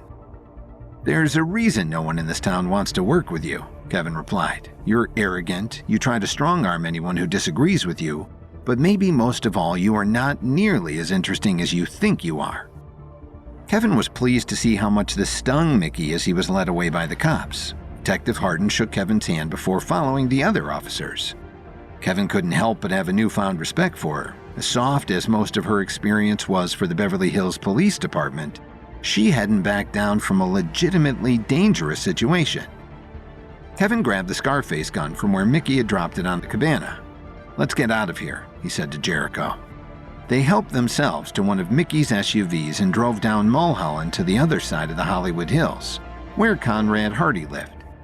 A moving truck was parked out front of Conrad's house, and workers streamed out of the home carrying piles of scripts, costumes, and props. Kevin walked in the front door where Milo was expertly directing the workers around the house. Kevin was amazed to see the progress. Not only could he see the floor, but he could now appreciate the charming furnishings and decor in the mid-century modern home. He sensed that Milo was able to take newfound pride in his old childhood home. When Milo took notice of Kevin holding the gun, his jaw dropped. "Are you serious?" he asked. "How the hell did you get that back?" "I had a productive chat with Mickey Milano," Kevin replied. He decided to leave out the part where Mickey tried to murder him with that very weapon. Milo took the gun and reverently cradled it in his arms. "I thought I was a goner. You really can make the impossible happen." "Thank you, Kevin," he said earnestly. Though Kevin had previously seen this task as an unnecessary detour, he sensed that his relationship with Milo, which had been strained since the moment they met at Soho House, might now be turning a corner. One of his many enemies in Hollywood, he may have just turned one into a friend. Milo's father, Conrad Hardy, suddenly joined them from down the hall. "You found the Scarface gun," he said joyfully. "This cleaning project may have been for the best. I couldn't find that thing anywhere." "We were able to get it back from," Kevin began before noticing a panicked look from Milo. "From the basement," Kevin finished. Conrad took the gun from Milo and gazed at it lovingly. "This piece is really priceless," he said earnestly. "I wouldn't sell it for anything." Looking at Milo like it was the first time, he said, "You were right about cleaning out the house. I should have listened to you sooner. Do you want to stay for dinner? We can watch Scarface." "Yeah," Milo replied, seeming shocked and excited by this gesture of approval from Conrad. "That'd be great, Dad." Kevin's heart was warmed by this exchange. Conrad being willing to watch a movie that he didn't have a hand in producing was a huge step for him, and Kevin thought this might be the first step in repairing the broken father-son relationship. "You're welcome to stay too, Kevin," Conrad offered. "That's very generous of you," Kevin replied, "but I now have a flight to Egypt to prepare for." Kevin walked back to the SUV where Jericho was waiting. Kevin was relieved to finally have this contractual requirement out of the way. He called Sandra from the car and let her know that they could officially fly to Egypt the next day. He just had one more stop to make before turning in for the night. Kevin dropped Jericho off at home before heading to Darius's hotel. Darius suggested that they have a drink at the bar, but looking around at the crowded tables, Kevin advised that they speak in his room instead. Once they arrived at the suite, Darius said, "Clearly this is something that needed to be discussed in private. What's going on?" "I need you to know something before we fly to Egypt," Kevin explained. "Something happened while we were at Hearst Castle." "Something?" Darius repeated, as if the word were from an unknown language. "You mean other than the murder and the assassin battles and the bear attack?" Yeah, Kevin replied. "While we were outside by the Sekhmet statue during the lightning storm, Madame Spatzel channeled the goddess, and she wasn't pretending. Sekhmet said to seek the guidance of Marinhor. Do you know who that is? Is that someone we can get a meeting with in Cairo?" Darius's eyes widened. "Marinhor? You're sure that's what she said?" "Positive," Kevin replied. "Why? Who is he?" Darius looked like he didn't know how to break this news. Marinhor is an ancient pharaoh. He's been dead for over 5,000 years.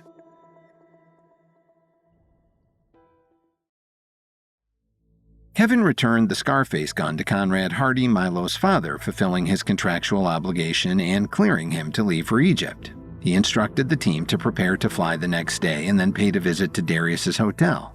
He told Darius about Madame Spatzel channeling the Egyptian goddess Sekhmet while at Hearst Castle and Sekhmet's advice to seek the wisdom of Marinhor. Darius informed Kevin that Marinhor was an ancient pharaoh who'd been dead for 5,000 years.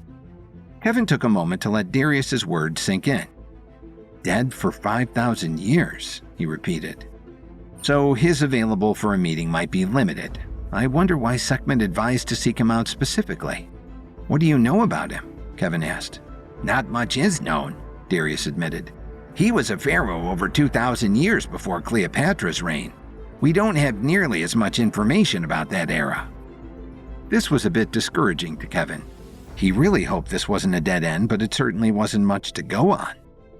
That may change, though, Darius advised. His tomb was just recently excavated in the western desert. That's great, Kevin replied. What did they find? No idea, Darius confessed. As soon as the archaeologists reported the findings, the government kept all information about the site under wraps. As one of the most noted Egyptology professors in the country, I thought I'd be able to gain access, but it's the first site I've ever been blocked from. That's very interesting, Kevin replied, pondering the situation. It can't be a coincidence that we were directed to him shortly after his tomb was found.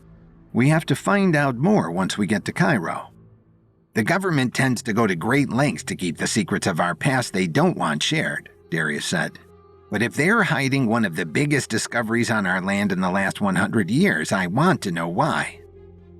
Well, I'll let you get some sleep, Kevin said. We have a long flight and an even longer list of challenges ahead of us. Kevin returned to his house on Hollywood and Vine for his last night of sleep stateside. But he tossed and turned, his mind swirling with images of lost pharaohs, mysterious hieroglyphics, and Judy Chen's devious sneer. He didn't know what to expect in Cairo, but if there was one thing he learned in LA, it was to never expect a film shoot to run smoothly. The next morning, Kevin, along with the cast and crew, arrived at the Van Nuys private airport to board the plane that Kevin had chartered. The buzz of excitement was in the air. After all the setbacks and delays, production was finally getting underway. But as Kevin looked around the lounge where the group was waiting, he made an unsettling realization. Where's Margot? He asked. I haven't seen her, Sandra responded. Well, I guess we gave everyone a buffer for a reason, Kevin said, keeping his voice calm, though he was internally worried. I'll give her another 15 minutes. As the minutes ticked by with still no sign of Margot, Kevin called her cell. It went straight to voicemail. Quietly, he said to Sandra, I'm going to Margot's house to check on her. It's not like her to flake out. Sandra returned Kevin's worried look. Hurry back, Kevin, she implored. We can delay the flight by maybe a couple hours, but not indefinitely. If our movie doesn't have a director, we have bigger problems than a missed flight, Kevin replied. I'll be back as soon as I can. Kevin raced to Margot's house in the Hollywood Hills where everything looked quiet and normal from the outside.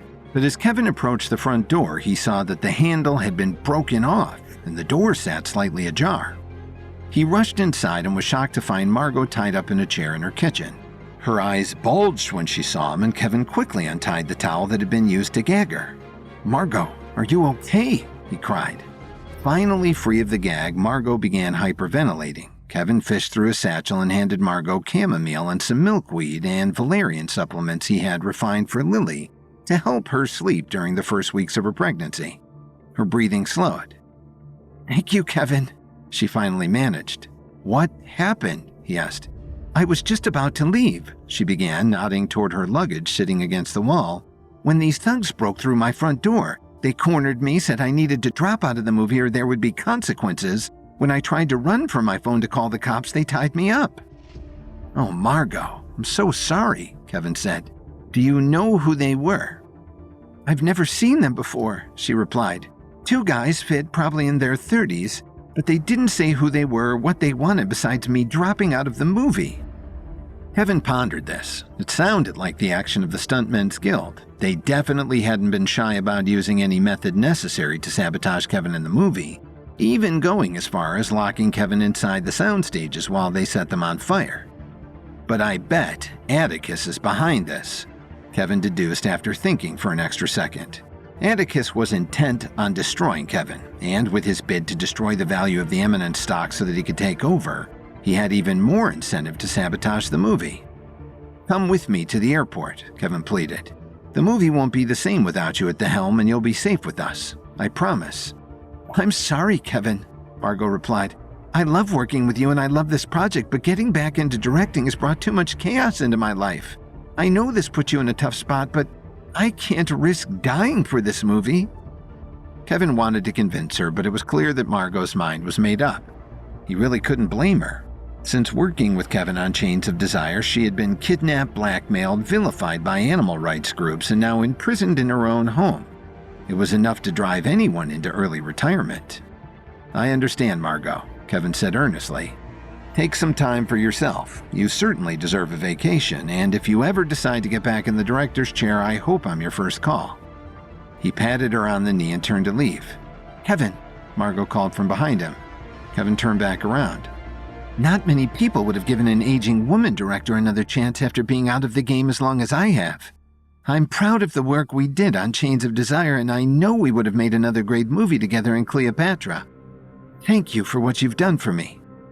Kevin knew that Margot wasn't particularly the sentimental type, so he was genuinely touched by her words. "The pleasure was mine, Margot," he replied.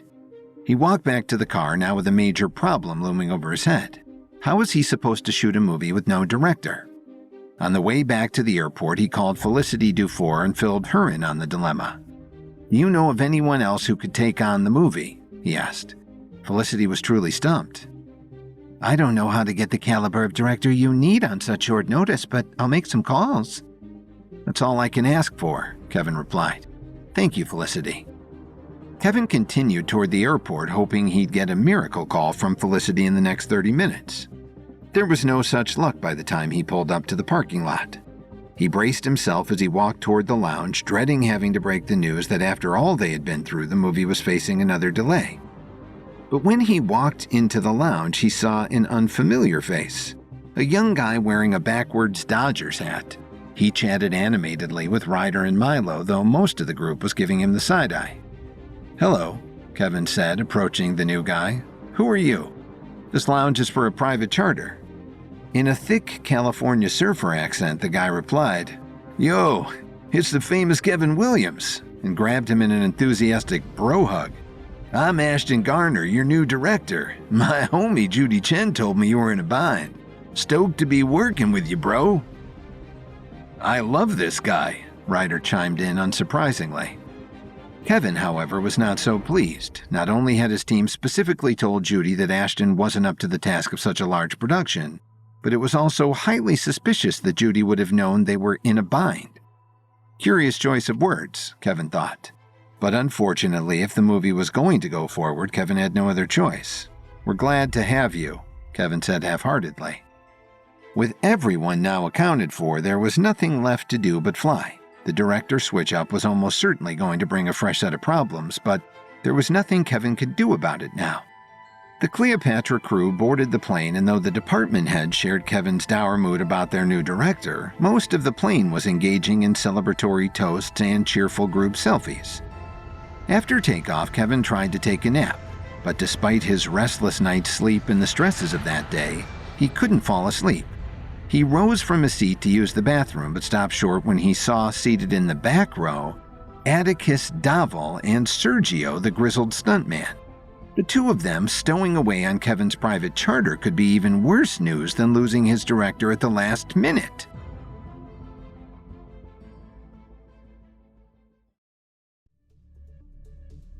After a myriad of setbacks and delays, Kevin and his team were finally cleared to leave for Egypt to shoot Cleopatra. When they arrived at the airport, however, director Margot Nichols was nowhere to be found. Kevin went to her house and found her bound and gagged. Two thugs had broken into her home and threatened to kill her if she didn't drop out of the movie. And Margot's fear did lead her to quit the project. When Kevin returned to the airport, he found that Judy Chen had mysteriously already sent to director Ashton Garner to replace Margot. Kevin wasn't happy with the development but had no other choice but to move forward with Ashton. Kevin's problems got worse, however, after the plane took off and he saw Atticus Dovel and Sergio the evil stuntman sitting in the last row. Kevin's blood boiled as he saw Atticus and Sergio laughing with each other at the back of the plane. Both of them had a hand in attempting to sabotage him, even attempting to kill him, so their presence was less than welcome. Kevin marched down the aisle to their seats. "You guys lost?" he asked with annoyance. "Hello, Kevin," Atticus said cheekily. "I'd love to have a gin and tonic, and my friend here would like a pack of peanuts. I gotta say, stewardess uniforms have really gone downhill since the glory days of Pan Am. Thanks, Me Too movement. You're ruining everything." Kevin wasn't amused by Atticus's blatant disrespect. "This is a chartered flight for the production crew of a movie for which neither of you were hired. So what are you doing here?" Atticus continued to mock Kevin's anger. "Geez, Kevin, I know you're rich and all, but did you think you bought Egypt for your private use or something? You're not the only one who has a reason to visit. The pyramids of Giza are one of the 7 wonders of the world, you know." Kevin rolled his eyes. He hardly believed Atticus cared about exploring ancient cultural sites. Sergio, the leader of the Stuntmen's Guild, was less theatrical than Atticus.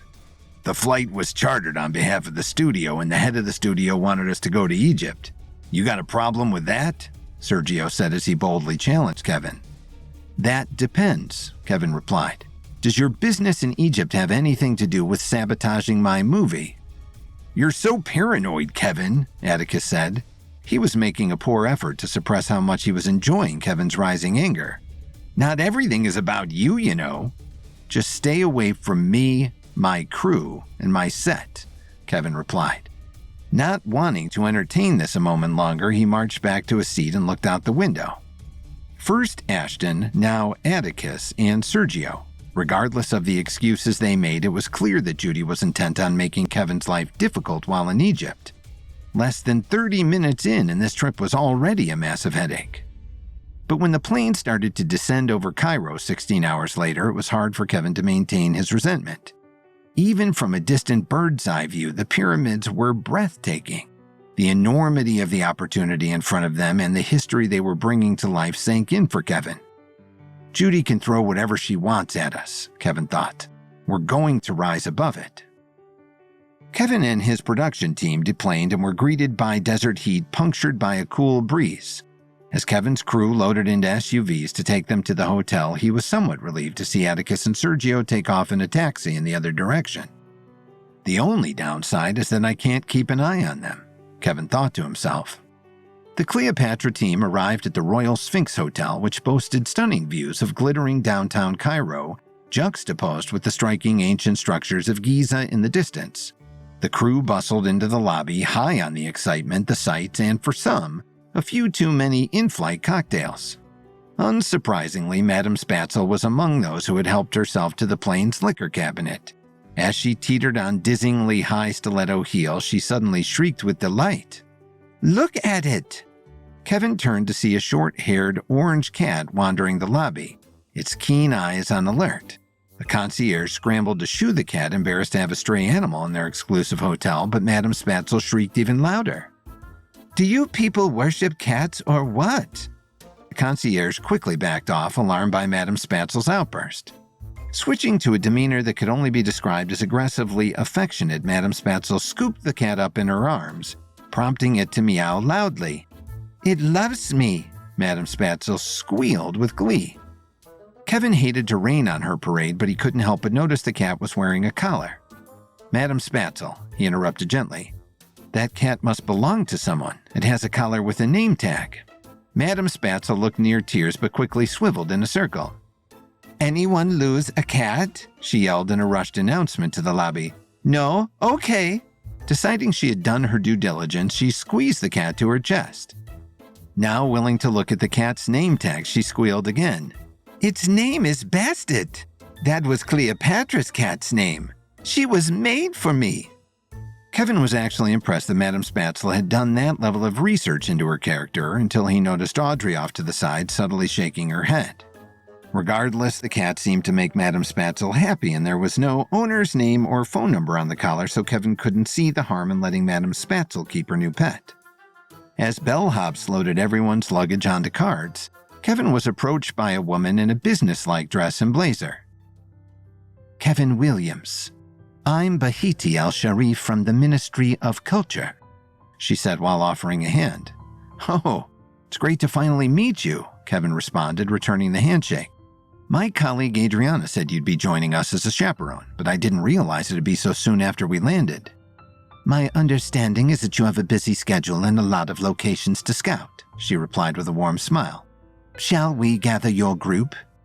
Before we get started, Kevin interjected, "I read an article about a recently discovered tomb, Pharaoh Merenhor. I'd love to add that site to our itinerary."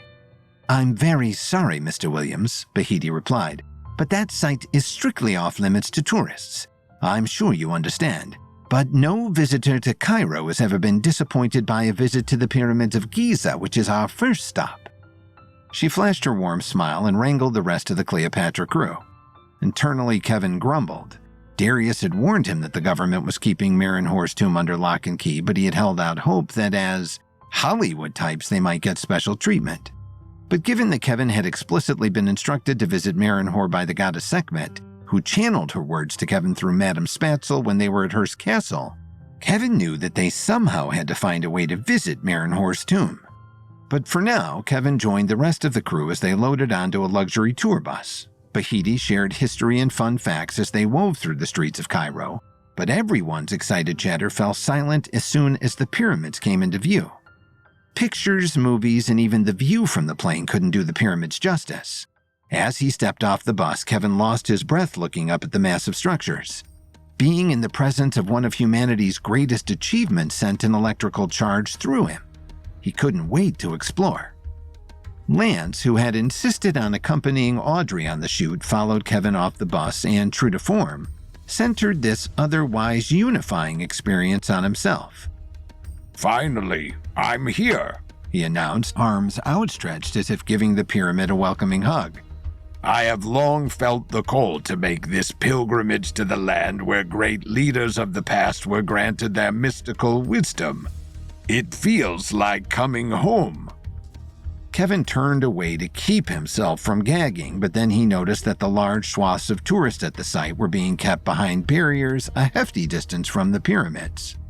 Bahiti excused herself and spoke to one of the military personnel who were guarding the barricade. When she returned, her tone was apologetic. "I'm so sorry, but we aren't going to be able to enter the pyramid today, and perhaps indefinitely." There were groans of confusion and disappointment among Kevin's group, and art director Toby Wheeler in particular shot Kevin a look of concern. If they weren't going to be able to film inside the pyramid, the Cleopatra project would have a major problem. "What's wrong with the pyramid?" Kevin asked Bahiti. "Why would it be closed indefinitely?" Bahiti dropped her voice as if concealing an embarrassment. "There's an infestation of a rare poisonous breed of scarab in the inner chambers. Fumigation efforts thus far have failed, and the Tourism Bureau doesn't know when it will be safe to enter again. There are only so many options for exterminating the insects without damaging the structure." This made no sense to Kevin. The scarabs just appeared one day inside the pyramid? Where did the infestation even come from? "Archaeologists recently discovered a new chamber deep within the catacombs," Bahiti explained. "When they opened the chamber, the scarabs poured out by the hundreds of thousands." Bahiti looked genuinely remorseful that the tour had so far come up empty. Kevin racked his brain for a solution, but his thoughts were interrupted by Lance's desperate cries.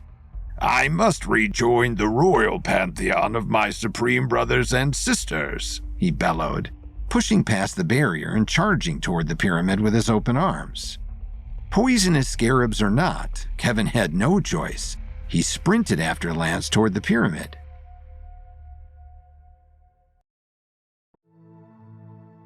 Kevin and his crew finally arrived in Cairo to shoot Cleopatra, though their flight had the unwelcome additions of Atticus and Sergio. When their Ministry of Culture liaison, Bahiti Al-Sharif, arrived to begin their tour for location scouting, Kevin asked if they could visit Merenhor's tomb. Just as Darius had predicted, Bahiti said that the tomb was off limits. Instead, she took them to the Great Pyramids in Giza, but when they arrived, they discovered that no one was allowed entry. Bahiti relayed that poisonous scarabs had infested the catacombs after a new chamber was discovered. Ignoring the barricades around the perimeter of the pyramid, Lance ran for the entrance, giving Kevin no choice but to chase after him. The guards stationed around the pyramid yelled for Lance to stop, but he ignored them. He was driven by his belief that by running into the resting place of pharaohs, he was answering a higher calling. Some of the guards gave chase but stopped short about 10 yards from the entrance, not willing to face poisonous scarabs for the sake of an unruly tourist. Kevin, however, didn't hesitate. He followed Lance straight into the tunnel that led to the heart of the pyramid. Once he passed beyond the pillars framing the entrance, darkness enveloped him. Within those limestone rocks, it was easy to feel like you were 1,000 miles and 1,000 years from the world you just left outside. Kevin's eyes adjusted quickly, but he could soon see that Lance wasn't so lucky. A few yards ahead, Lance had smacked his head on a low-hanging support beam and was now lying on the ground, out cold. But the more pressing issue was the way the floor and walls looked like they were rippling in the darkness, like a slowly encroaching coating of tar. Except this tar was hissing and clicking. The unsettling sounds echoed around the hollow tunnels. The scarabs, Kevin realized, and they were only seconds from reaching Lance. Fortunately, Kevin had been able to transcend even the expected accomplishments of having level 7 abilities when he found himself attuned to the wants and needs of animals. He had been able to communicate with creatures across a host of countries ever since he perfected the skill, while on an adventure with Selena Salem, the Alliance Director in the Amazon. Now he crossed his fingers and hoped the scarabs were in a talkative mood. "Please, wait," Kevin telepathically communicated. The rippling suddenly stopped. The scarabs understood him. Suddenly a voice penetrated Kevin's mind. "You are intruders."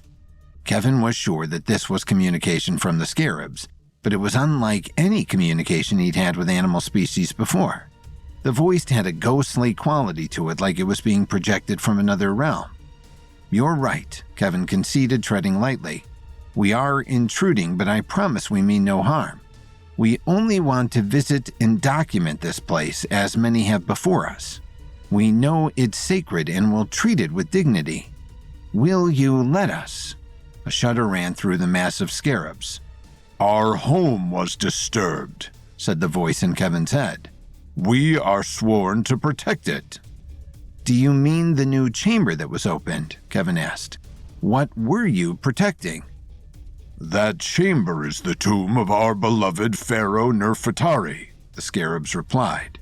"She must not be disturbed. We cannot abide trespassers." The massive scarabs gave an angry lurch toward Kevin and Lance. "Wait," Kevin pleaded. "Let us go. You will not be bothered again. You have my word." The wall of scarabs shivered as if considering. If they hadn't been captivated by Kevin's ability to communicate with them, he and Lance would probably have been attacked within seconds. Kevin hoped that his ability would once again earn their leniency. "You may leave us in peace," the voice in Kevin's head rang clearly. "But this will be our only warning. We obey only the command of the great Nefertari." The shimmering wall of scarabs began to withdraw and Kevin slowly exhaled. Lance was starting to come to, muttering incoherently to himself. As much as Kevin would have loved to leave him there, he heaved Lance over his shoulder and turned for the exit. As Kevin emerged into the blinding sunlight, there was an eruption of activity. The military personnel who had been waiting by the entrance rushed forward, ready to handcuff Kevin and Lance. Behind them at the barricade, Bahiti flashed her credentials and briskly crossed through. Around the perimeter, a sea of iPhones recorded every moment. Staving off the soldiers with handcuffs, Kevin eased Lance to the ground while urging, "Please, don't cuff us. He needs medical attention." Bahiti reached the group and called off the soldiers, informing them that Kevin and Lance were with the Hollywood film crew. At least that Hollywood special treatment came in handy at some point, Kevin thought. Kevin fished through his satchel and produced a recovery pill, which he slipped to Lance, who was still groggy from hitting his head on the pyramid stones. As Lance regained his bearings, Audrey rushed to him from where she had broken through the barrier. "That's my husband," she yelled, pushing soldiers out of her way. She knelt down next to Lance as his eyes started to refocus. The pyramid was moving. The walls were breathing. It's alive, Lance said, sounding as spacey as one of his flower girls. "I know, honey, I know," Audrey replied, soothing him like one would a child who had just woken from a nightmare. After all the excitement, the tour was cut short, and the Cleopatra crew returned to the Royal Sphinx Hotel. Kevin pulled Darius aside to tell him what he experienced in the pyramid. "The scarabs are protecting the tomb of the pharaoh Nefertari," Kevin explained. "Not much is known about Nefertari," Darius replied. "She was said to be very beautiful, though she often stayed hidden and was heavily protected by her queen's guard." He Googled an AI-generated image of her likeness and showed Kevin. "That looks just like Madame Spatzel," Kevin exclaimed. "Maybe she should dress up as Nefertari and ask the bugs to leave," Darius said with a laugh. "Not a bad idea," Kevin replied as he beelined for the bar. "What? I wasn't being serious," Darius called after him. He followed Kevin to the bar where Madame Spatzel was making her way through a flight of Egyptian beers. Kevin was excited by the idea of Madame Spatzel impersonating Nefertari, and he was pretty sure that performing as a dead queen in a tomb infested with hundreds of thousands of poisonous scarabs was her idea of a perfect afternoon. "Hey, Madame Spatzel, want to do something fun?" Kevin began, pulling up a seat next to her at the bar. "A naked safari through the dens of the Sahara sand vipers?" she asked hopefully. "Not quite," Kevin replied. "But what if you dressed up as the Egyptian pharaoh Nefertari?" "Another Egyptian queen? You have my attention," Madame Spatzel said eagerly. Encouraged, Kevin continued. "And you went into the infested pyramid and told the poisonous scarabs that they no longer need to protect your tomb." Madame Spatzel's face turned sour and she resumed drinking her beer flight. "Pass," she said flatly. "What? Why?" Kevin asked. "I don't like bugs, Kevin, obviously," she replied, rolling her eyes. Of all of Madame Spatzel's eccentricities, this was maybe the most surprising to Kevin. "But they're creepy and gross, and you love creepy and gross things," Kevin protested. Madame Spatzel fired back, getting increasingly worked up. "They're tiny and there's too many of them and they lay eggs in my hair without asking and I hate them, Kevin." Okay, you're afraid of bugs, I get it," Kevin replied, desperately trying to calm her down. "I'm sorry, Kevin," Madame Spatzel concluded, "but as an actress I must be fearless. I can't do this role for you." Disheartened, Kevin left Madame Spatzel to her beers. He retreated to the elevator. It had been a long day, and he hadn't even stepped foot inside his room yet. As the elevator rose, it occurred to him. If the only thing stopping us from clearing the pyramid is Madame Spatzel's fear of bugs, then maybe there's a way to make her fearless.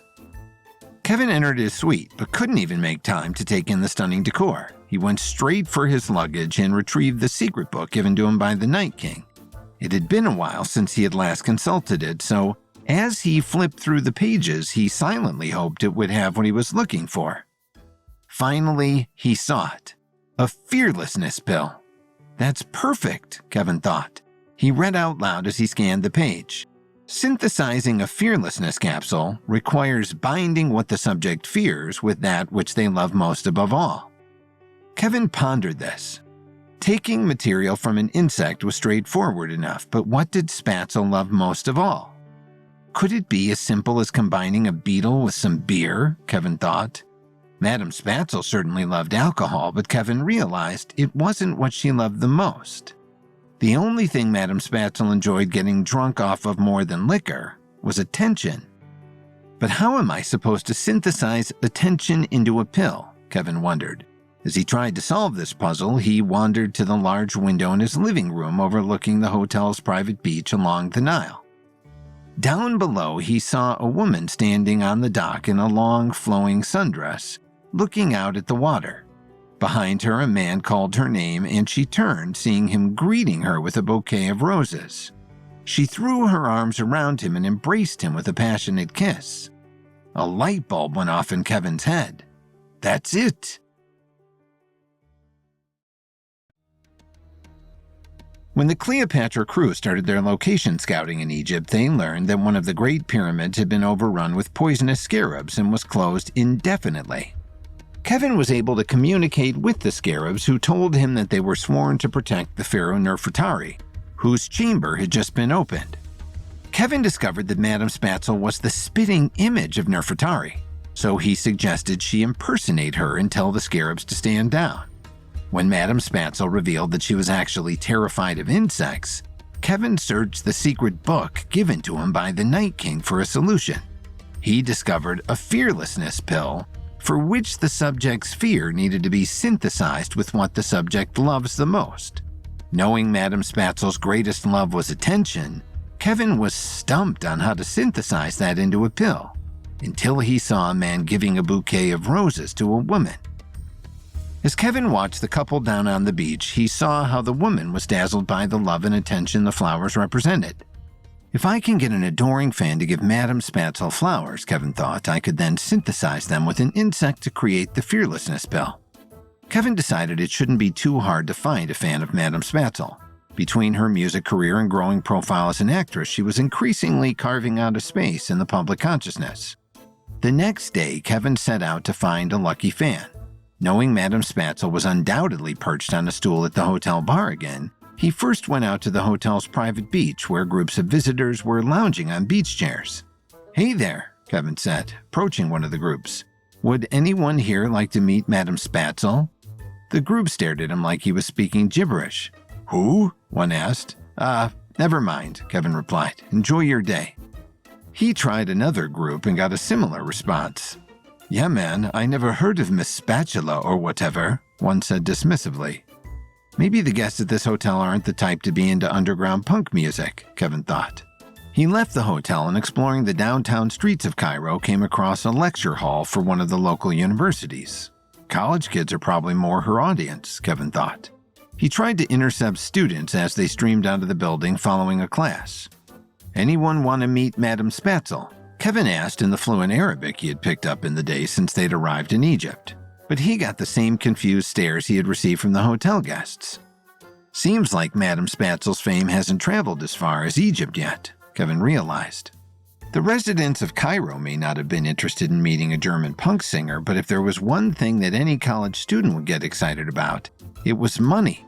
Kevin approached a student leaving the building. "Hey, want to make $100,000? He asked. The student's eyes widened, and Kevin knew he had found the perfect suitor for Spatzel's attention. After swinging by a floral shop to buy a bouquet of roses, Kevin led the student back to the hotel where, as expected, Madame Spatzel was at the bar. The student approached her as Kevin watched from the back of the room. Hi, Madame Spatzel?" the college kid asked tentatively. "I'm a big fan. I wanted to give you a gift," he said, awkwardly holding out the bouquet. Sensing something was amiss, Madame Spatzel asked, "A fan of mine, you say?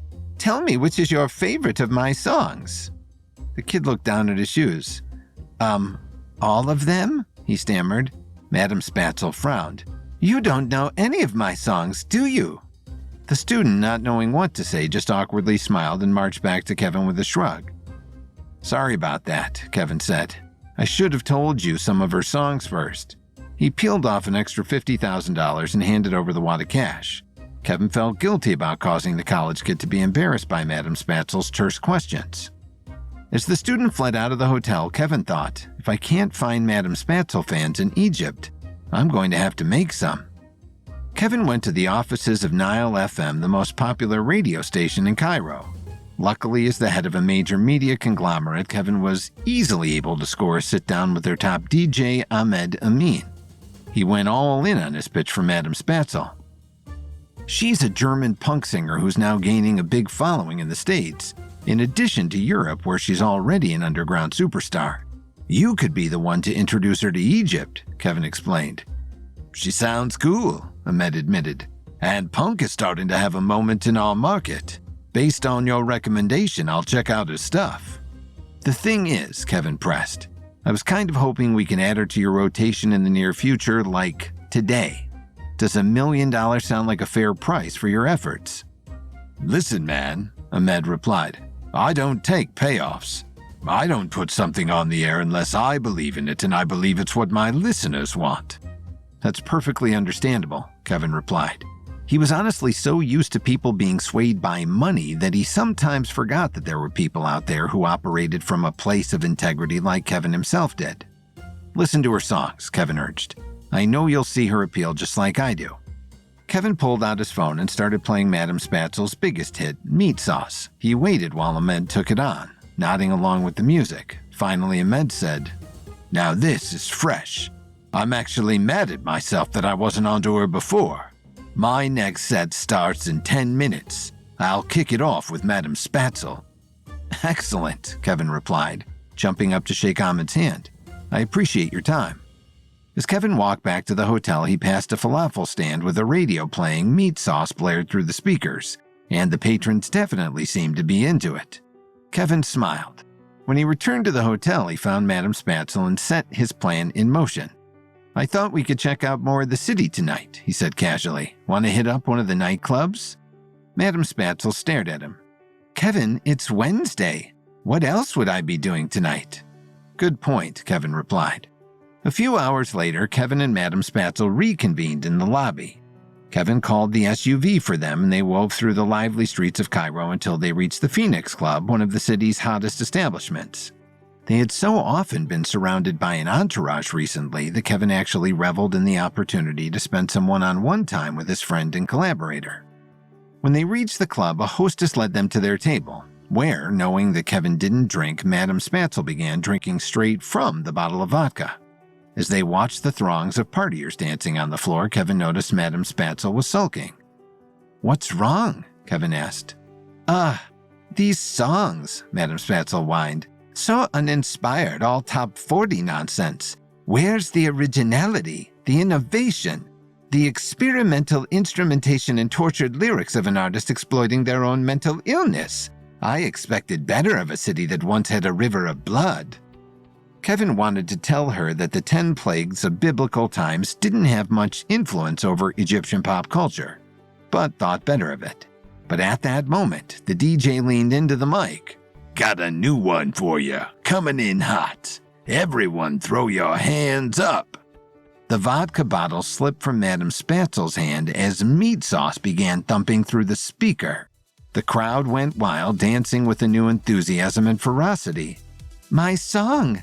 They're playing my song, she cried. I'm sorry for ever doubting you, Egypt. She jumped from the table and beelined for the DJ booth at an impressive speed, given the absurdity of the heels on her shoes. She grabbed the mic and yelled, I'm Madame Spatzel, and this is my song. Welcome to the Spatzel Revolution. The crowd exploded in cheers and quickly began chanting, Spatzel, Spatzel, Spatzel. The recording isn't good enough for my new friends, Madame Spatzel yelled into the mic. You guys want to hear the real thing?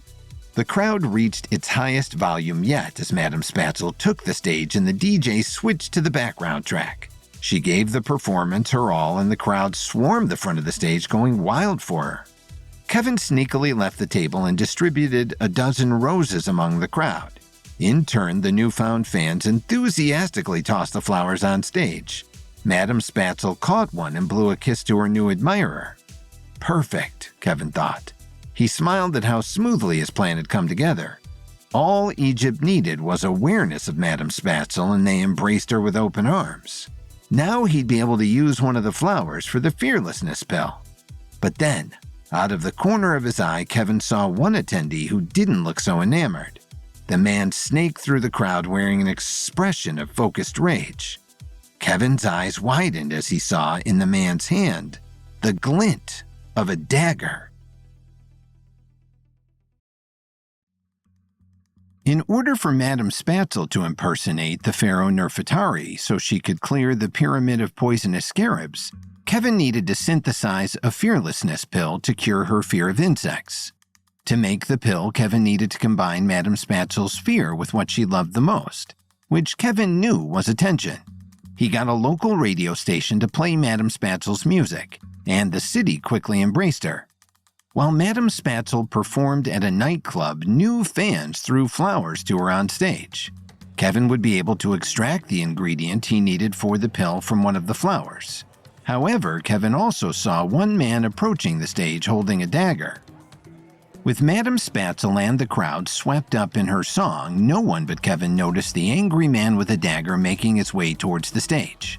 Kevin sprang into action, shoving partiers aside and twisting the man's arm behind his back just as he reached the foot of the stage. The surrounding partiers gasped and the DJ cut the music. "What the hell do you think you're doing?" Kevin snarled at the man, who dropped his knife in response to the pain that Kevin was inflicting on his arm. "She is a devil woman singing the devil's music," the man spat in Madame Spatzel's direction. "She will poison our city and corrupt our youth." The crowd revolted, yelling obscenities and pouring drinks on the would-be assassin. The club's bouncers closed in to restrain the man until the cops arrived. As they dragged him away, Madame Spatzel called out, "Stick to Kenny G, Grandpa." The crowd cheered in response.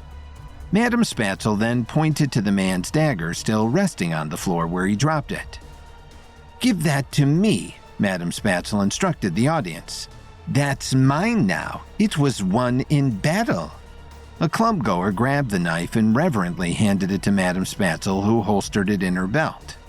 "Let this be a lesson to anyone who would try to mimic that sad man," she yelled into the mic. "His weapon works for me now." Her defiant response to the attempt on her life only won her more fans, and the crowd reached a roaring fervor. "DJ, turn the music up," Madame Spatzel yelled.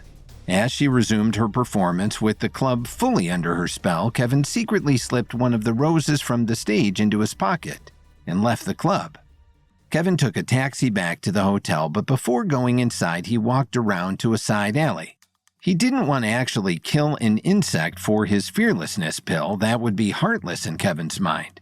He also knew that a product from an insect would do the trick. He found a spider web with a brown widow spider at the center that was massive enough to send even the most ardent animal lovers running. Kevin, meanwhile, used his ability of animal communication to ask the spider if he could take a sample of its web. "You can talk?" the spider said in response. Yeah, Kevin replied. "Well, yes, magic giant, help yourself," the spider said with awe. Kevin carefully plucked a thread from the elaborate web and placed it in an empty vial from his satchel. "My buddy Alcindor is not going to believe this," the spider said excitedly. Kevin thanked him for his help and returned to the hotel. Back in his suite, Kevin ground the spider's silk and a petal from the rose thrown to Spatzel at the club together in a bowl, and then heated them together over the stove with soft gelatin. He poured the mixture into a mold to let it cool. In the morning, the pill would be ready for Madame Spatzel. The next day, Kevin knocked on the door of costume designer Deborah Losey to ask her to get Madame Spatzel dressed in the Cleopatra costume that was to be used in her coronation scene. "I'll be happy to as soon as you can find her," Deborah replied. "She's not at the bar?" Kevin asked. "Obviously, that was the first place I checked," Deborah responded. Kevin sighed. It wasn't unlike Madame Spatzel to not make it home from a night out until the next afternoon, but their mission today was too important.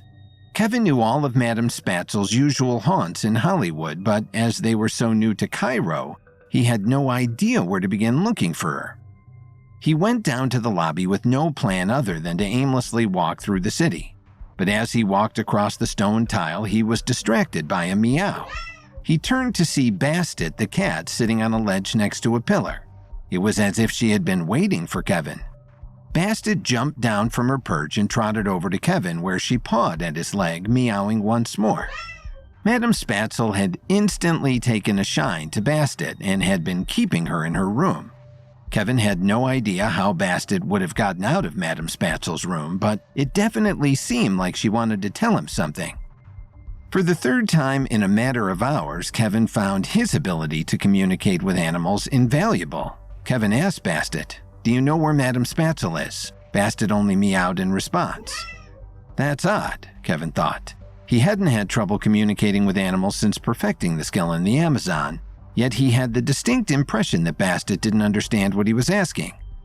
Maybe she doesn't want to communicate with me in that way, Kevin thought. Bastet walked a few steps forward and then looked back at Kevin. She may not have been talking to him, but it seemed clear that Bastet wanted him to follow her. Kevin followed Bastet out of the lobby and down the street. After a few blocks, he started to attract stares, and passerbys whispered behind their hands about the weird guy following a cat around. After walking for 30 minutes, Kevin was starting to worry until they finally reached an outdoor cafe where Madame Spatzel was entertaining and laughing with a table of locals. Seeing Kevin and Bastet approach, Madame Spatzel exclaimed, "My best friend is here!" She scooped Bastet into her arms and gave her a big squeeze. Finally, as if just noticing him, she added, "Oh, hi, Kevin." "Hey, Madame Spatzel," Kevin said. "I've been looking everywhere for you." Completely unbothered, Madame Spatzel said, "Kevin, these are the owners of the Phoenix Club. After my performance last night, they offered me a 3-month residency. Isn't that amazing?"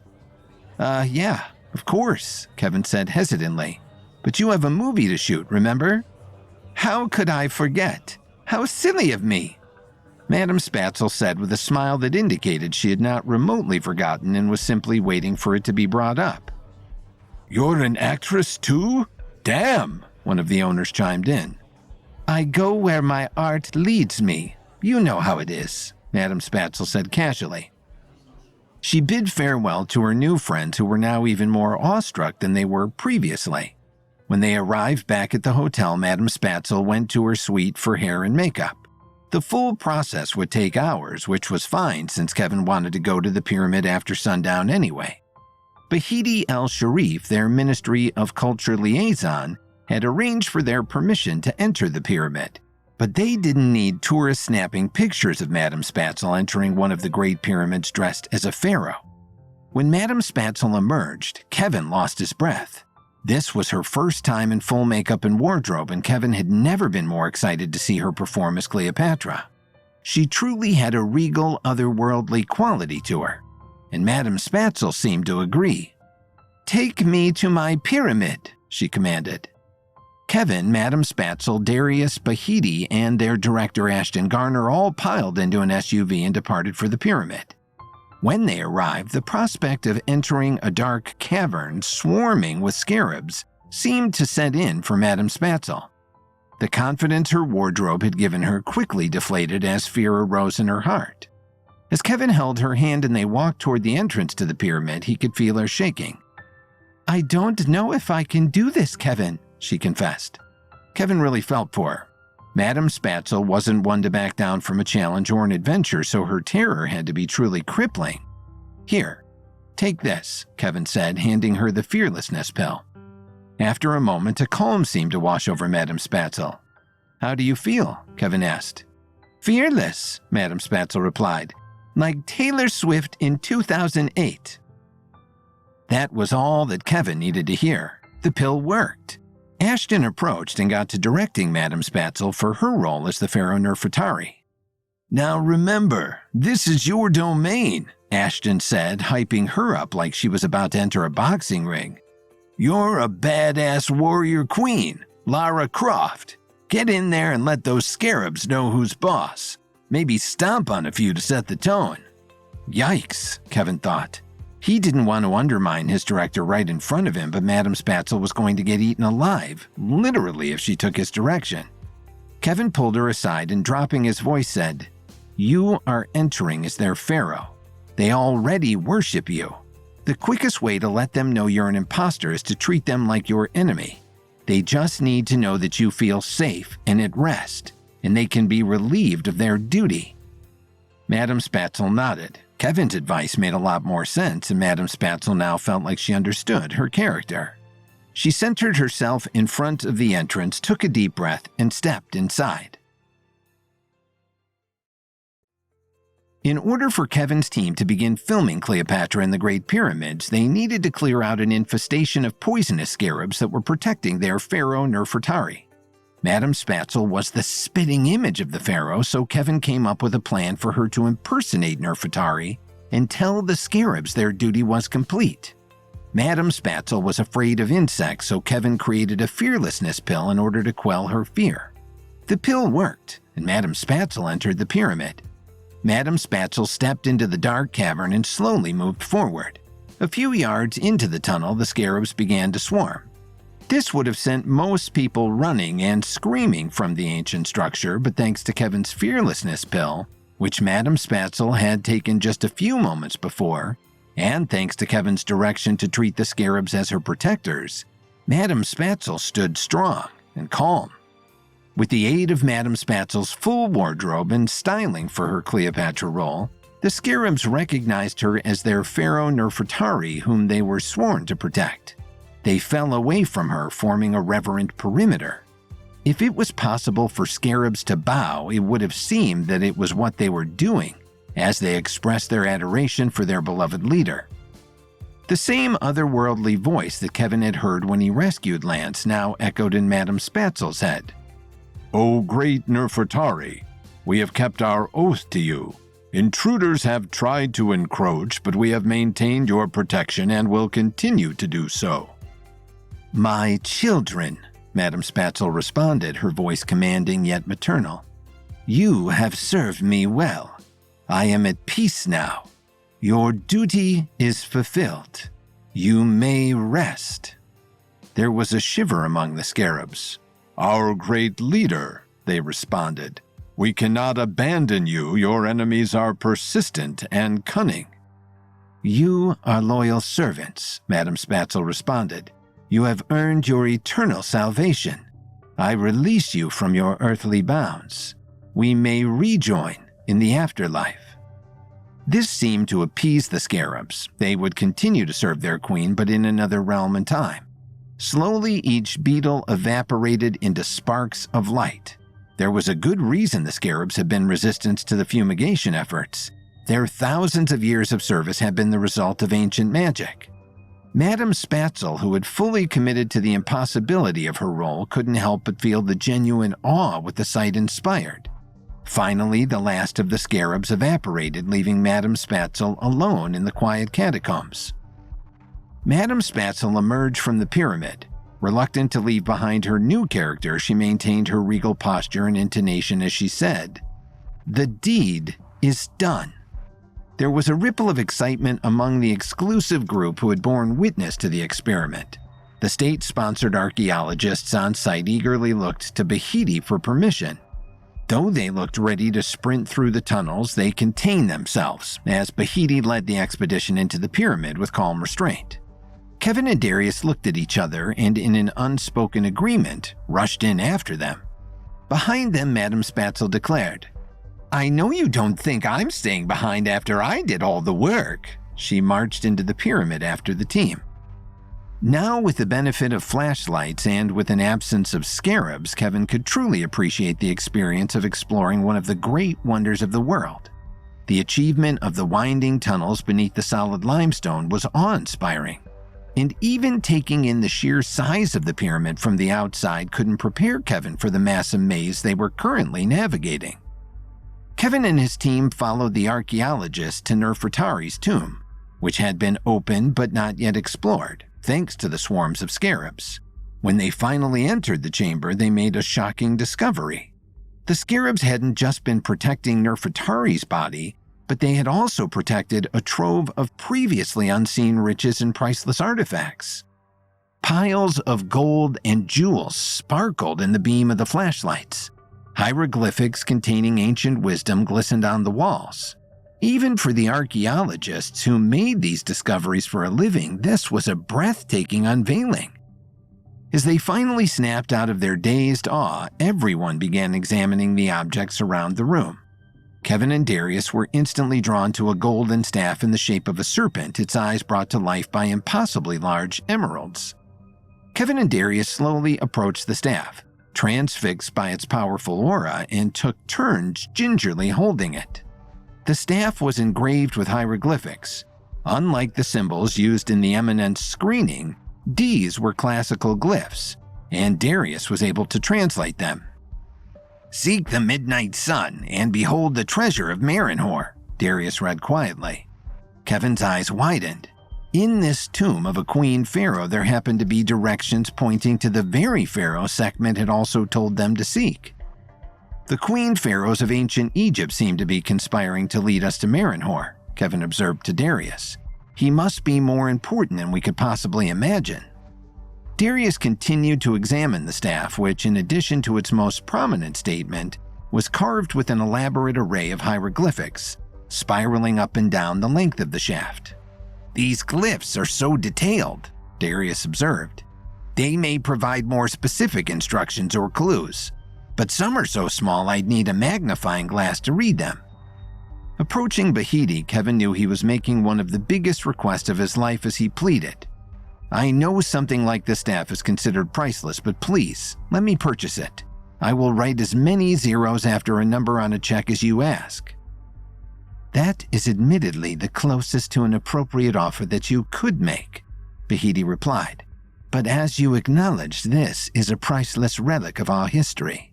The archaeologists will return tomorrow with the necessary equipment, and this will be moved to a museum as soon as possible." She walked away and Darius turned to Kevin.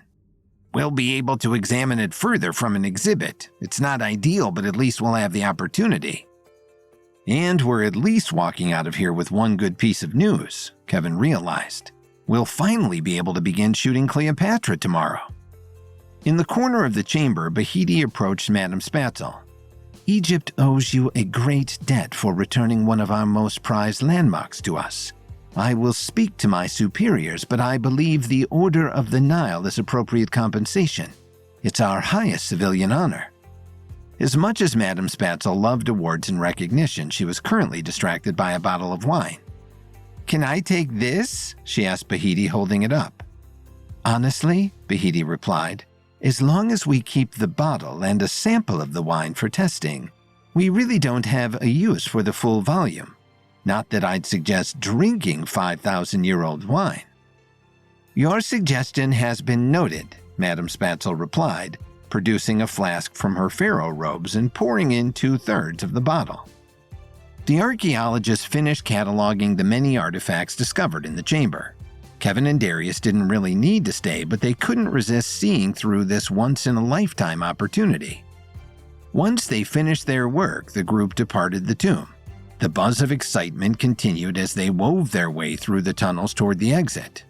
Clearing the pyramid of the poisonous scarabs had provided a bigger payoff than any of them had expected. They left the pyramid where 4 military personnel were now stationed out front. "They're going to guard the pyramid until morning," Bahiti explained, "until the archaeologists return to transport the artifacts.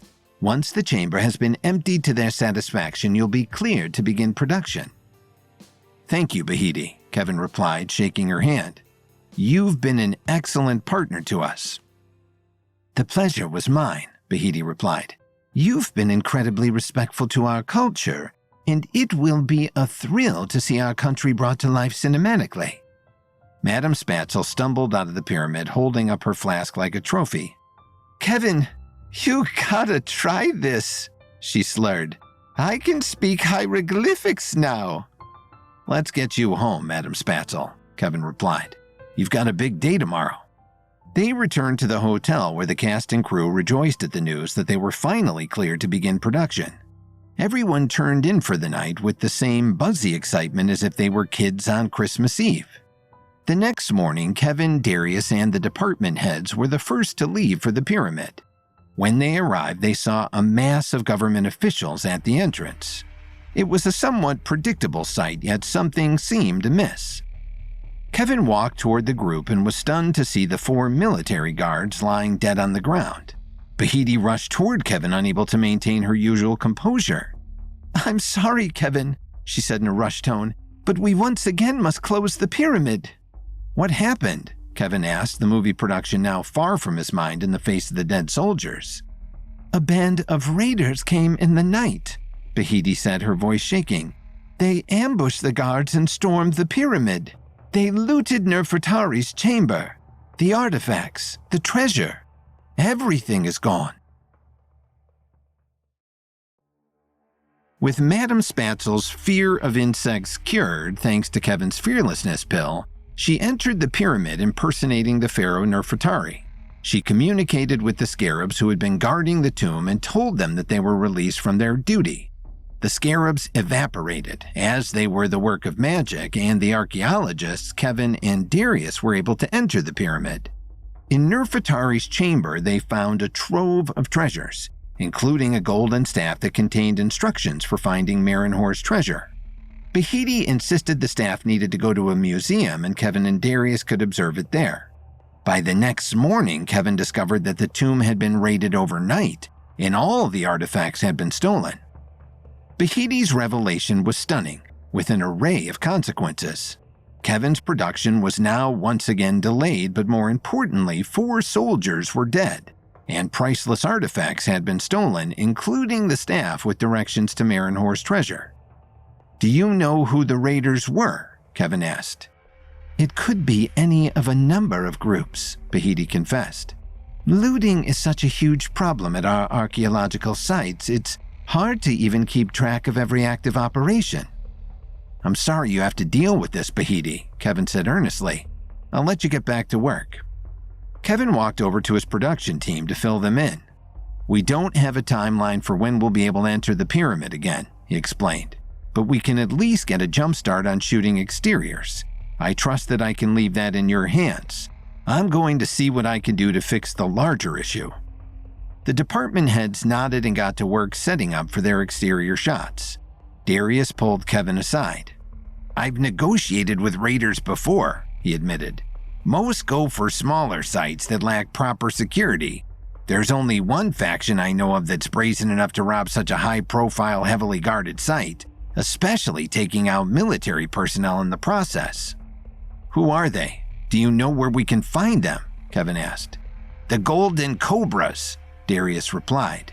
"I know their headquarters, but I have to caution you. My last interaction with them didn't end on the best of terms."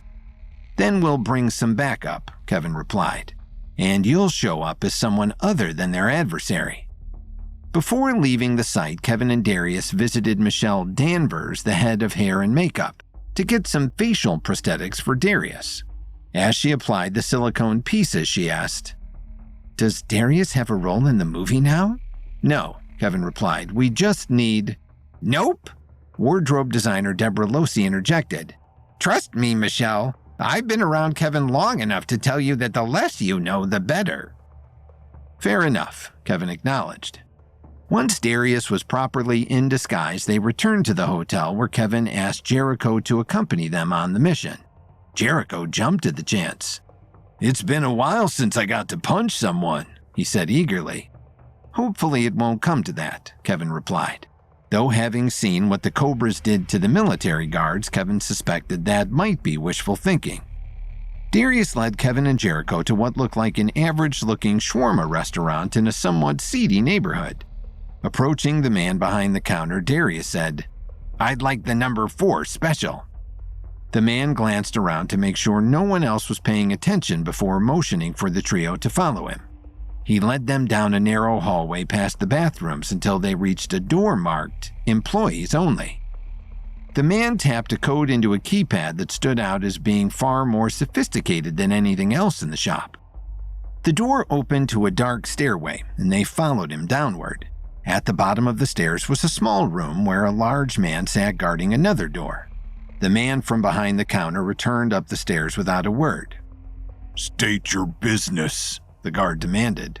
"We heard of a raid last night," Kevin said, adopting the hardened tone of a person who didn't care about decorum. "Word is there was a major score and your reputation precedes you as the ones who could pull off the job. We want to jump on checking out the merchandise before you go to other buyers." The guard looked slightly suspicious but disappeared behind the door. After a minute, he returned and nodded them through.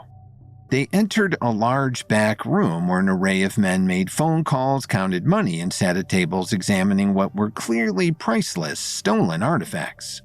Kevin recognized some of the relics they had seen in Nefertari's tomb. At the center of the room, sitting in an armchair like it was a throne, was the man who was obviously the leader of the group of looters, and in his hand he held the golden staff. He smirked at the trio as they entered. "It's not often we have Americans visit our humble quarters," the leader stated. "You must be very determined and foolishly brave buyers." "Yes, I'm very motivated," Kevin replied. And I come with deep pockets. How much for the staff?" The leader glanced at the piece in his hand and laughed. "You have great taste. I'll give you that," he said. "But I'm afraid this item isn't for sale." "Name your price," Kevin insisted. "I assure you I can make it worth your while." Kevin suppressed a shudder at his words. He hated the idea of funding this group's operation, but acquiring the staff was of the utmost importance. "Oh, but you see," the leader replied, "I couldn't merely charge just for the worth of the staff. See these glyphs? They lead to an even greater fortune, one that I can't possibly assign value to until I find it. I may sell treasures, but I don't sell treasure maps." Kevin had to admit it was a sound argument. Before he could respond, the leader continued, "I like you, though. I can tell we share an understanding of the grit one needs to acquire something of this value. What I can do is arrange a deal with you. You help us track down the treasure this leads to, and I'll split the profits of that find with you 90-10. Kevin could tell the Golden Cobras did not frequently offer opportunities for collaboration, but he simply couldn't stomach the prospect of aiding them. But then Darius spoke up. "What if we help you find the treasure that leads to, and in exchange you keep all the profits from that find and we get the staff, once it has fulfilled its purpose?" The leader's eyes narrowed and he slowly stepped toward them. "You may have disguised your face," he said menacingly, "but you should have also disguised your voice, Darius." The men in the room all stopped what they were doing and looked up. Darius stood up straighter. "Surely enough time has passed that we can put our disagreements behind us," he said. "I would hardly call ratting out our last leader to the government a disagreement," the leader replied with a snarl. "I'd call it a betrayal, and an unforgivable one at that." The tension began to rise in the room as the other raiders seemed to prepare themselves for instructions. "Mustafa crossed the line," Darius replied. "He wasn't just selling the artifacts, he was destroying them. Even the government officials you pay off wouldn't have been able to turn a blind eye much longer." "Oh well, then I guess we should be thanking you," the leader replied sarcastically. "Perhaps we can find a way to show our gratitude." This seemed to signal the other men, who leapt from their seats and produced weapons. Kevin sighed while Jericho looked giddy. The men advanced and Kevin and Jericho sprang into action. Kevin could instantly tell that these guys weren't leveled. He easily disarmed one and used the butt of the attacker's gun to clobber two others. Jericho relished the opportunity to engage in hand-to-hand combat. He hit one of the raiders with an uppercut to the jaw that was so powerful it knocked him out. But the raiders were relentless and clearly willing to die for their cause. Kevin continued to use their own weapons against them, but out of the corner of his eye, he saw the leader taking out his rage on Darius. As opposed to the other Cobras, the leader did appear to have levels. Maybe only a level 2 or 3, but still a much more formidable opponent. He twirled the staff like a baton so quickly it became a blur. Kevin knew how heavy the solid gold staff was. No ordinary man would be able to handle it so deftly. Darius had impressive reflexes and dodged the leader's blows while occasionally managing to slice the leader's arms with his own dagger. But the leader seemed unaffected, and Darius wouldn't be able to hold him off forever. With only a few raiders remaining, Kevin left the others to Jericho while he turned to help Darius. The leader smirked as Kevin approached. "We seem to have more in common than I thought," he said, having witnessed Kevin's impressive fighting abilities. "We have nothing in common," Kevin growled. "You're a petty man driven by greed. You rob the dead and steal the culture and history from your own country for your own selfish gain." "And let me guess," the leader replied. "You wanted to buy the stuff just to donate it to a museum. No, I'm sure you convince yourself you're different from the rest of us, but you desire this to serve your own purpose, same as me. So if you want it, come and get it." Kevin didn't need to be challenged twice. He charged at the leader, managing to get an equal grip on the staff. They wrestled with it around the room. Jericho, having disposed of the remaining raiders, tried to find an opening to help Kevin, but he and the leader had become a blurred tangle of limbs. Kevin finally started to pry the staff from the leader's hands. Sensing he was losing the battle, the leader had one last move to make. He slammed the staff into the ground, causing the emerald eyes to shatter. The chamber of the pyramid was looted by a band of murderous raiders. Darius knew where they were likely to find the culprits, the Golden Cobras, and led Kevin and Jericho to their headquarters. There, Kevin saw the treasures from Nefertari's chamber, including the golden staff that contained instructions for finding Marinhor's tomb. The leader recognized Darius as a longtime enemy, and a fight ensued. Kevin began to overpower the leader, who smashed the staff into the ground, shattering the emerald eyes. The leader's destruction of the shaft sent Kevin into a new level of rage. He twisted both of the leader's arms behind his back, dislocating his elbows and rendering him incapacitated. The leader, not wanting to give Kevin the satisfaction, stifled his response to the pain. Jericho and Darius were able to restrain the rest of the raiders. Once the Cobras were no longer a threat, Kevin pulled Darius off to the side. "We can get these guys apprehended and all the artifacts returned to the government, but we need to hold on to the staff. You should get it out of here before the authorities come." Darius nodded. "Just give me a few minutes to collect these emerald fragments. I have a feeling they're going to be important. I'll get to work reassembling them right away." Kevin gave Darius a few minutes to collect the shattered gems, and after he safely made his way out of the bunker, Kevin called the local authorities as well as Bahiti. A few minutes later, the local police were handcuffing and escorting the Cobras out of their den. Bahiti looked around at the massive array of stolen artifacts. "First clearing out the pyramid, then retrieving its contents," she said in awe. "We owe you a debt." "Your country has already been so generous to us by letting us shoot at your landmarks," Kevin said graciously. "There's no debt to be repaid. If anything, I'm repaying mine." Bahiti shook Kevin's hand and he turned to leave. On the way out, he saw her scowl at the leader and spit at his feet. It was a crass gesture from a woman who had previously only been polite and refined, but disrespect deserves disrespect, Kevin thought to himself. As Kevin left the shawarma shop, he got a call from Liam Glick, the assistant director on the Cleopatra film. "What's up, Liam?" Kevin asked. "Hey, Kevin," Liam replied. "I know you're probably busy locating the Temple of Doom or something, but you have to get to set. Ashton is going to ruin this movie." Kevin rubbed his temples. Ashton's previous work, combined with his disastrous attempt to direct Madame Spatzel before she impersonated Nefertari, hadn't made Kevin optimistic about Ashton's ability to handle the movie. But part of Kevin had hoped he might surprise him, even though Kevin knew that any director Judy Chen pushed on him was probably not going to be a good fit. "What's going on?" Kevin asked. "You should just get down to the set and see for yourself," Liam replied. "I can't stay on the phone while I need to supervise him." He promptly hung up. Kevin rushed back to the set where they were currently shooting exteriors outside the Great Pyramid. Liam stepped away from the array of filming equipment to meet him. "Ashton is making on-the-fly changes to the script," Liam explained. "He's having Cleopatra, who he's been calling Cleo since it's sexier, go on a killing spree to avenge Mark Antony after he dies. He thinks he's the next Tarantino, obviously. Not."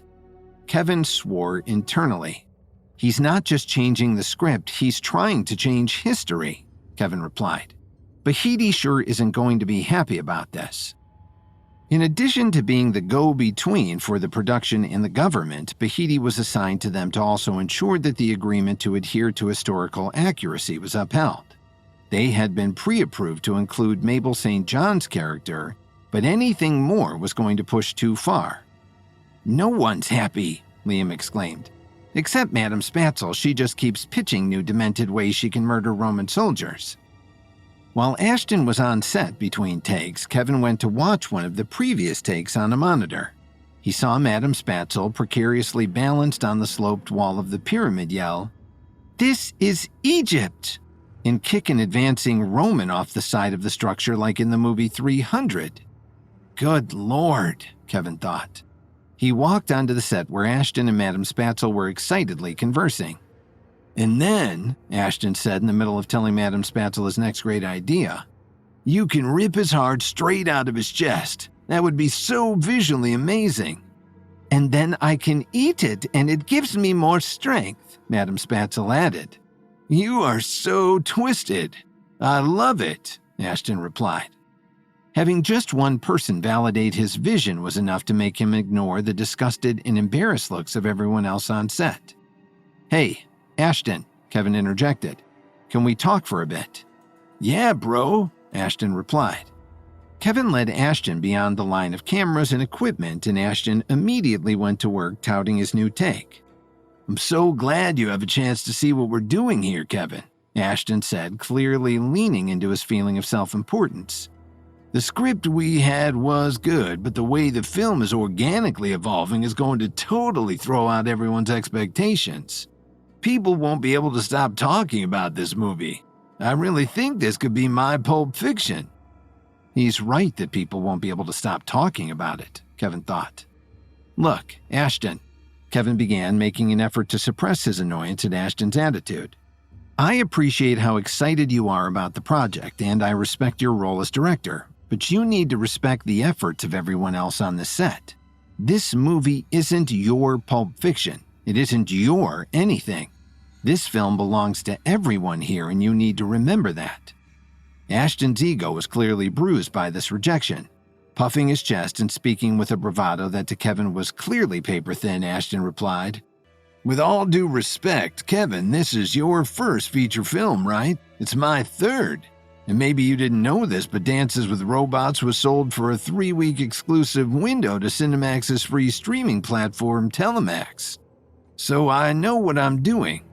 So if you're going to undermine my vision, I'm going to have to insist that you leave my set.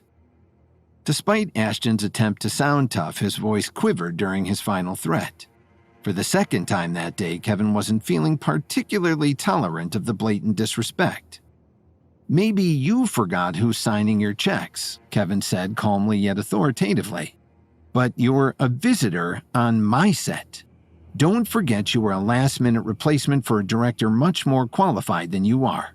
You were in the right place at the right time and you had the backing of Judy Chen. You can take advantage of that opportunity in a way that's respectful to your colleagues, or I'll find another more qualified director to replace you, no matter how long I have to shut down production. Having billions of dollars in my checking account gives me a lot of latitude to deal with people I don't like. Kevin gave Ashton a condescending pat on the knee and left Ashton looking like he had been slapped across the face. Kevin watched as Ashton returned to set with the demeanor of a chastised child.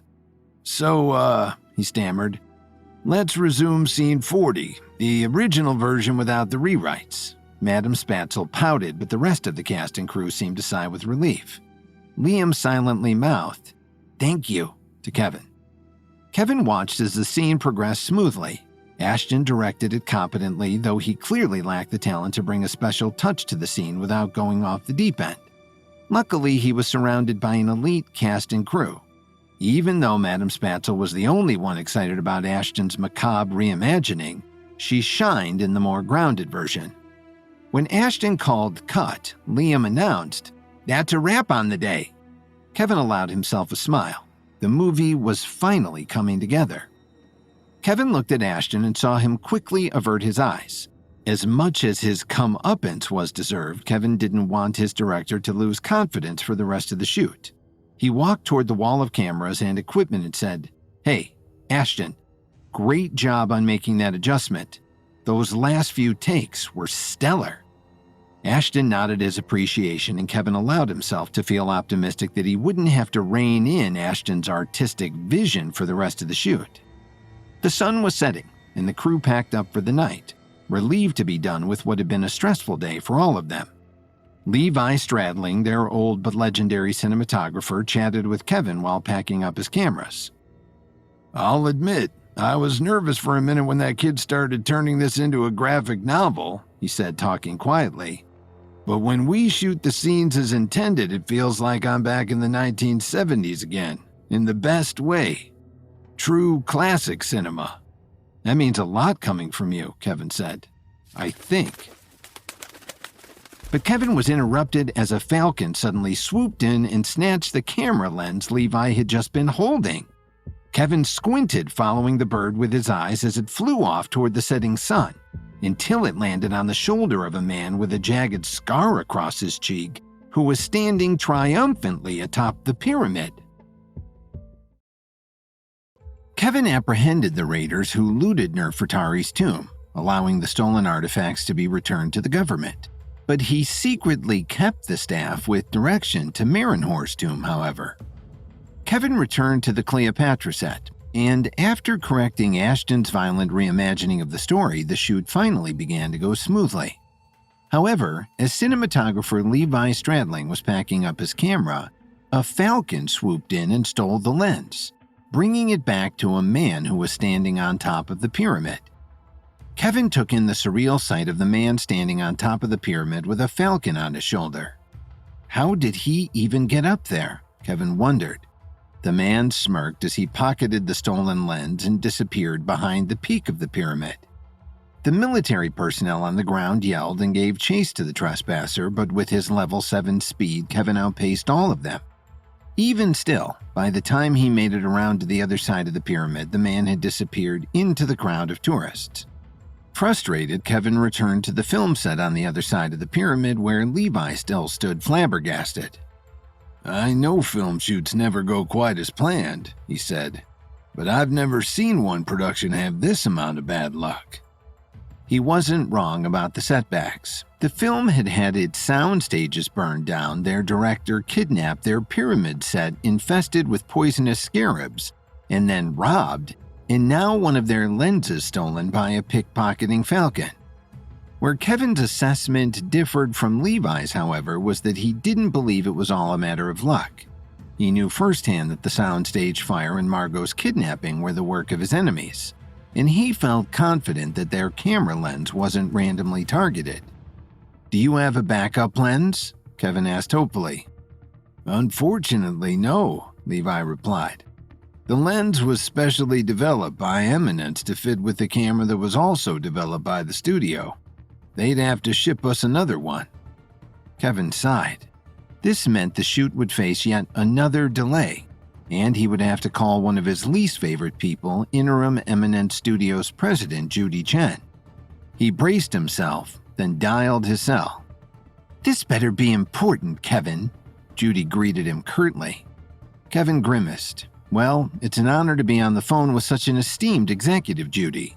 I assure you I'm not calling just to catch up.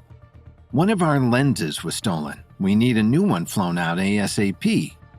Kevin could practically hear Judy roll her eyes. "I thought you were at least competent enough to take care of our equipment while under your care, but I guess my expectations were too high. That lens was one of a kind. It would take weeks and a few $1,000,000 to make a new one. I know that's pocket change to you, but some of us actually have an appreciation for the value of $1. Kevin didn't like being scolded by Judy of all people about money, but he knew it wasn't worth getting into an argument with her. "Are you sure we can't just get another lens here and make adjustments so that it fits the camera?" he asked. Judy paused, causing Kevin to wonder how truthful her answer was when she finally replied. "The lens is the newest technology, unparalleled in its clarity, in its range, and in its depth of field. If you try to buy another lens in a Best Buy or whatever they have out there in Agrabah, it's going to look like you shot the Cleopatra movie on an iPhone." Kevin cringed, both at the casual racism and the confirmation that he had no choice but to track down the stolen lens. "Thanks for the info, Judy," he said through gritted teeth. "Always a pleasure." He hung up and reluctantly told the crew that they'd be confined to rehearsing for the time being. Kevin brought Jericho with him back to the hotel. Jericho hadn't failed him yet on any of their missions together. "I'll be honest," Jericho said once they reconvened at the hotel. "I've learned a lot while working with you, but I think tracking down a random bird is still outside my skill set." "Never a bad time to learn new things," Kevin said wryly. "The thing is, I wouldn't call that falcon random. It was clearly highly trained by the man with the scar on his cheek. I doubt we're their first targets of theft." "So, should we go to the authorities?" Jericho asked. See if they have records of a serial bird pickpocket. A peckpocket, if you will. Jericho unapologetically laughed at his own joke. I have to admit, that was solid, Kevin replied. However, I think we've involved law enforcement a little too much with our production, Kevin admitted. We should first try a different strategy for this one. I'm hoping you have that strategy in mind because, like I said, this one seems to be outside my skill set, Jericho replied. Of course I do, Kevin said with a wink. The Cleopatra production hadn't yet shot any of their scenes involving animals, but Jose Alonso, an animal wrangler Kevin had worked with in Hollywood, had connected him with a wrangler he knew in Cairo. Apparently, they met at a global animal wrangler convention, Kevin explained. Isn't that just another term for a zoo? Jericho asked.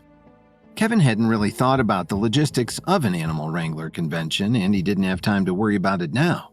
Together, he and Jericho drove to an animal sanctuary on the outskirts of Cairo. The sanctuary also served as a training facility and loaned animals out for film and television productions, but they were highly diligent about the treatment of the animals, which was also important to Kevin. When they arrived, a junior volunteer led them through the sanctuary. There was an array of habitats and a veritable Noah's Ark of different animals. Everything from snakes to crocodiles to a butterfly conservatory were present on the property. Finally, they arrived at the stables where the wrangler who'd be supervising their set, Jabari Hassan, was currently feeding the horses. Kevin had previously only met with Jabari over a video call. Kevin, it's great to finally meet you in person, Jabari said amicably when they arrived. He had the reassuring warmth that one would expect from someone who worked with animals, as was evidenced by the happy parrot who was sitting calmly on his shoulder. It's great to meet you too, Jabari, Kevin replied as he gently reached out a finger and stroked the parrot's beak. New friend, the parrot squawked. That's a well-trained bird, Kevin said with admiration. Jabari looked equally impressed. Actually, he normally squawks obscenities at new people, so it's a nice change of pace that he likes you. Kevin knew it was possible to communicate with the parrot due to the unique rapport he had with the animal world, but Jabari didn't need to know that. Do you want to see the animals you'll be working with? Jabari asked. The camels are ready to go, and the 2 African wildcats that Cleopatra kept as pets are real beauties. Jericho looked at Kevin with longing eyes that indicated he really wanted to meet the cats, but they had more pressing matters to attend to.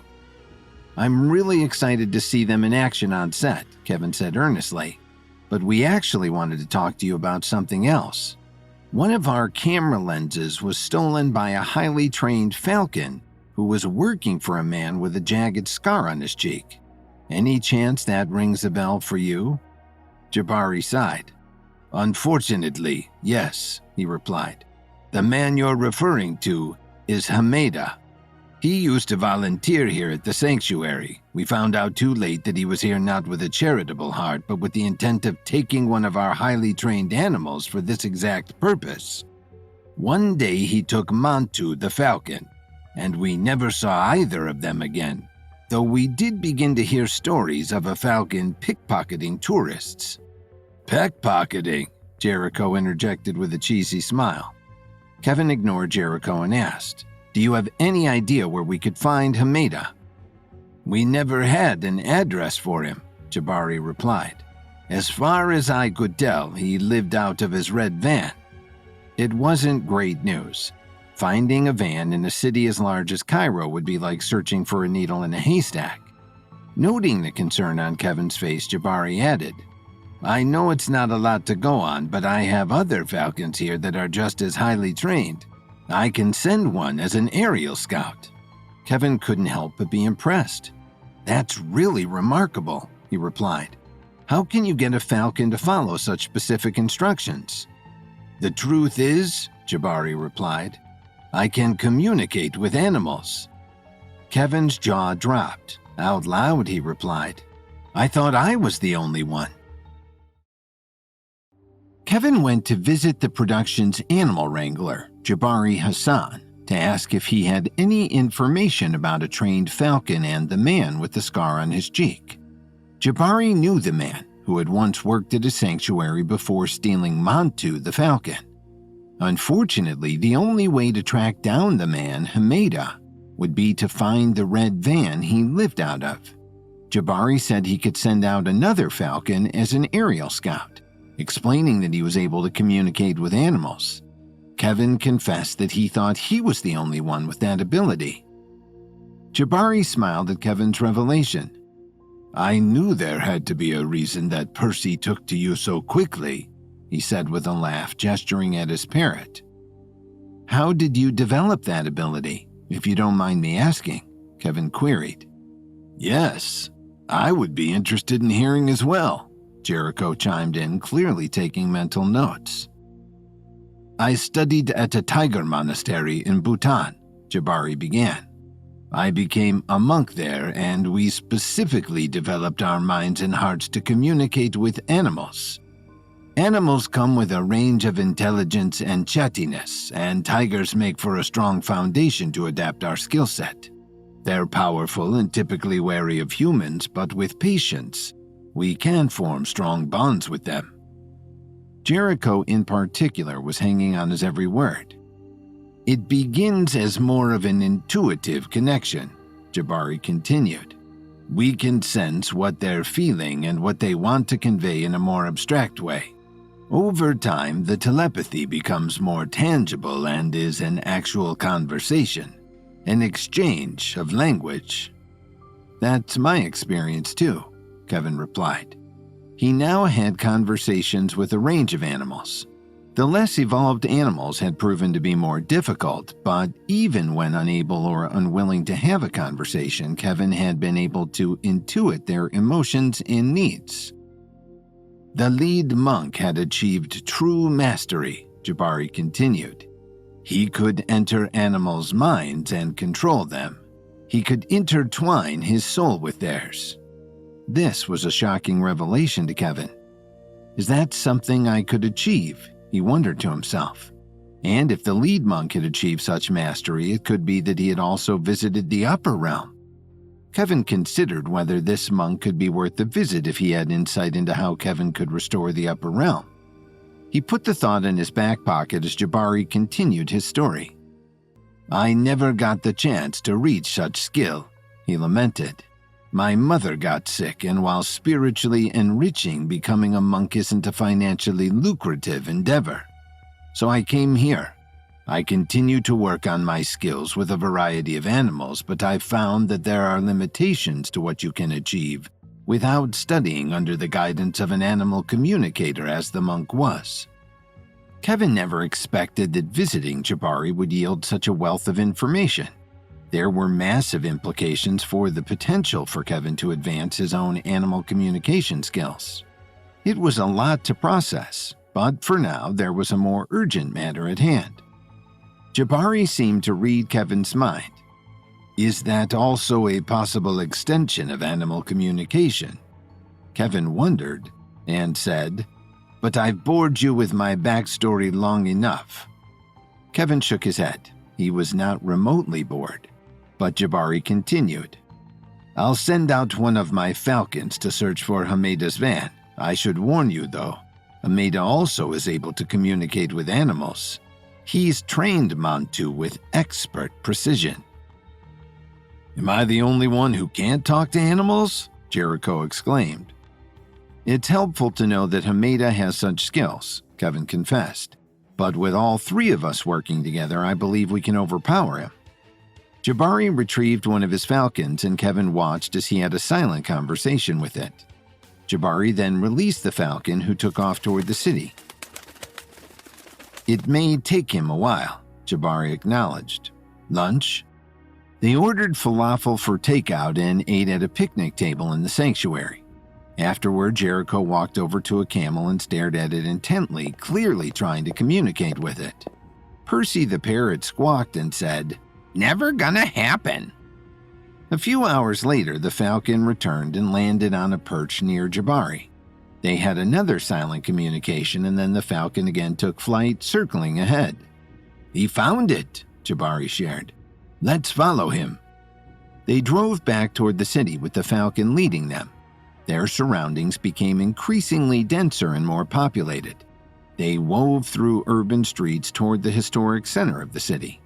The Falcon began to circle ahead again as it led Kevin, Jabari, and Jericho toward the Khan El Khalili, the most famous bazaar in Cairo. "This is definitely a good place to target tourists," Jabari said. "There!" Kevin shouted, a little louder than he meant to. He pointed out the red van just beneath the circling Falcon. They got out of the car and slowly approached the van. "It looks empty," Jericho observed. They peered through the windows, and though Hameda was absent, there were piles of stolen goods in the trunk. Wallets, jewelry, and phones were scattered across the carpet. "Do you see your lens?" Jabari asked. "No," Kevin said, disappointed. "But I can jump through the sunroof and look. Maybe we can—" But at that moment, Hameda's Falcon Mantu emerged from where he had been hiding under a seat. He began wildly flapping his wings and screaming, the noise amplifying through the sunroof. Suddenly, Hameda emerged from a nearby food stand holding a shawarma wrap. He made eye contact with Kevin and then took off running, dropping his wrap on the sidewalk. Hameda darted into the bazaar, and Kevin, Jericho, and Jabari gave chase. Crossing the threshold into the bazaar was like entering another world. The array of colorful wares, enticing smells, and tangled cross-chatter was overwhelming. Harried yells and falling bodies soon contributed to the chaos, as Hameda shoved locals and tourists alike out of his way as he evaded his pursuers. Jabari, who had an astute mind but a somewhat plump body, couldn't keep up with the extraordinary speed of Kevin and Jericho. Hameda was thus far successful at keeping distance between himself and Kevin and Jericho, causing Kevin to wonder if he had other levels besides animal communication. "Stop that man!" Kevin tried to yell to the shoppers ahead, but no one had quick enough reflexes to react to Hameda before he was just a blur running past. Up ahead, Kevin saw a dead end. "We finally have him cornered," he thought. Hameda wasn't giving up so easily, however, and deftly utilized the shelving of different stalls and low-hanging balconies to swing himself up onto the roof above. He looked at Kevin down below, unleashing the same smirk he had worn after stealing the lens. He let out a loud whistle, then disappeared behind the rooftop. "He's severely underestimating us if he thinks that's all it will take to get away," Kevin thought. Kevin shimmied up a drain pipe, avoiding destroying shopkeepers' property, unlike Hameda, and he then swung himself onto the roof. Jericho quickly followed. When they reached the top, Hameda was 2 rooftops away. With Kevin and Jericho successfully tracking him this far, the professional thief finally started to look worried. Hameda took off again, vaulting over ledges and leaping across alleyways. Kevin and Jericho matched his athleticism, putting on a parkour exhibition that was as elegant as it was dangerous. Kevin prepared to leap across another alleyway when suddenly Mantu swooped in after having responded to Hameda's whistle. He knocked Kevin off his trajectory just enough so that he only managed to grab the opposite ledge by his fingertips. Mantu was relentlessly determined to stop Kevin and pecked at his fingers along the wall's edge. He was a powerful bird capable of biting Kevin's fingers off at their bases, in which case there would be nothing Kevin could do to save himself. The fact that the attack had happened in an instant gave Kevin no time to send out his own communications to Mantu, which would have convinced the bird surely that he was being used for ill by his current keeper, Hameda. But then Mantu was knocked from his perch by Jabari's falcon, giving Kevin just enough time to swing himself back up onto the ledge. Ahead, he saw Hameda, who had apparently stopped to watch to make sure Mantu got the job done. He roared in frustration as he watched Kevin recover, and Hameda reluctantly resumed his escape. Kevin continued to pursue while Mantu gave his best efforts to slow him down, but Jabari's falcon proved to be a staunch ally. Every time Mantu dove toward Kevin, Jabari's falcon cut him off. Kevin was relieved to let Jabari's falcon do the dirty work for him. Kevin's goal was nabbing Hameda and getting the lens back, and taking time out to commune with Mantu would undermine that quest. Kevin saw the rooftops begin to thin up ahead, with the calm waters of the Nile beyond. Hameda can't keep this up forever, he thought. Jericho wasn't as leveled as Kevin and therefore couldn't naturally keep up with his speed, but Montu's interference made the playing field more even. Kevin nodded to Jericho, and they split up so that they would approach Hameda from both sides. Hameda finally reached the end of the rooftops and looked back to see Kevin and Jericho closing in. Without another moment's hesitation, he jumped off the edge of the roof. The animal wrangler for Cleopatra, Jabari Hassan, used one of his falcons to track down the van owned by Hameda, the man whose falcon stole the camera lens from the set. Kevin, Jabari, and Jericho followed their falcon to where Hameda's van was parked beside the most famous bazaar in Cairo. Hameda took off running as soon as he saw them, and Kevin and Jericho chased him through the bazaar, eventually following him onto rooftops. Hameda's stolen falcon, Montu, tried to attack Kevin, but Jabari's falcon came to his defense. Kevin and Jericho almost caught Hameda as he reached the end of the rooftops, only to see him jump off the edge. Kevin and Jericho reached the spot Hameda had jumped from and peered over the edge. They were right next to a busy street with a marina on the other side which opened up to the Nile River. Hameda rolled onto the awning below, his momentum carrying him onto the top of a truck that was stopped in traffic. He used the tops of cars to leap across the lanes of traffic, extending the rooftop chase before he miraculously reached the other side. Kevin and Jericho looked at each other.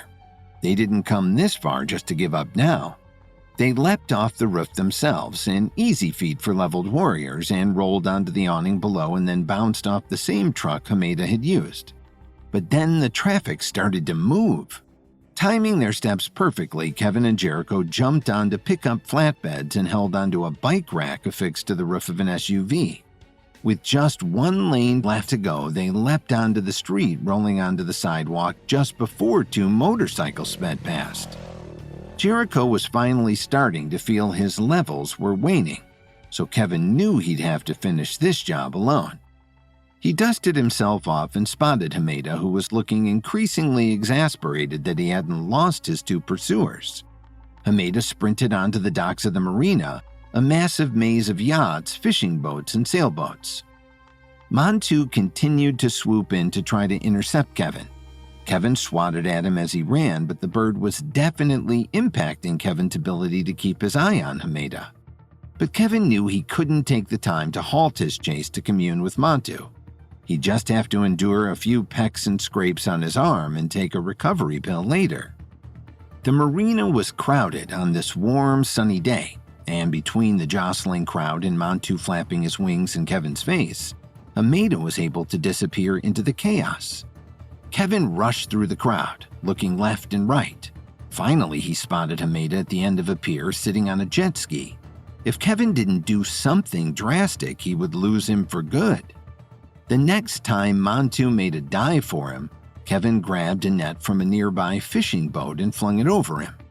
Montu screeched and struggled against the netting, but he had no means of escape. Kevin held up his catch. "I know you're not going to leave him behind," he yelled to Hameda. "You don't know me at all," Hameda replied. To Montu, he said, "We'll meet again, old friend." He revved the jet ski's engine and sped away. From inside the net, Montu let out a weakened squawk. He may not have been willing to communicate with Kevin, but Kevin could still use his abilities to intuit Montu's emotions.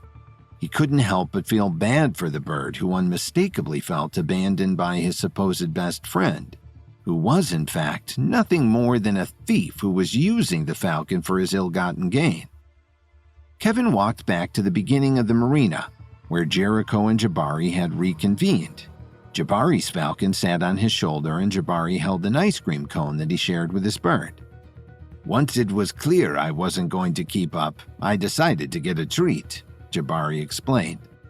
Kevin held up the net in which Montu had ceased struggling, seeming to succumb to depression.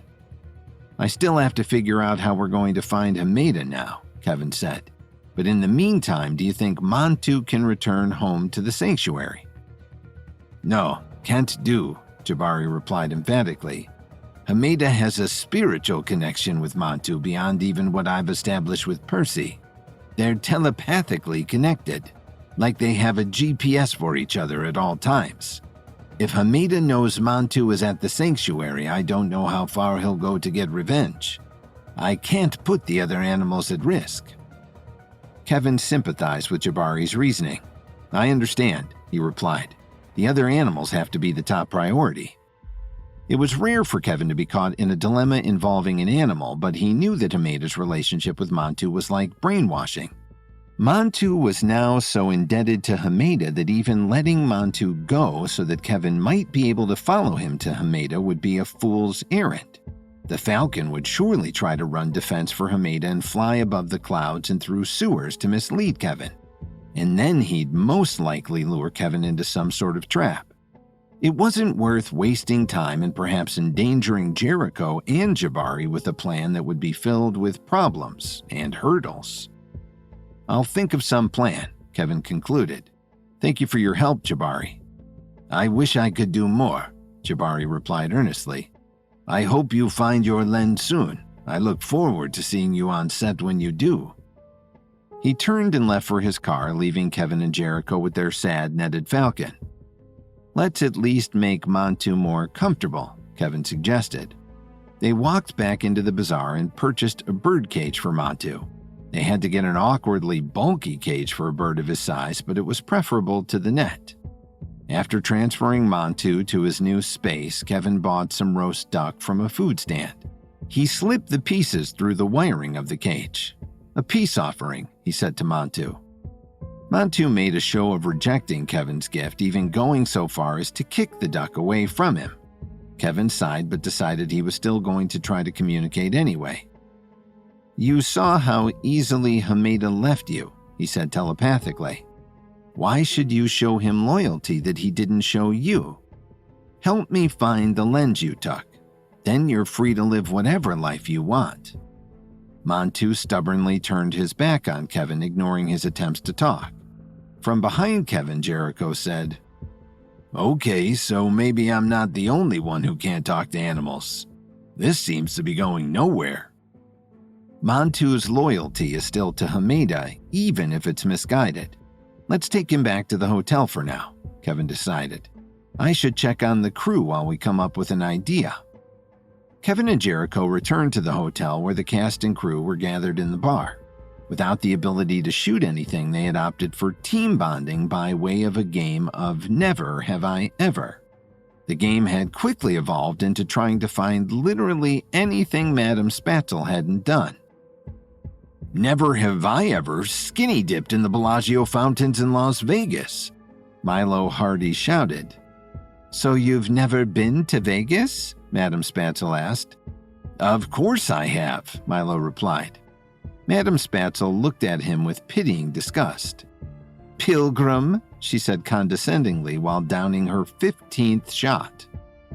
The game took a turn as Eli Townsend dramatically made his way to the front of the pack. A legendary actor known for staying in character throughout production and also, not so coincidentally, for being difficult, Eli had fully immersed himself in his role as Julius Caesar. Stepping forward in a toga draped with a red sash, he declared, Never have I ever surrendered. Madame Spatzel paused with the shot glass halfway to her mouth, genuinely unsure of what to do with that one.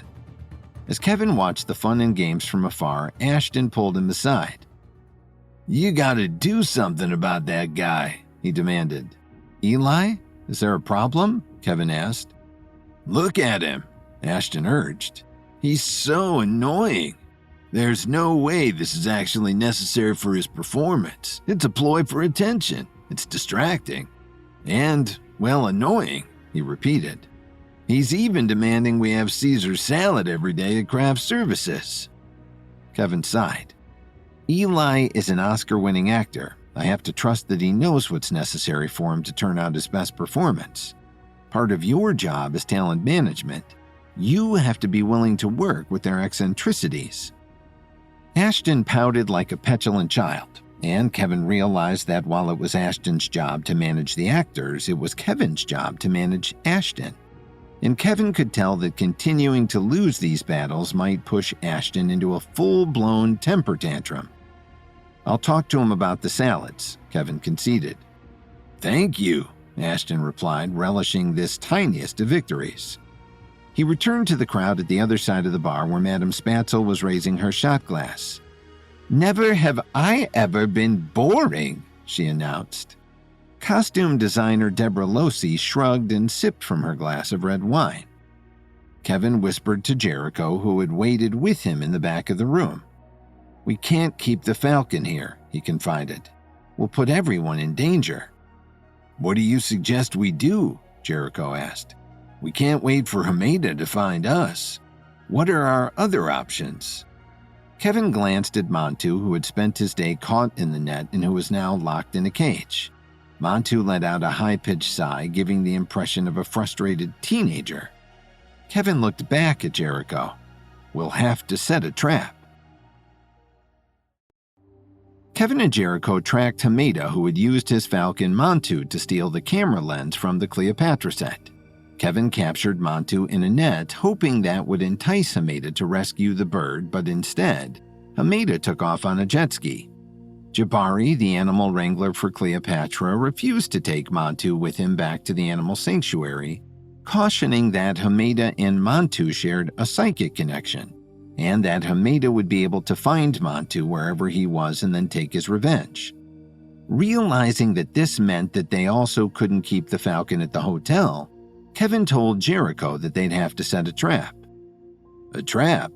What do you mean?" Jericho asked. "We have to get this bird away from the public," Kevin explained, "so that when Hameda finds us, we have room to fight him without putting anyone else in danger." "I see," Jericho replied. "Do you have a place in mind?" "Luckily, we have open space all around us," Kevin said happily. The sun was setting and Kevin and Jericho left the hotel with Montu in tow. They rented 2 dune buggies from a local adventure tourism outpost and harnessed Montu's cage onto the back of Kevin's buggy. They set off into the Sahara Desert just as sunset turned to dusk. The farther they drove away from the lights of the city, the brighter the stars shone above. The way the glow reflected off the dunes gave the landscape a magical sheen. It would have been a wondrous experience if Kevin didn't know it was going to end in a battle. Once they felt suitably isolated from any bystanders, Kevin and Jericho brought the buggies to a stop. They were prepared for the possibility that it would take Hameda some time to find them, so they had brought with them supplies and sustenance to spend the night. The heat of the day would soon disappear, leaving a chilly night. They sipped from canteens of hot tea and set up a makeshift picnic using lanterns to add some light to their little camp. "If I didn't know better, I'd think this was a romantic date," Jericho joked. "Good thing you know better," Kevin replied. "I do want to say," Jericho continued, turning more serious, "the whole reason I became a stuntman in the first place was because I wanted adventure in my life. I wanted to push myself to my limits and try crazy things that I otherwise wouldn't be able to. And doing it on film sets meant I got to pretend I was visiting different worlds. I wanted everything out of life that it had to offer." Kevin listened intently, knowing it was rare for Jericho to be so vulnerable. "I thought I'd get more out of that in the Stuntmen's Guild," Jericho confessed. "I thought it'd be more real, that I could make an actual impact on the world. I got sucked into it, but honestly, it soured me. I had to harden myself to tolerate the kind of shady organization that I found myself a part of." Kevin started to really sympathize with Jericho. He had never had to contribute to something that went against his moral compass. He could only imagine it felt like being split in two. "Then you came along," Jericho continued. "You brought me over to the light, introduced me to more adventures than I ever thought possible, and it isn't just pretend. And I get to contribute to a cause I really believe in. You saved me, Kevin." Kevin was really touched. "I appreciate that, Jericho, but I hope you give yourself some credit. A lot of guys out there don't have to harden themselves to serve the forces of greed and power. They're driven by it. I didn't pull you over to the light. You were already drawn to it.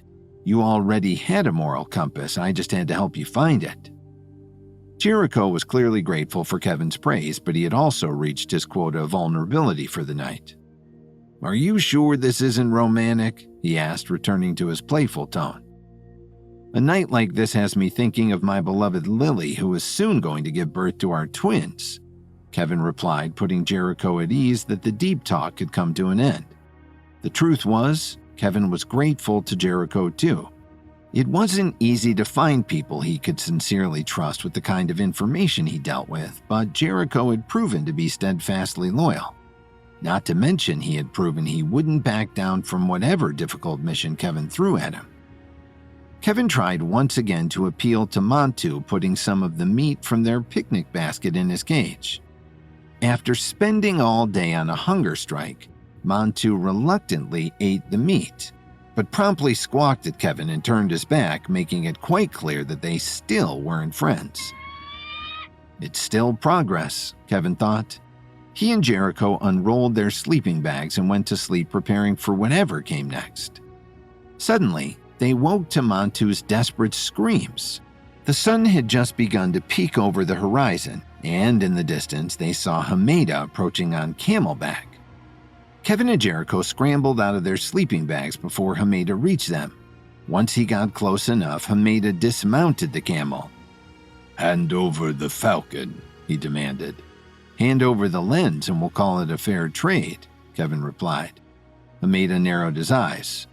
"I had a job to do, and I take my work seriously. Now hand him over." Kevin and Jericho stepped in front of the cage and Hameda charged. Kevin sprinted out to meet him with Jericho close behind. As soon as Kevin reached him, Hameda's levels were once again made clear. He anticipated Kevin's jabs and kicks with such accuracy that it was almost as if he could see the future. With only one level, it was difficult for Jericho to keep up, but each battle, even if it left Jericho battered and bruised, gave him experience that would move him up a stage and help him to begin the long and difficult journey toward becoming a master. Kevin was going to need to handle Hameda alone, and it was rare he came across someone who was such a capable match for him. Their fight became increasingly creative, with each employing a dazzling array of various martial arts. Hameda even included the Tatib fighting style that was native to Egypt. Just when it seemed like the fight could go on forever, Montu screeched in his cage.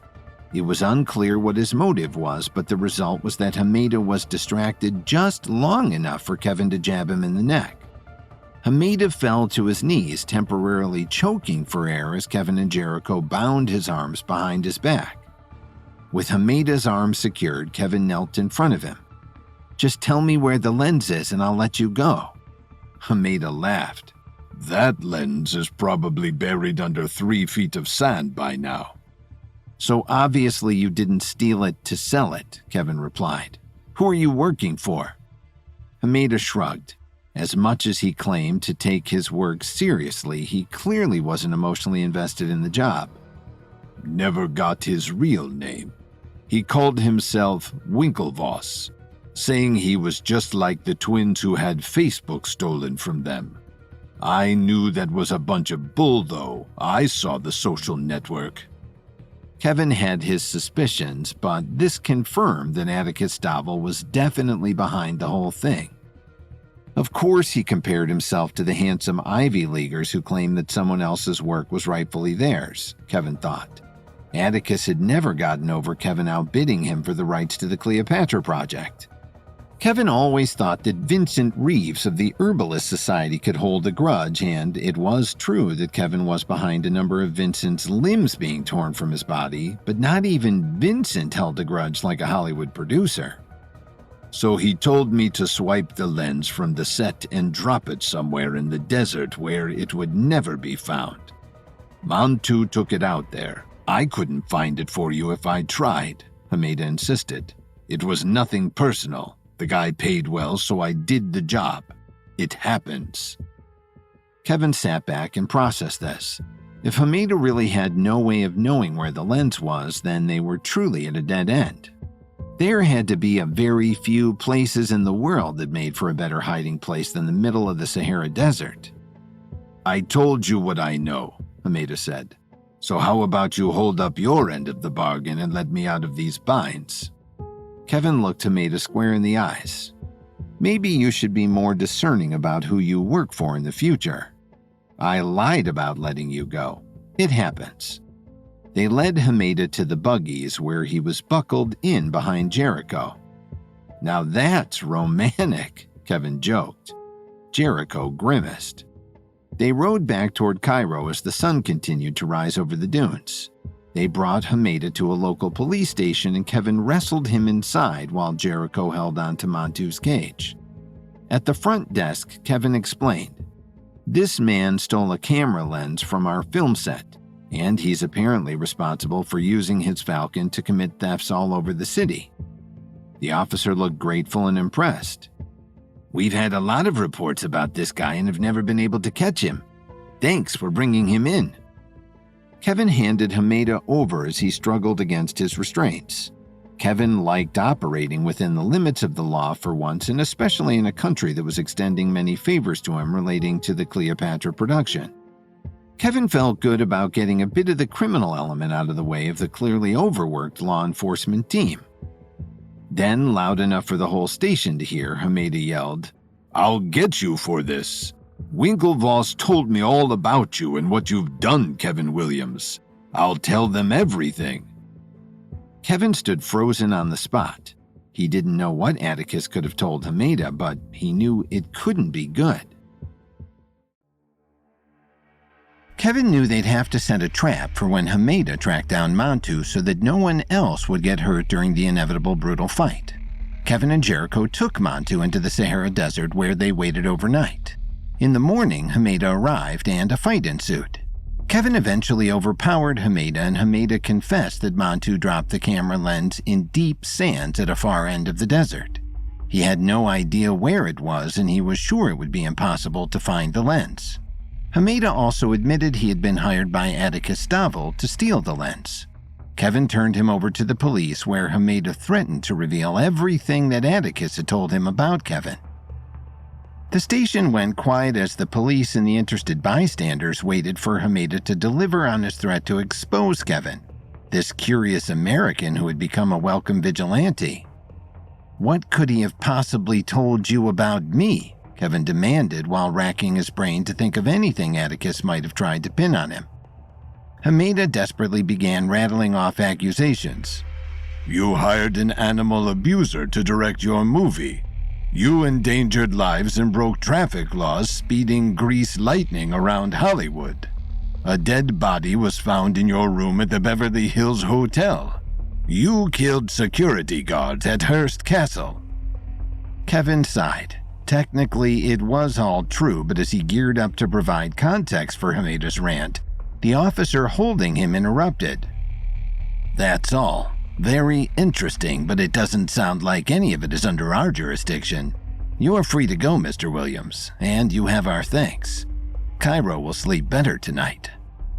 Kevin was grateful he didn't have to explain himself, but as he was being dragged away, Hameda tried one last tactic. "I never actually stole anything," he yelled. "It was the bird. He's the one who snatched everything. I never laid a hand on anyone."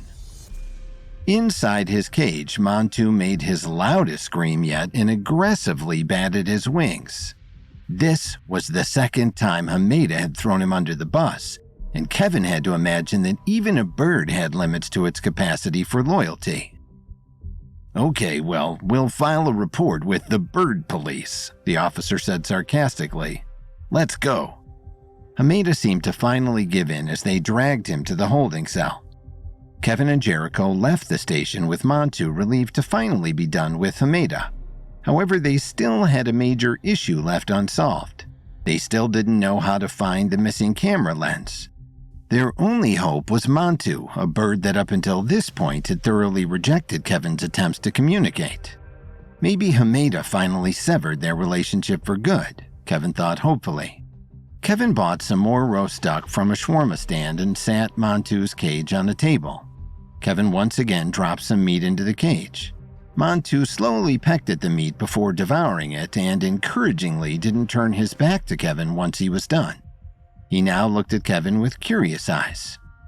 Maybe he'll finally be willing to communicate with me, Kevin thought. He softly looked at Montu and telepathically asked, I promise I mean you no harm. I really need the camera lens Hameda had you take from our set. If you can lead us to it, I'll set you free. Or you can go back to the sanctuary, whatever you want. I can convince Jabari that no harm will come to his other animals as long as Hameda's in prison. Montu paused, appearing to think it over carefully. Though it seemed he still wasn't ready to communicate with Kevin using their unique language, he unmistakably nodded his head. Thank you, Montu, Kevin responded telepathically, and he fed some more duck through the wires of the cage. This time, Montu gently took the offering directly from Kevin's hand. Kevin smiled. Kevin and Jericho brought Montu to an aircraft hangar where they rented out a helicopter. Outside on the tarmac, Kevin took a deep breath and released Montu from his cage. If he decided to just take off, it was all over. But Montu let out a grateful yell and circled overhead. Kevin and Jericho lifted off in the helicopter and followed Montu back toward the desert. They flew for over an hour, much farther into the dunes than they had taken the Falcon the night before. In every direction, stretching all the way to the horizon, there was nothing but sand. Finally, Montu slowed and circled in the sky. Kevin looked below and was stunned to see not random hills of sand, but what appeared to be an excavation site. Suddenly, the helicopter's radio crackled to life and a stern voice came through the speaker. You are in restricted airspace. Do not advance any further. Depart immediately. Kevin looked at Jericho with wide eyes. Government-restricted airspace over an excavation site? This has to be Marinhor's tomb. Kevin and Jericho excitedly marked the location on a map before turning back toward Cairo. They not only found the location of their missing camera lens, but also the tomb that both Sekhmet and Nefertari had directed them to. But they wouldn't be able to do anything about either of them if they were shot out of the sky. Once they landed back at the hangar, Montu descended and perched on Kevin's shoulder. Thank you, Montu, Kevin said telepathically. I meant what I promised. You're free now. In return, Kevin got his first telepathic communication from Montu. A single word. Sanctuary. Kevin smiled. Clearly, it was difficult for Montu to communicate with anyone else after forming such a close bond with Hameda, but he was already showing progress. You got it, Kevin replied. Kevin and Jericho drove to Jabari's sanctuary as Montu calmly flew ahead. Once they arrived, Jabari looked frustrated upon seeing the bird. I thought I told you. Hameda is behind bars, Kevin interjected. He won't be able to come for Montu, and I doubt Montu would even allow him to connect psychically anymore. He asked to come here. He communicated with you? Jabari asked with wonder. Not a lot, but he's getting there, Kevin replied. I think you'll really be able to help him. Montu landed on Jabari's shoulder. It's good to have you back, Montu, Jabari then added. Thank you, Kevin. We never would have found Hameda without your help, Kevin replied. We still have to retrieve the lens, but we at least know where it is now. We'll hopefully see you on set soon. Kevin and Jericho returned to the hotel where Jericho declared that after the day they had, he needed a drink.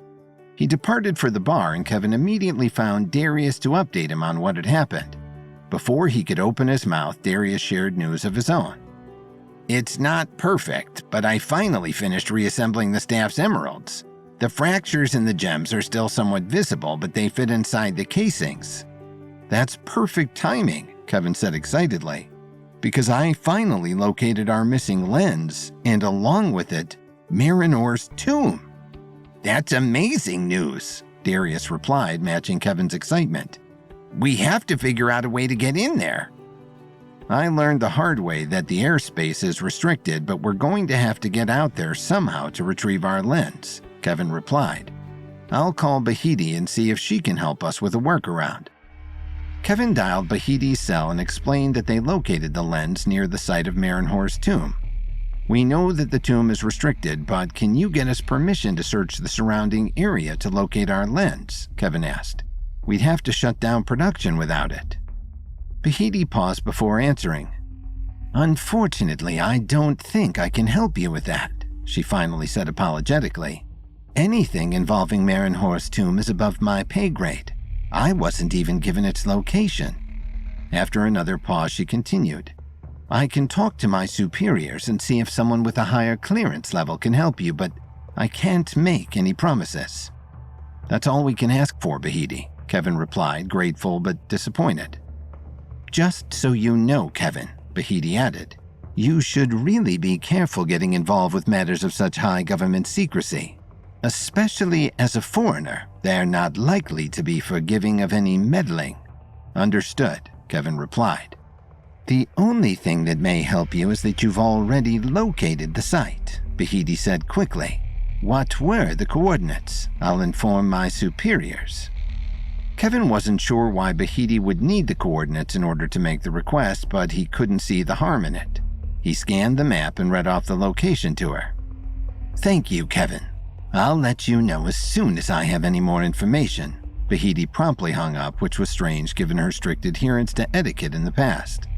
Some of their previous issues in the movie had caused her a certain amount of stress, but clearly, something involving this level of government secrecy was at a whole different level. "So what do we do now?" Darius asked. "We wait?" "Of course not," Kevin replied with a smile. "We need the lens and we need Marinhor's tomb, so let's go get them." After returning a grateful and calmer Montu to Jabari at the animal sanctuary, Kevin reported the discovery of Marinhor's tomb to Bahidi, who demanded to know the exact location of the tomb and the archaeological dig, and then warned Kevin to stay away from it. Instead, Kevin told Egyptologist Darius that since the lens was there and that they also had secrets to learn from the lore of Marinhor, they would not be obeying Bahidi's orders. Darius pondered Kevin's idea to search the site around Marinhor's tomb without the government's permission. "We know we can't fly there," Darius considered, "and approaching in any vehicle at all will probably be too risky. There's an oasis town by the name of Hashid about 3/4 of the way to the site. We can drive there and we'll be able to pick up camels for the rest of the journey." "Perfect," Kevin replied. "Let's get going." They packed overnight bags and the partially repaired staff and drove 70 miles into the desert. The endless dunes finally parted, revealing a stunning sight in the distance. Shimmering blue waters were lined with palm trees and colorful buildings that resembled a resort. It was easy to see how a dehydrated wanderer could think it was a mirage. Once they drove into town, however, the streets didn't appear nearly as lively as the scenery indicated. "It seems much quieter than usual," Darius observed. Darius directed Kevin to the town's tavern. When they walked inside, the mood felt tense and dour. Curiously, many of the patrons were sitting at empty tables. No one seemed to be drinking anything. Kevin and Darius sat at the bar and asked the bartender for 2 glasses of water. The bartender raised her eyebrows and said, "Sure, that'll be $600. Kevin leaned over to Darius and whispered, "Do they use some other kind of currency out here?" "No," Darius replied, equally confused. "The mineral water from the oasis is famously pristine due to the magnesium sulfite in the bedrock, but there's never been a charge for it before." He turned to the bartender. "Pardon me, did you mean $6? "Nope, I meant what I said," the bartender replied, declining to elaborate further. Kevin didn't know what to make of the situation, but he and Darius were thirsty from the drive. They needed the water. "Okay," Kevin conceded, putting the cash down on the bar. It wasn't as if $600 was going to put a pinch in Kevin's bank account, but paying for water was certainly not something he was used to, and the price had taken him aback. The bartender seemed surprised that Kevin actually went through with the purchase, but placed 2 glasses of water on the bar. The glasses were only about 8 ounces, smaller than what one would typically be given at a bar, especially given the price. Upon Kevin being served, one of the patrons rushed up to him. "Please, sir, can you order me a glass of water too? I don't have enough money to buy it, but I'll give you my watch." Kevin was stunned and saddened by the man's desperation and responded, "Sure. Okay. Keep your watch. It's no trouble." Kevin's generosity was rewarded by no less than 10 other patrons swarming him. They begged for glasses of water, trying to one-up each other on their offers to Kevin for a trade. Kevin had never seen anything like it, and he couldn't in good conscience ignore these people who seemed genuine in their desperation. Kevin turned to the bartender and said, "A round of water for the house. You can put it on my tab." The surrounding patrons cheered and gave Kevin grateful hugs. Some even cried. But then the bartender, seeming to brace herself, replied, "I only have enough for 4 more glasses." The cheeriness in the room quickly dissipated as the patrons tensely glared at each other. The first man said, "I asked first, so clearly one should be mine." Another woman chimed in, "I'm pregnant. I should obviously get priority." To which another woman replied, "It's your fault you decided to bring an extra person in here." A large, gruff man stepped forward and with continued rage said to the bartender, "I'm going to have to insist that one of the glasses be given to me."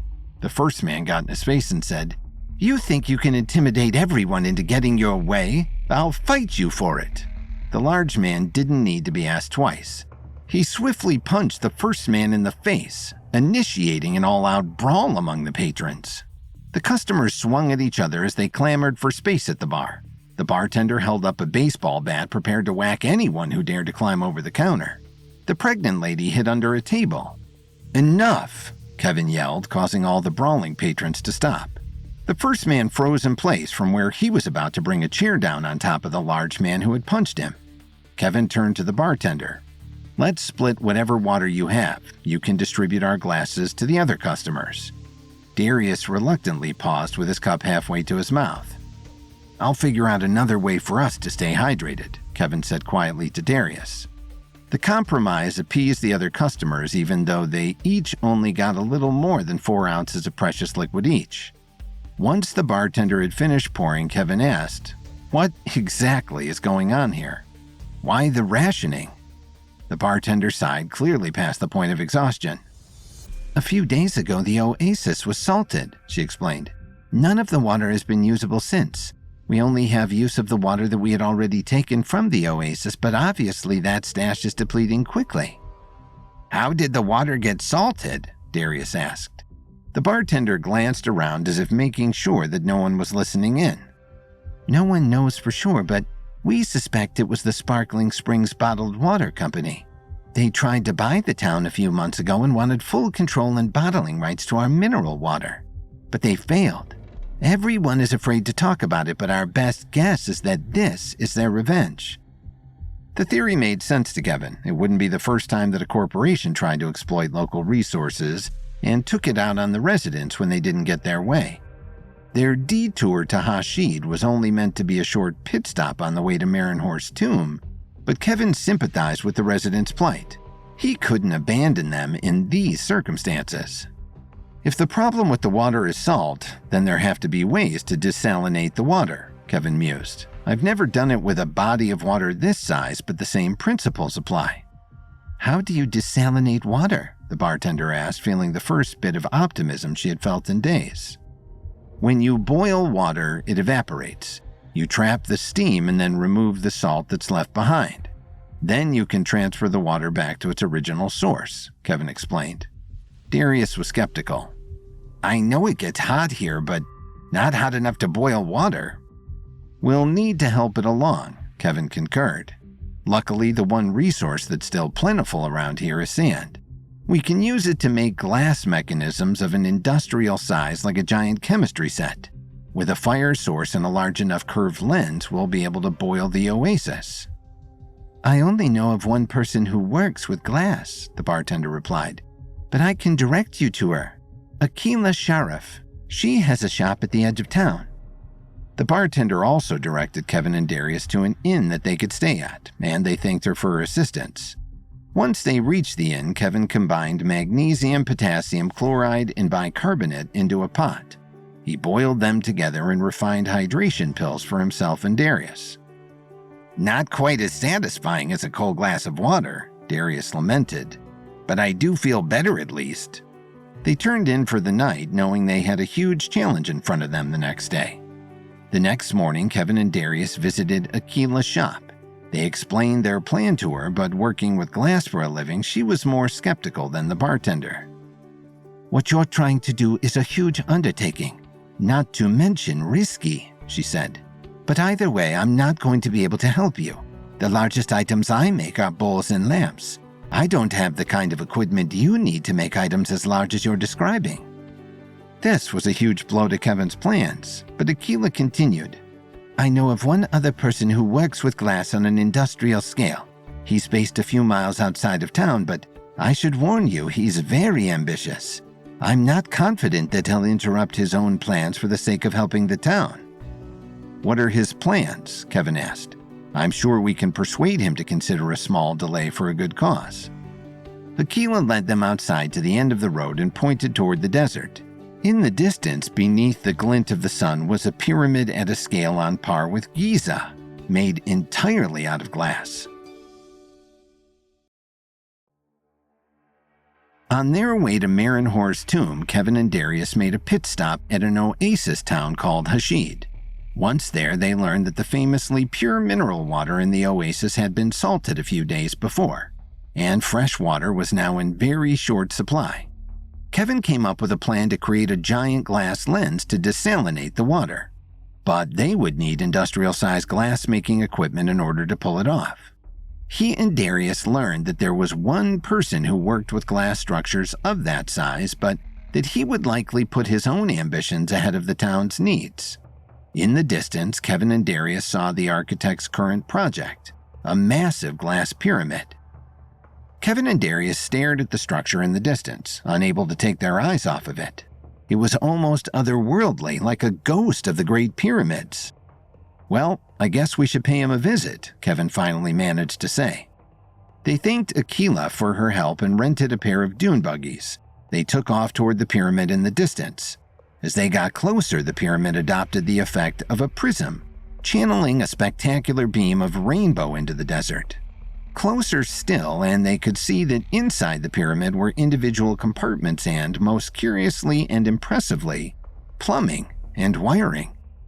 When they finally reached the site, they saw an entire construction crew rushing about in the sweltering heat. Kevin stopped one of the crew members. "Hi, we're looking for the architect of this project. Can you point him out to us?" The worker, who was sweating profusely, nodded wearily toward a military-grade flamethrower tank. Huffing and with a raspy, dry voice, the worker barely spat out. "That's him, Ramses." Kevin eyed a focused, clearly more hydrated man sitting inside the tank while he torched a new panel of glass. The man then hopped out of the tank and began expertly cutting the panel into a perfect triangle. Kevin and Darius cautiously approached. "Hi, are you Ramses?" Kevin asked, not being able to ignore the irony of a man with a pharaoh's name building his own pyramid. "That is I," he replied.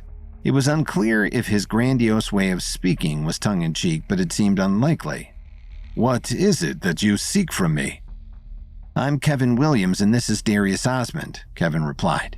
"We just learned about the water shortage in Hashid and we're hoping we could borrow some of your equipment to make glass pieces large enough to desalinate the water." At that moment, Ramsey's crane operator approached, looking worse for wear. "Hey, Ramses, I gotta have some water before I start driving the crane again. The heat is really starting to get to me." "I told you we only have one bottle left and I'm going to need it," Ramses replied, dropping his regal speaking cadence. "We're almost at the finish line here. You can hold it together." The operator reluctantly walked back to the crane, wiping his brow as he went. Ramsey gestured toward the pyramid. "Building an all-glass hotel," he said to Kevin and Darius, clearly proud of himself. "Millions of people come to Egypt just to see the pyramids. Now they'll stay inside of one." It's probably the ancient history of the pyramids rather than the shape that draws people to them, Kevin thought. He also didn't quite see the appeal of staying in a completely transparent hotel in the middle of the desert, but he bit his tongue. There was no point in ruffling any feathers, especially when he had a huge favor to ask.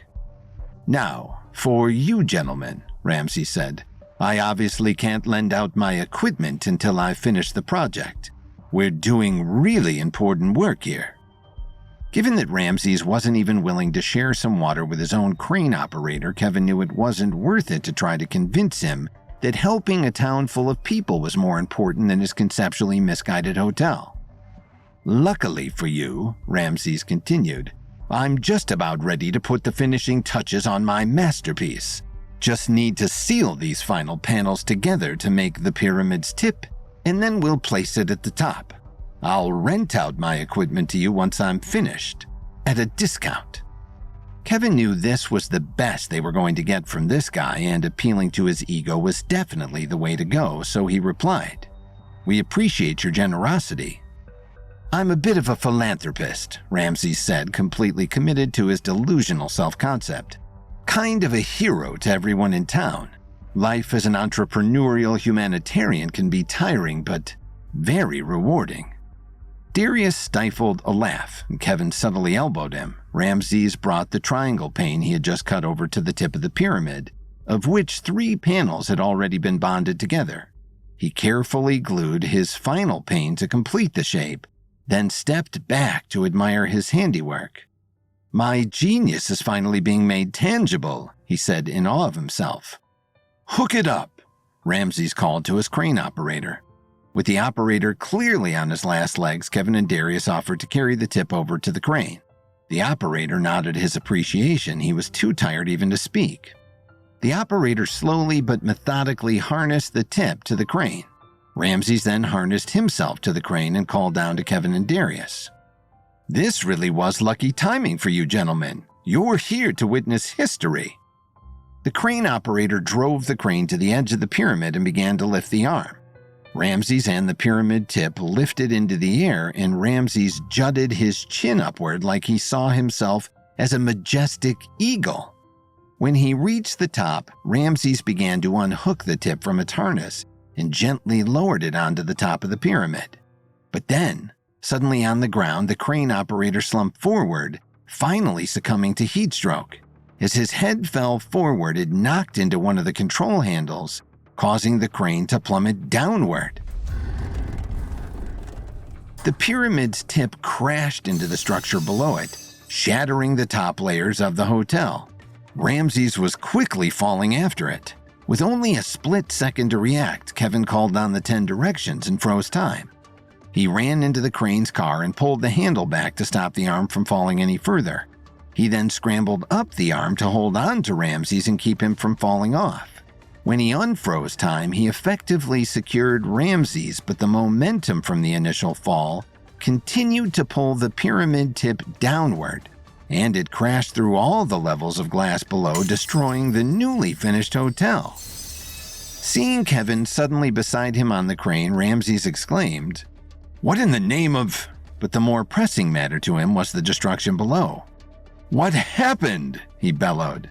He turned to Kevin, suddenly suspicious of the timing of his arrival. "Did you do this?" he demanded. "You came here pretending to want my help, but clearly you just wanted to sabotage me. Who do you work for?" "What?" Kevin exclaimed. "I just saved your life." Ramses took a clumsy swing at Kevin, which Kevin easily batted away and once again steadied Ramses from falling off the crane. He yelled, "And clearly I'm going to have to do it again if you don't stop trying to fight me 400 feet in the air." Down below, Darius rushed to the crane operator, who was just barely conscious and terribly woozy. He helped him to the ground, settling him under the meager shade provided by the equipment. Darius then took control of the crane himself and guided Kevin and Ramses back down towards the ground. As they passed the layers of shattered glass, Ramses dramatically cried, "My life's work!" Growling at Kevin, he added, "You should have let me die alongside my dreams." When they reached the ground, Ramses screamed, "You!" at the crane operator and started charging toward him with violence in his eyes. "You waited until the last second to ruin everything I've built." Before Ramses could reach the operator, Kevin shoved him away. He asked for a water break, and you wouldn't give it to him. Take responsibility for your own selfish ego. Ramses stormed off, and Kevin turned to the crane operator still lying on the ground where Darius had left him. Kevin slipped him a recovery pill and one of his newly made hydration pills. The operator's eyes slowly fluttered open and he sighed with relief. "Thank you. I thought I was a goner." He then glanced toward the shattered pyramid. "Oh, goodness, what have I done?" he cried, genuinely remorseful. "Don't blame yourself," Kevin assured him. You shouldn't have been forced to keep operating heavy machinery in your condition." "You don't understand," the operator said, propping himself on his elbows. "Ramsey isn't going to accept." But the crane operator was drowned out by a deafening whir behind them. Kevin turned and his eyes widened. Ramses had boarded the flamethrower tank and he was heading straight for them. With the oasis town of Hashid in desperate need of water, Kevin came up with a plan to desalinate the recently salted oasis, but he needed industrial-sized glass-making equipment for the task. He was directed to Ramses, an architect building a giant glass pyramid hotel in the desert. Ramses' crane operator, who was in desperate need of water, suffered a heat stroke and crashed the crane arm into the pyramid, completely destroying it. Blaming the crane operator for the destruction rather than his refusal to give the worker water, Ramses climbed into a flamethrower tank and drove it toward the worker, Kevin, and Darius. Seeing the tank quickly approaching, Kevin yelled, "Everyone run!" Darius pulled the crane operator to his feet and helped him stumble away as fast as his weakened legs could carry him. Kevin then stood in the direct path of the flamethrower, facing Ramses' advancing attack head-on. Ramses scourged the sand as he drove, sending shards of glass flying. Kevin dodged the deadly projectiles by sprinting directly toward the tank. Just before the flames were close enough to reach him, Kevin dodged to the side and pulled himself onto the tank. Seeing Kevin make it onto the vehicle, Ramses quickly dropped below the hatch in the roof and shut the lid. Kevin climbed onto the roof of the tank and, using his level 7 strength, he ripped the door off its hinges. He jumped down into the tank where Ramses once again tried to swing at him, but Ramses was no match for Kevin's highly evolved skills. Even if Kevin couldn't exert his levels against this ordinary, Ramses was not going to be a problem to beat, and Kevin quickly subdued him. He then tossed Ramses out of the tank, not feeling very concerned about the injuries the sadistic developer might sustain. Kevin then took over the controls and jolted the tank to a stop, a split second before it plowed into the crane. Kevin jumped out of the tank just as Ramses was dusting himself off. The egomaniac was now covered in cuts and scrapes from landing on shards of glass. Tiny beads of blood were starting to form and dribble down his sand-coated skin. "You'll pay for this!" he screamed at Kevin and everyone else in the vicinity. Gesturing wildly at the shattered remains of his pyramid, he added, "All of this!" Kevin had no idea how Ramses planned on executing his revenge, but he wasn't too concerned as Ramses stumbled over to a dune buggy and drove off into the desert. Ramses seemed to be a dreadful combination of pampered, deranged, and incompetent. He would be no match for Kevin.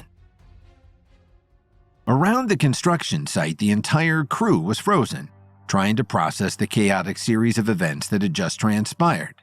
"Well, he did promise us the use of his equipment," Kevin said. "Who wants to help us take all of this back to Hashid? I'm sure I pay better than your former boss."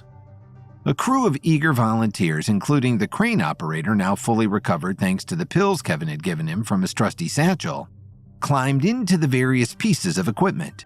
A few even loaded the larger panes of glass that had remained intact from the pyramid onto a flatbed truck.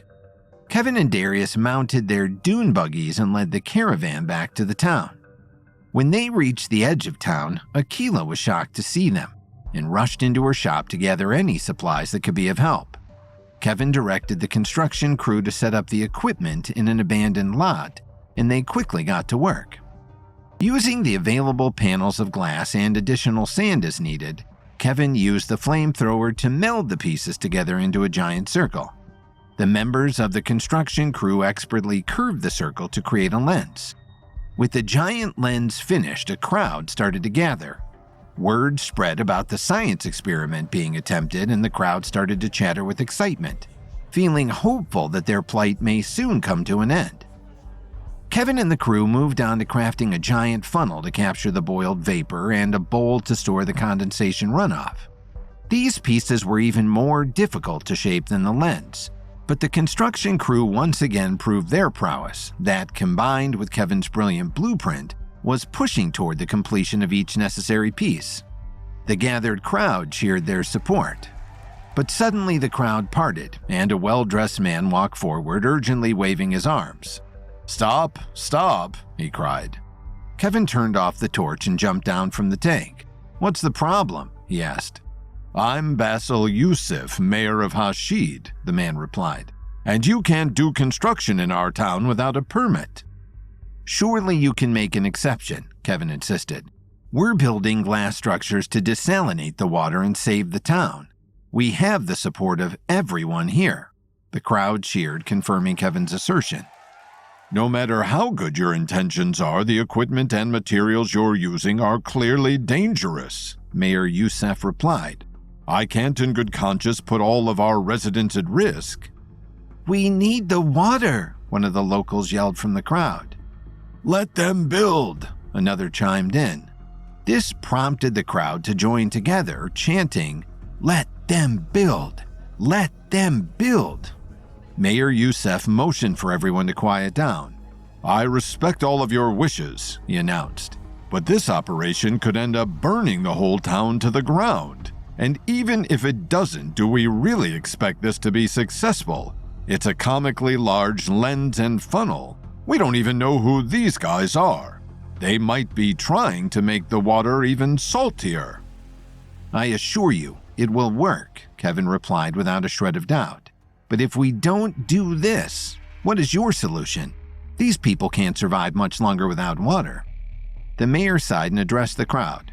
"My friends, I fear we are out of options. Our once wonderful town used to be self-sustaining, but all good things must come to an end. It's time we accept the reality of our situation and sell the town to Sparkling Springs.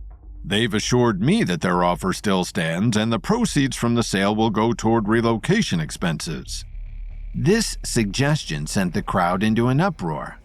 "We already voted against that," one man yelled. Another woman joined in saying, "My family has lived here for 6 generations. You can't force us out." The mayor's temper started to rise. "If you don't want to leave, I can't force you. You're welcome to stay here and die of thirst. But I will not allow this monstrosity to move forward on my watch." Mayor Youssef tried to step toward the equipment, but the crowd rushed between him and Kevin's crew, creating a threatening barricade of angry residents. Realizing he had lost the battle, the mayor yelled, "This isn't over," and stormed away. The crowd celebrated his departure and continued to cheer on Kevin's crew. Once the pieces were completed, Kevin and the crew began maneuvering them over to the oasis. The crowd snapped pictures on their phones and exchanged hugs, feeling that their salvation was upon them. The crew positioned the funnel and bowl to capture the clean water, and Kevin directed the lens toward the water. He turned on the flamethrower behind the lens, and the crowd held their collective breath. Finally, miraculously, the water began to boil. The crowd's cheers reached their highest volume yet as the steam began to rise into the funnel. Kevin kept all of his focus on the flamethrower, but he was suddenly distracted by a loud crack. Kevin looked over toward the sound, and his jaw dropped in horror as he saw the mayor taking a sledgehammer to the bowl, which was just beginning to capture the first drops of clean water. The mayor swung the sledgehammer again, causing the crack to deepen. The bowl was thick and strong, but it wouldn't be able to withstand the blows forever. Kevin wanted to call on the 10 directions, but having just used it at the glass pyramid, he didn't have the strength yet to use it again. Instead, he sprinted out of the tank toward the mayor. Just as Mayor Youssef was about to swing the hammer again, Kevin tackled him to the ground. "You'll pay for this," Mayor Youssef growled under Kevin's weight. "That's not even the first time I've heard that today," Kevin replied. "If you keep trying to destroy this town, I'm not going to be the one you have to worry about. These people are ready to rip you to shreds." Kevin grabbed 2 zip ties out of his satchel and bound Mayor Youssef's hands behind his back. "You can't do that," the mayor yelled. "I'll have you arrested." "I have a feeling your police department isn't going to take orders from you anymore," Kevin replied. He forced the mayor to his feet, and the crowd angrily shouted threats and obscenities his way. They were on the brink of a riot. Kevin saw the tavern's bartender in the crowd and asked her to direct him to the mayor's house. She pointed out the residence, an impressive mansion at the end of the main street. Kevin forced the mayor down the main drag, and a large percentage of the crowd followed, continuing to voice their anger. They reached the front door, and Kevin pushed the mayor inside. As soon as they walked in, right in the front entryway were cases upon cases of Sparkling Springs water bottles.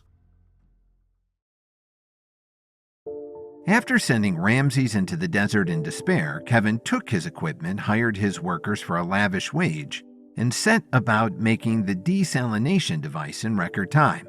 The mayor, Basil Youssef, arrived and tried to stop the construction, saying it was too dangerous. He encouraged everyone to abandon the town and move forward with the sale to the Sparkling Springs Water Company. The water began to boil and steam gathered, proving Kevin's device was working. However, the mayor took a sledgehammer to the bowl of clean water, forcing Kevin to apprehend him. Kevin forced the mayor back to his house and inside found cases of Sparkling Springs water. Kevin looked around at the stacks of water bottles that lined the mayor's entryway and which also were stacked in his living room. Not only was he hoarding water while the other residents were dying of thirst, but Kevin instantly knew it wasn't a coincidence that the brand of water was from the very company that the mayor was trying to sell the town to. Kevin stared at Mayor Youssef. "Are you serious?" he asked, deadpan. Serious about what? The mayor replied. He was playing dumb, but panic was creeping into his voice.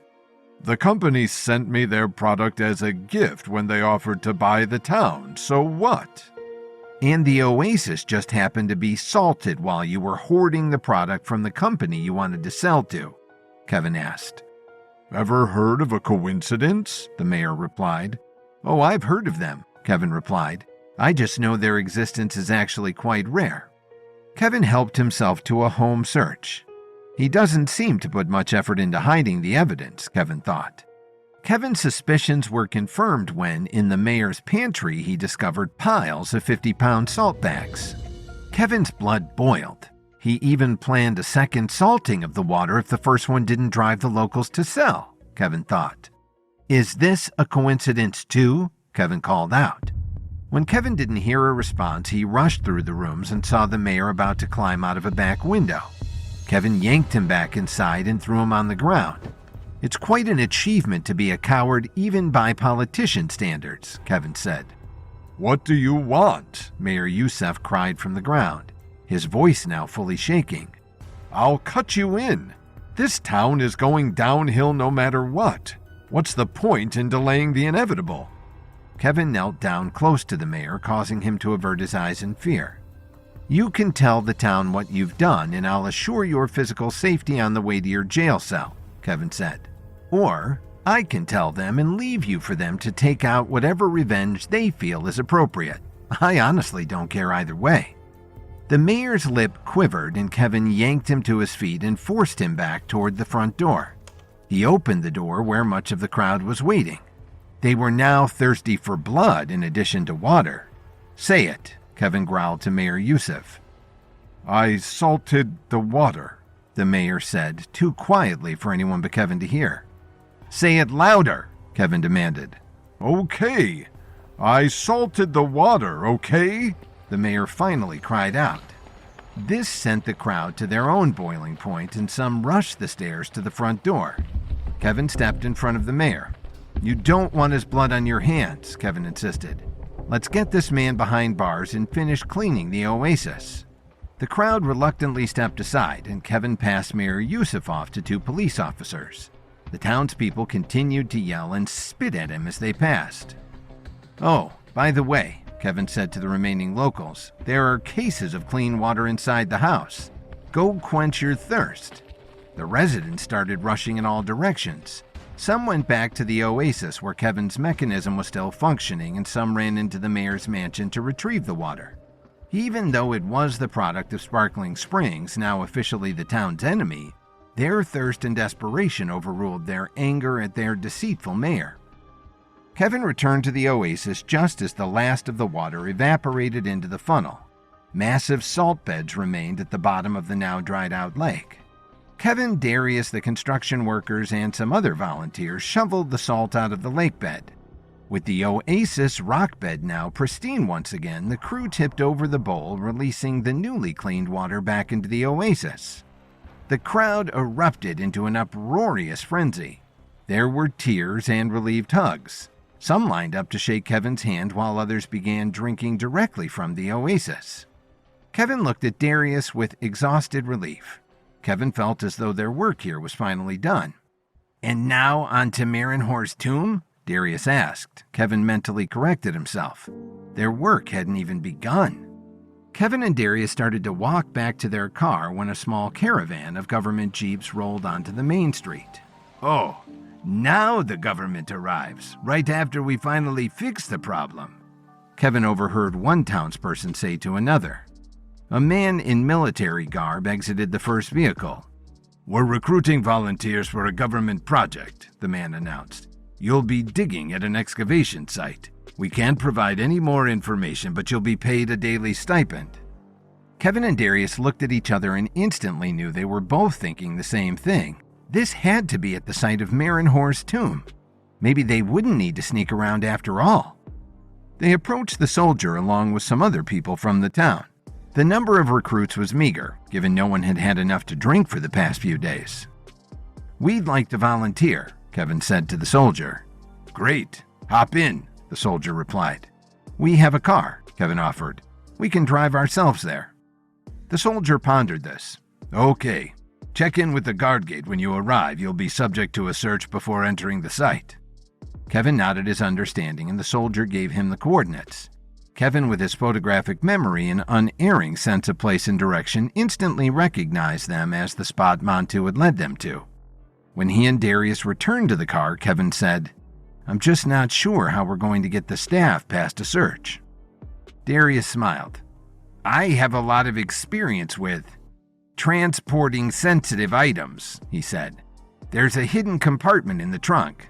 People find the space for the spare tire and no one ever thinks to look behind it." It wasn't foolproof, but it was their only option. "Might as well give it a try," Kevin said. They left Hashid behind, driving another 30 miles into the desert. Finally, they saw tents and a makeshift guard booth in the distance. Kevin pulled up to the booth. "We were recruited to dig," he said to the guard. "IDs?" the guard replied. Kevin and Darius handed over their ID cards and the guard looked them over. Once satisfied, he said, "Pull forward for a vehicle search." Kevin slowly rolled the car forward to another set of soldiers. "Step out of the vehicle," one instructed. Kevin and Darius stepped out and held their breaths as the guards looked through the car. They were thorough, checking the glove compartment and under all the seats. They even popped the hood. When they reached the trunk, one pulled up the flap, revealing the spare tire. In Darius's experience, this is where the searches normally ended, but the soldier actually took the tire out of the compartment. Kevin and Darius exchanged nervous glances. If they looked closely, they could see the tiniest glint of gold behind the empty compartment. Miraculously, the soldier didn't seem to feel the need to search the compartment further. He instead inspected the inside of the tire. Once he was satisfied, he replaced the tire in the compartment, concealing the staff once more. "All clear," he yelled out. Kevin and Darius exhaled with relief. Another soldier approached them and said, "You'll surrender the vehicle here. Follow me." The soldier led Kevin and Darius to a supply tent. Once outfitted with goggles, gloves, and shovels, the soldier led them to a massive pit where dozens of men were digging in the sand. "Get to work," the soldier ordered. "What are we looking for?" Kevin asked. "Anything," the soldier responded vaguely. He then left them to their work. Kevin and Darius began digging, but it was definitely unclear what the government expected to be uncovered here. In the distance, Kevin could faintly make out the top of a limestone structure. That has to be the tomb, he thought. To one of the men digging nearby, Kevin asked, "Have you found anything?" "Not a thing," the man replied. "Been out here all day. I think that guy over there found something, though. Hey," he called out. "Didn't you find something buried earlier?" "Yeah, but nothing exciting," the other man replied. "I thought we'd be finding some cool ancient treasure." gold goblet or a skull or something." "What'd you find?" Kevin asked. The man replied, "A camera lens."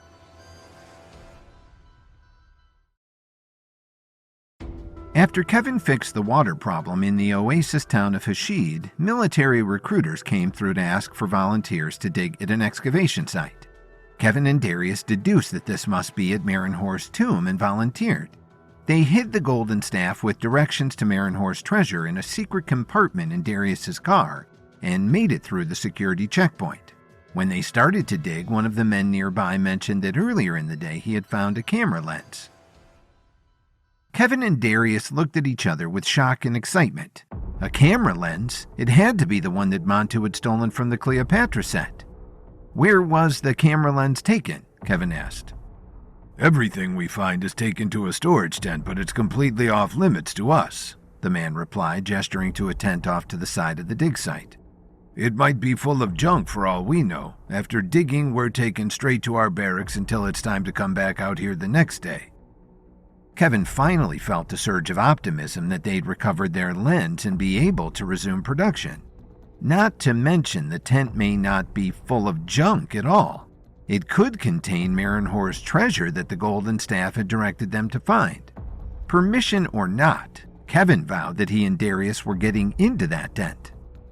They spent the rest of the day digging, finding nothing other than more sand. As the sun set, a soldier blew a whistle and the diggers were ushered into the volunteer barracks, where they were served lamb on a bed of couscous. They turned in for the night on meager cots where many of the men who had been there for days fell asleep immediately despite the discomfort. They were drained by the work, as well as by the monotony. Kevin and Darius, however, were fully energized. A few hours after everyone else had fallen asleep, they snuck out of the barracks. Outside, they saw soldiers on patrol and spotlights from guard booths scanning the grounds, which would mean Kevin and Darius's timing and agility would be challenged. The full moon shone brightly overhead, casting an eerie glow over the base. First, they had to find their car to retrieve the golden staff. Dodging the guards and lights, the two men made their way back to the initial checkpoint, where they found civilian vehicles alongside the military jeeps. Luckily, the guards at this section of the base clearly felt that they had the least important job and they were distractedly playing a card game in the booth. Kevin and Darius located Darius's car a few spaces away from the booth, and Darius had the foresight to bring a spare key with him. The base was eerily quiet, however, and Darius whispered, "Opening the trunk will still make too much noise." Kevin looked around the lot. "When you hear a commotion, go for it," Kevin instructed. He crept down to the end of the lot where the military vehicles were parked. Around the front of the Jeep, he leaned his weight onto the hood until he triggered the alarm. The blare of the alarm made the card-playing soldiers jump, scattering their cards around the booth. They sprinted toward the back of the lot, and once they passed Darius's car, Darius himself went to work. The sound of the popped trunk was undetectable over the car alarm, and he retrieved the staff from the secret compartment undetected. The soldiers shut off the Jeep's alarm and then couldn't find any disturbances around the vehicle. "Must have been an animal," one of them suggested. "Another round to go fish?" the other one asked. "I was just about to beat you, too," the first lamented. By the time the guards made it back to their booth, Kevin and Darius were long gone. With the golden staff in hand, they darted back across the base to the storage tent. There were 2 guards stationed in front of the entrance. Kevin put one in a chokehold that would leave him unconscious for a few hours, while Darius conked the other on the head with the staff. "Shouldn't leave too bad of a concussion," Darius said, shrugging. Kevin knew that these guards didn't have level, so he couldn't use his own against such ordinaries, but he could also sense that they were only going through the motions of their job, and were more interested in their card game than securing the grounds. Kevin didn't even have to scratch the surface of his normal skill set to subdue them. Kevin and Darius entered the tent, which contained much more than junk. Shelves of artifacts retrieved from Marinhor's tomb were all tagged and cataloged. In a surreal sight, the pharaoh's golden sarcophagus leaned against a wall. Darius examined the hieroglyphics on the side of the coffin, which he translated to say, "Find my treasure, find my wisdom." Kevin scanned the shelves and finally came across his camera lens. The tag read, "Ancient Camera Lens. Aliens?" Kevin rolled his eyes and slipped the lens into his satchel. These Tomb Raiders were grasping at straws to uncover a sensational find. "Kevin, check this out," Darius whispered from the other side of the tent. Kevin joined him and found Darius looking at a file detailing everything that had been discovered thus far. The file gave an overview of the mission to find Marinhor's treasures, specifying that the military had not figured out where to look. A map of the dig site was marked off with quadrants that had been cleared. Clearly, they don't think anything in here is the treasure, Kevin realized. They flipped the page and saw a blueprint for the tomb. In addition to the main entrance framed by columns in the front, there was a small window on the roof over the main room, almost like a skylight. "That's our way in," Kevin said. They slipped out of the storage tent and crept toward the tomb as their excitement continued to build. It was a stunning sight. A limestone mausoleum with intricately designed columns at the front, leading into a long tunnel that finally opened into a large room. There were a few guards stationed at the entrance, but only one standing on the roof. Kevin and Darius ducked around the back of the structure and stealthily climbed to the top. The soldier turned around just in time for Kevin to press on the pressure points on either side of his neck. Once he passed out, Kevin and Darius carefully lowered themselves through the window into the tomb. The chamber inside exceeded anything Darius could have described or hoped to find. The walls were stunningly carved with intricate hieroglyphics. Darius examined them closely and noted, "These are similar to the ones from the Eminence film. I don't see the exact same symbols, but these are also unlike classical glyphs. It will take time to translate them." He took out his phone and snapped pictures of the various panels. "Are these hieroglyphics too?" Kevin asked as he stared at a puzzling mural. The images were unlike any Egyptian language or art he had ever seen. If he didn't know any better, he'd think that they were UFOs. "I'll be damned," Darius said as he joined Kevin at the mural. "I can't stand all that ancient aliens crap, but I can't deny this is some compelling evidence." He snapped another picture on his phone. "At least this makes their notes on the camera lens a little more reasonable," Kevin replied. They finally examined the structure in the middle of the tomb, possibly the most intriguing aspect of the dazzling chamber. It was a miniature model of ancient Egypt carved from limestone. "This is a recreation of Egypt during the First Dynasty," Darius explained. "The golden staff," Kevin realized. "Seek the midnight sun and behold the treasure of Marinhor," he said, repeating the hieroglyphics that were carved onto the side. "This must be a map." Kevin and Darius simultaneously tilted their heads upwards and saw the moon peeking through the window above. "This has to be it," Kevin said quietly. He took the staff and aligned it with the beam of moonlight shining into the chamber. The light flowed through the two emeralds in the eyes of the cobra, shining a green light onto the ancient model. Because the jewels were fractured, the light scattered all over the ancient model instead of creating a pinpoint. "Blast it," Kevin said. "You did a good job gluing these emeralds back together, Darius, but I think we're going to need whole new gems. If we find 2 more jewels of this size, they'll pinpoint the location on the map and show where the treasure is," Kevin deduced. "So we have our next step," Darius replied. "And without even the knowledge of this staff's existence, the military should have no chance of beating us to the treasure." It was another roadblock, but still a win.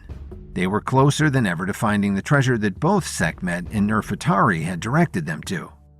"Let's get out of here," Kevin said. "The guard will wake up soon and there's nothing else for us to do here tonight." Kevin and Darius began strategizing a way back up to the rooftop window when one of the limestone rocks in the wall began to push inward.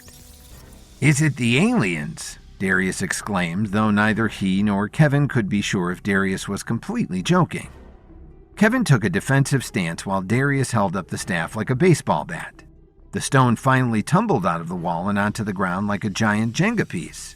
And a band of raiders, all wearing various masks or bandanas covering their faces, climbed through the hole like they were spilling out of a beehive. When they dusted themselves off, they noticed Kevin and Darius and adopted their own fighting stances. The largest one stepped forward. "You must be lost," he growled at Kevin and Darius. "This is our hall."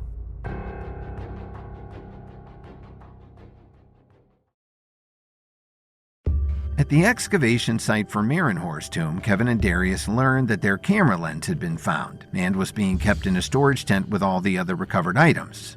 They snuck out during the night, retrieved the golden staff from Darius's car, and searched the tent.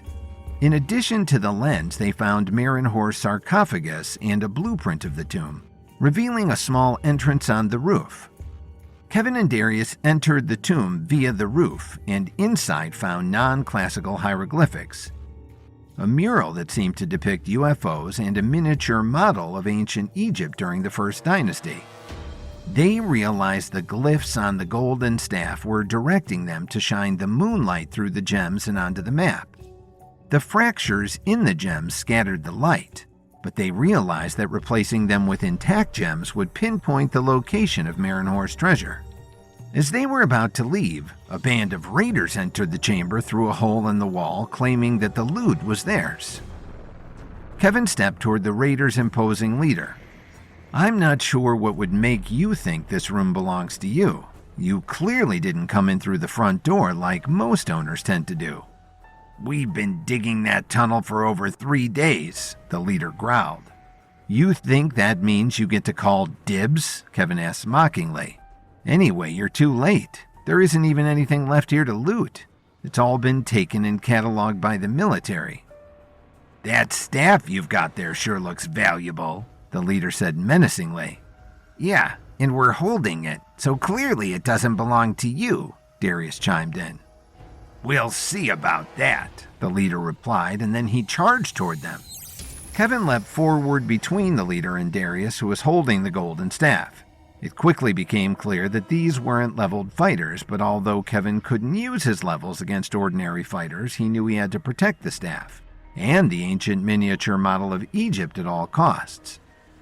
Kevin easily took on the leader and another of the raiders. The leader clearly expected his size to give him the advantage, and it probably did in most cases.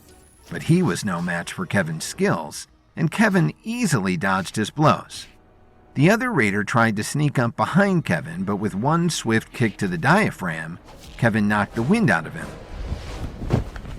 Meanwhile, Darius swung the staff wildly. It served as a pretty good weapon under the circumstances. One hit to the raiders' heads was enough to knock them out. One raider managed to get both of his hands on the staff and tried to wrestle it out of Darius's grip. Darius expertly swung the raider around and pulled the staff against his neck, eventually choking him out. Sick of being humiliated by Kevin and desperate for the staff, the leader leapt toward Darius, landing right on top of the limestone model and crushing the miniature buildings to dust. Darius saved his most powerful swing for this unsportsmanlike offense, knocking the leader so hard on the head that blood started to trickle out as he laid splayed out on the stone platform. The remaining raider finally recovered from Kevin's blow to the chest and clumsily tried to charge him again. Kevin put him in a chokehold until he passed out, and finally all the raiders were subdued. The battle had unavoidably created a ruckus, and Kevin could hear soldiers yelling from down the long hallway and sprinting footsteps quickly closing in. He and Darius snatched bandanas off of two of the raiders to cover their own faces. No longer needing to treat the destroyed miniature model with care, Kevin and Darius climbed onto it, stepping on the large leader for extra height. Kevin hoisted Darius through the hole in the roof from there. He then used his level 7 strength to jump up to the hole, and while gripping the ledge, pulled himself through. The guards arrived at the chamber just in time to see the scattered bodies of the raiders on the floor, the destroyed miniature model and Kevin's legs lifting through the hole in the ceiling. From the roof, Kevin heard one of the soldiers yell, "Raider breach! Alert the base!" Some of the soldiers hastened to climb through the hole after Kevin, while others rushed back toward the main entrance to try to cut them off from the ground. Alarms blared around the base as the spotlights from the guard towers began to scan the grounds with more urgency. The soldier Kevin had taken out on the roof started to regain consciousness just in time for Kevin and Darius to leap over him. They jumped down from the roof of the tomb as the guards from the front entrance sprinted around the side of the structure. The base was in chaos, with soldiers incoherently yelling and running in every direction. Having already been spotted, Kevin and Darius didn't have the luxury of carefully dodging the spotlights this time. Any time they were caught by one of the lights, soldiers alerted each other and began to close in. Kevin and Darius darted in a new direction into the darkness each time, throwing their pursuers off their trajectory. At the barracks, the volunteer recruits peeked their heads outside the door. Their digging task had proven to be extremely dull, and this was far and away the most exciting thing that had happened since they had arrived at the site. They cheered and held out their hands for high fives as Kevin and Darius ran past. But at the checkpoint at the front of the vehicle lot, the two soldiers who had been busy playing cards looked at each other with confusion. "Should we check the car whose alarm went off?" one asked. The other shrugged. "My commander did tell me to show more initiative," he replied. They jogged toward the back of the lot, not quite matching the urgency of their colleagues. Kevin and Darius sprinted past them, causing the two guards to freeze in their tracks. The pursuing soldiers quickly followed, skidding to a halt in front of the guards. They went that way," the second soldier said, pointing after Kevin and Darius. "Then why are you just standing there?" the lead pursuer yelled. "Damn it, what did I tell you about taking initiative?" The commander and his accompanying guards chased after Kevin and Darius while the soldier who had been guarding the lot hung his head in shame. At the front of the lot, Kevin and Darius jumped into their car, throwing it in reverse with such force that they almost ran into the approaching soldiers. Kevin threw the car into drive and they sped past the guard booth, escaping the base. "Don't let them get away," the commander yelled. He and his band of soldiers jumped into jeeps and dune buggies and aggressively pursued Kevin and Darius into the desert. The lights and alarms of the base faded into the background as dunes rose up around the sandy road. Leading the way in one of the jeeps, the commander unholstered his gun and leaned out the window. He attempted to shoot out the tires on Darius's car, but Kevin swerved back and forth across the road to make a more difficult target. The bullets whizzed past, only narrowly missing them. The dune buggies were better equipped for desert driving than Darius's car, and they drove up onto the dunes that formed the walls on either side of the road. They were catching up to the car, and it was only a matter of time before the ATVs overtook them. Up ahead, Kevin could see a deep valley between two dunes on the left, revealing the first alternate road that they had come across. Kevin yanked the wheel to the left at the last second, swinging their car onto the other road. The commander's jeep flew by the intersection, firing one last desperate shot as he passed, while the ATV that was driving on the dunes above flew across the gap in the dunes, passing Darius's car from overhead. This gave Kevin and Darius a brief reprieve, but the other jeeps and buggies had time to react to the change in direction. They continued to pursue them and started to close in just as the sun was beginning to creep over the horizon. Suddenly, Kevin and Darius crested a hill and up ahead saw an orange cloud billowing from the ground. The cloud became more opaque the closer that they drove, beginning to resemble a tidal wave. It was a massive sandstorm. "I don't know how we're going to get around that," Darius exclaimed. "We're not," Kevin replied calmly. "The only way out is through." He took a deep breath and pushed the gas pedal to the floor. With the soldiers hot on their tail, they drove straight into the storm.